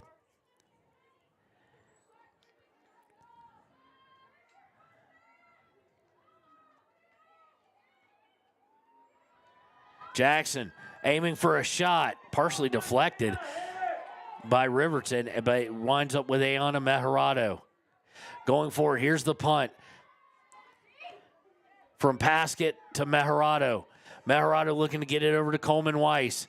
Coleman Weiss trying to get to Mathil. Coleman Weiss takes away to Paskett. Paskett trying to send it forward, and it's going to roll all the way over here, and it's going to be hit out of bounds or struck out of bounds by Jackson. Coming back in, Maya Noseep. She's coming in for Vosica. So you know Maya can score, Coleman Weiss can score, Mathil, Decatur Yarber's now been moved up. What you would kind of expect. Decatur Yarber, not known for scoring this year, but known for scoring, had several goals last year. She's moved to the back line this year where she's been an excellent defender, but it's nice to have that in your back pocket when you're down in a tournament. And stolen away by Jackson. Mossberger, who played so beautifully yesterday and played a great first half, just having a hard time now. Shot. Meharado steps in front of it. Mossberger was just stripped and unable to get anything going. you do wonder about her because usually she's the one getting to the balls, and she's usually the one able to make up the ground, and she's just been unable to do so in the second half. So that's, again, you worry about legs. McConaughey trying to poke through there and get through, and Jackson's coming away with it with pressure as we approach 10 minutes. And onside, looking to shoot, and no, that's not even Piper Anderson just comes in and they fall down and cleared out by Caleb McConaughey. But right now it's not so much the score, although a score would end it. Jackson up 2 would probably be the nail in the coffin here, but it's keeping it here. And now centered, had a look, didn't take it, now has a look, takes it, and it goes wide right. Probably should have taken the look the first time, instead waited for the second one. 9:30 left here in regulation. Riverton trying to find a way to get back in this. Led 1-0, led 2-1. And then gave up 2 goals relatively quick. First one probably shouldn't have been a goal. Probably shouldn't have happened. Second one, just a beautiful play by the Lady Broncs as they now work back into the box. They're perfectly content, as I said, to play right here. Piper Anderson looked for a clearance, then stopped. Now will clear it. It'll go all the way past the 50. Cammie on the run, trying to push up. Intercepted on a pass by Kira Coleman-Weiss, but it goes out of bounds for a throw with 8:42 left. Throw in, intercepted by Celia Mejorado. Mejorado sends it forward. Paskett plays it to Yarber. Yarber trying to get through, cannot, as she kind of got tangled up in the legs. Aspen Gordon pops it just kind of straight up, goes about 8 yards.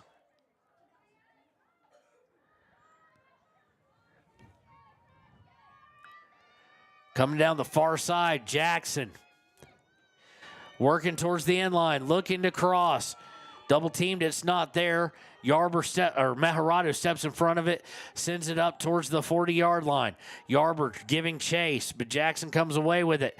Jackson turns, it goes out of bounds. It'll be a throw-in for Jackson as we're now under 8 minutes to play.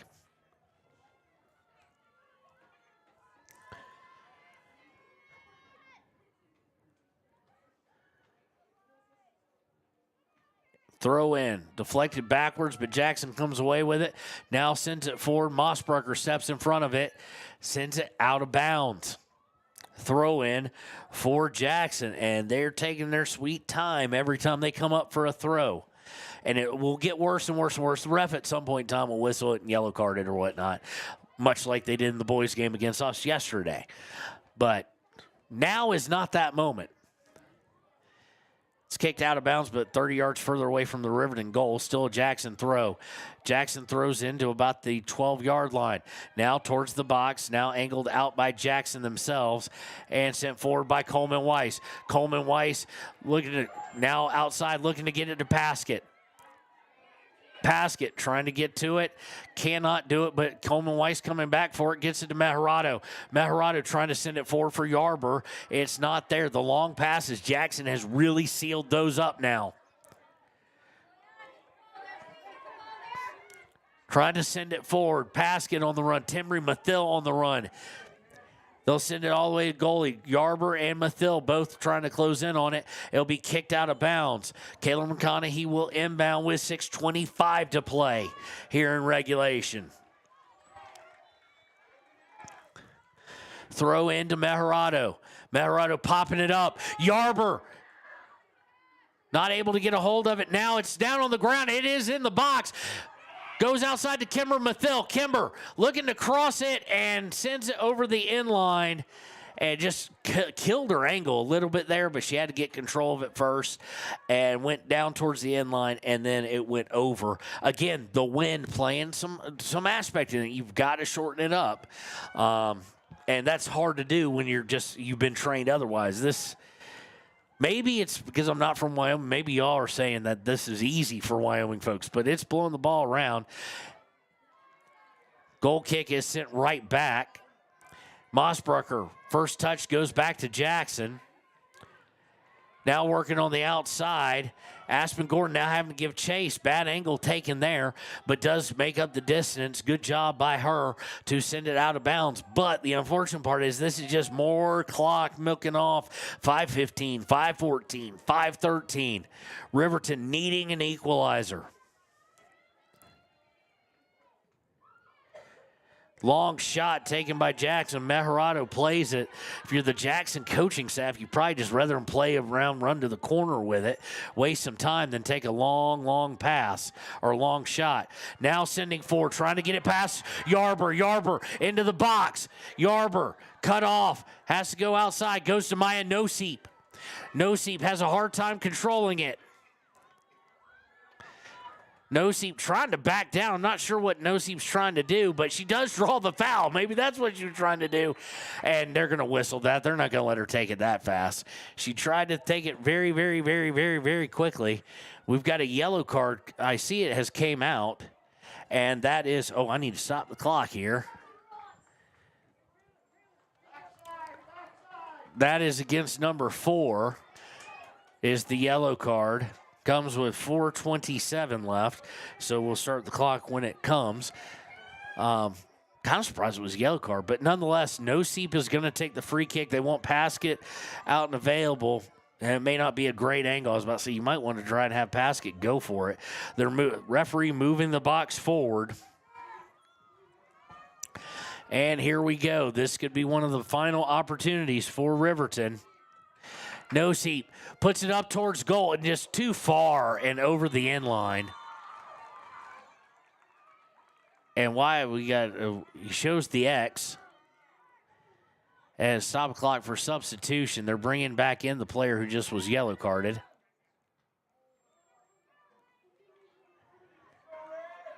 I'm not sure if Noseep was trying to go for goal there or it's just the wind caught the pass. You just really can't tell. Rommel. I think it's Rommel. I can't tell. I could tell better from the other angle. Intercepted. Yarber trying to get, and Yarber can't after a great interception by Paskett. Just they're bringing everybody back, obviously. They're going to make it very difficult to get any look. And now trying to go to the far side, and this is just clock as Mossberger will send it out of bounds.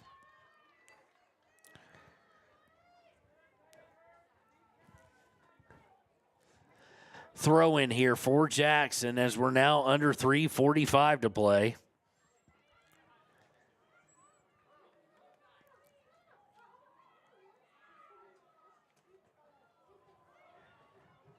Riverton trying to get it going forward, just cannot. They've had a few opportunities, but Jackson has done a phenomenal job of keeping the right kind of pressure going that doesn't lead to mistakes. They're not sending a lot of gals forward, really only 2 or 3, just enough to keep possession down there. McConaughey has to go out of bounds off of Jackson, but there's only 3:10 left. And on the throw-in, Kimber Mathill looking forward instead of trying to control the ball. And that's the unfortunate part when you get desperate. Trying to aim up her pass. She's trying to get it up to her to Cammie. Unfortunately, she has to get the ball in control first. You have to watch that in, but you're trying to move forward because you can feel the clock. Even if you don't know exactly what it's saying at the moment, you can feel it. And there's a shot by Jackson. And now the Fords go sprinting backwards as Ayana with the save.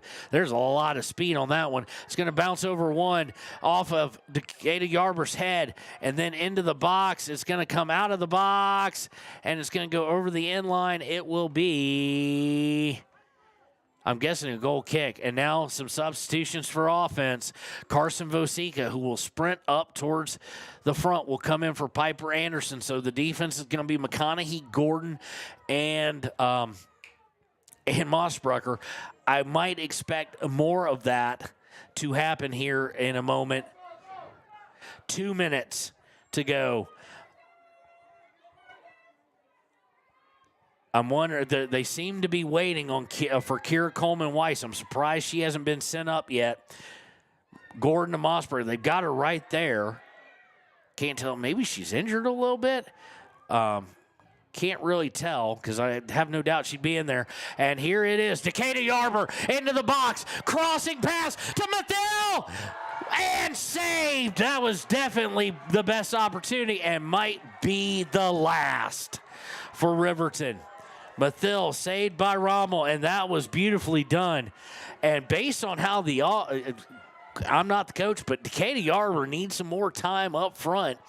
She's deceptively quick with her movements. Not a lot of speed, though, but everything down there is purposeful, and she sets up other players just like she did last year. But conversely, she's a great defender, too, so it's a great problem to have and an infuriating, frustrating problem to have if you're a coach as well. So thrown in by Riverton after it was cleared out by Rommel. And we are under a minute, 47 seconds left. And here comes Jackson, and they are going to go to the corner and just sit there, I'm sure. Trying to pull back, stolen away, though. And now you just got to send everybody. 34 seconds left. You have got to get over there. And it's just going to be a little too late, I think. That was the opportunity right there. And they've got 4. They're just playing in the corner. Piper Anderson covering herself. Ayana with the punt, and not enough to it. 10 seconds left, 9 seconds left, 8 seconds left, and it's going to go out of bounds, and that's going to do it. Jackson is going to win the one, if you will, that matters, and they will face the home Green River squad as you see the body language, players not happy at all as they come off on the sideline. Braden Mossbrucker among them, Aspen Gordon among them. But unfortunately, or fortunately, this team is headed to state. This is a good team. Number 2 just beat number 4. And we kind of had our answer as to why they're number 2 in Wyo Prep's eyes versus Riverton in number 4, even though Riverton beat them twice already. But most importantly is you've got a game tomorrow. And you've got a game that is for the ability not to have to face the number 1 seed out of the East. You get to face the number 2 seed, and I think that's much better because that's about ranked where Riverton is. The West is a little bit better on the women's side than the East, but it's not drastic, except for in the case of Kelly Walsh, or so we all thought coming into this game, into the Green River game. And Riverton has the same opportunity that Jackson has to defeat someone who's beaten you twice already. Jackson coming in, Riverton's got our number. For Riverton, Kelly Walsh has our number. Jackson was able to fight through that. Riverton needs to do that tomorrow. So we'll be right back with the Click It or Ticket post-game show here on WYO Today. Donate Energy Cooperative. What does that mean for you as a Rural Electric Association member? It all comes down to 7 principles: open membership, one voice, one vote, member benefits, independence, education, cooperation, and community. To understand how it all works, we're headed back in time. In 1879, electricity was in major cities, but rural areas were out of luck. In 1935, President FDR made it possible for companies to build power lines to unserved areas. By the time we hit 1941, some 400 electric co-ops had been organized to serve rural America, just like High Plains Power. For more information, visit highplainspower.org. And welcome back to the Click It or Ticket postgame show here on WYO Today. The final score from the game earlier today, Riverton versus number 1 Jackson on the boys' side. Riverton falls 6-0. Here in a heartbreaking loss in the second game of the day for Riverton. Number 4 Riverton Lady Wolverines lose to the number 2 Jackson Lady Bronx 3-2. Game was not without controversy, especially in the first half, as the Riverton bench got a yellow and Coach Wahid personally got a yellow for disputing, quite frankly, bad calls. I'd tell you guys honestly, if they weren't, they were bad calls. Now, what really led to the change in momentum, Riverton scored first, then at the very end of the first half, it was answered, and we went into half 1-1. Riverton scored kind of quickly off a beautiful ball by Braden Mossbrucker to go up 2-1. Then a free kick set on goal, lower left corner, that 9 times out of 10, quite frankly, Ayana Meharado saves. And I think she'd be the first one to tell you that. But enough of a spin on it, got underneath her arm as she was diving. Dive was maybe a little bit short, and it went in 2-2. And that is when we all saw here watching the game a little bit of the spirit leave Riverton.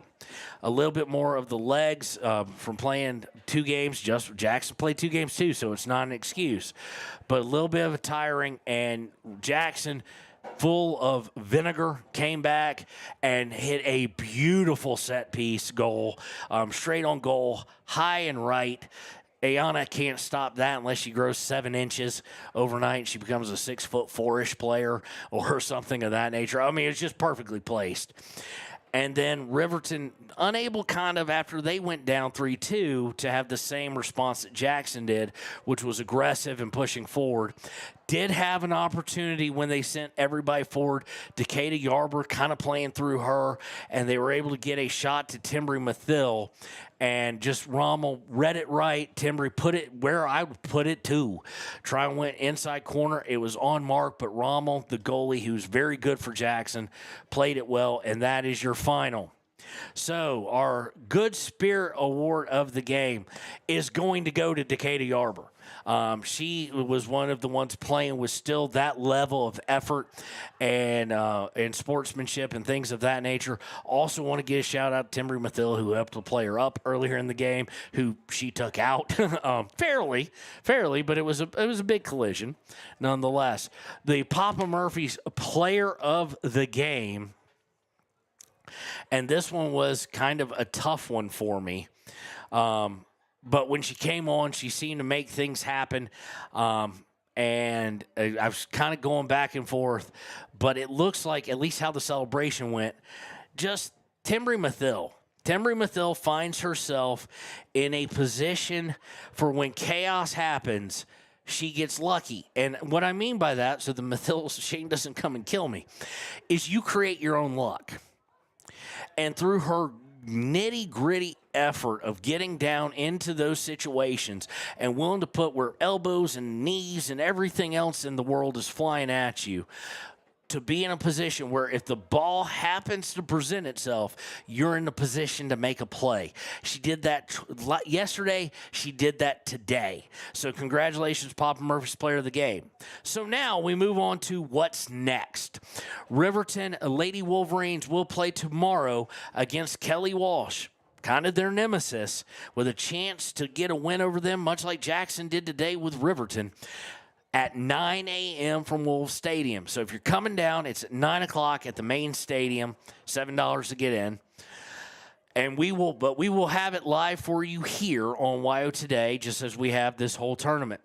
Immediately following that will be Riverton versus Rock Springs or Kelly Walsh on the boys' side. Whoever wins this game coming, or whoever loses this game coming up, at 11 at the same location, Wolves Stadium. So tomorrow, back-to-back morning soccer game, soccer for breakfast and soccer for brunch/lunch. We can't wait to have you with us. And River, what's at stake? Do not diminish it. I know I've heard some people talk about, well, 3rd and 4th at state and 5th and 6th and stuff like that. Oh, they just let them play because of the distances, and people kind of diminish it. That's not diminished. This is definitely not, because what's at stake is, on paper, an easier opponent on Thursday in Gillette at State for both the Lady Wolverines and the Wolverines. A chance to play who would be the second-place team coming out of the East. And tomorrow, definitely in the Click It or Ticket post-game show, probably in the Hampton Inn Suites pregame show, we'll take a look at what is shaking out and who those teams could be that we'll face in Gillette next week. But first things first, we've got 2 games. For the entire crew over at WYO Today Media, at the Ranger, Lander Journal, Wind River News, and all of our great radio stations, for the entire crew, front office, and back, this has been Kevin Shields, your voice of Riverton Wolverine Soccer. We'll see you tomorrow on WYO Today.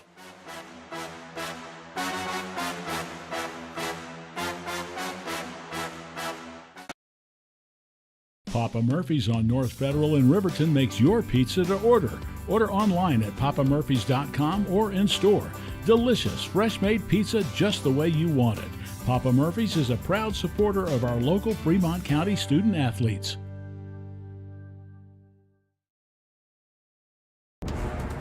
Exploding at 200 miles per hour. Airbags pack a punch. Until age 13, stay buckled up in the back seat. Buckle up, Wyoming. It's the law. For more than 40 years, Porter's Mountain View Supply has been serving central Wyoming with top brand name spas, stoves, fireplaces, and outdoor grills. With 2 locations in Riverton and Casper Plus financing available for your purchase, Porter's offers expert advice, quality products, and service along with maintenance. Porter's, your local spa, stove, and fireplace provider in Riverton at the corner of Sunset and North Federal.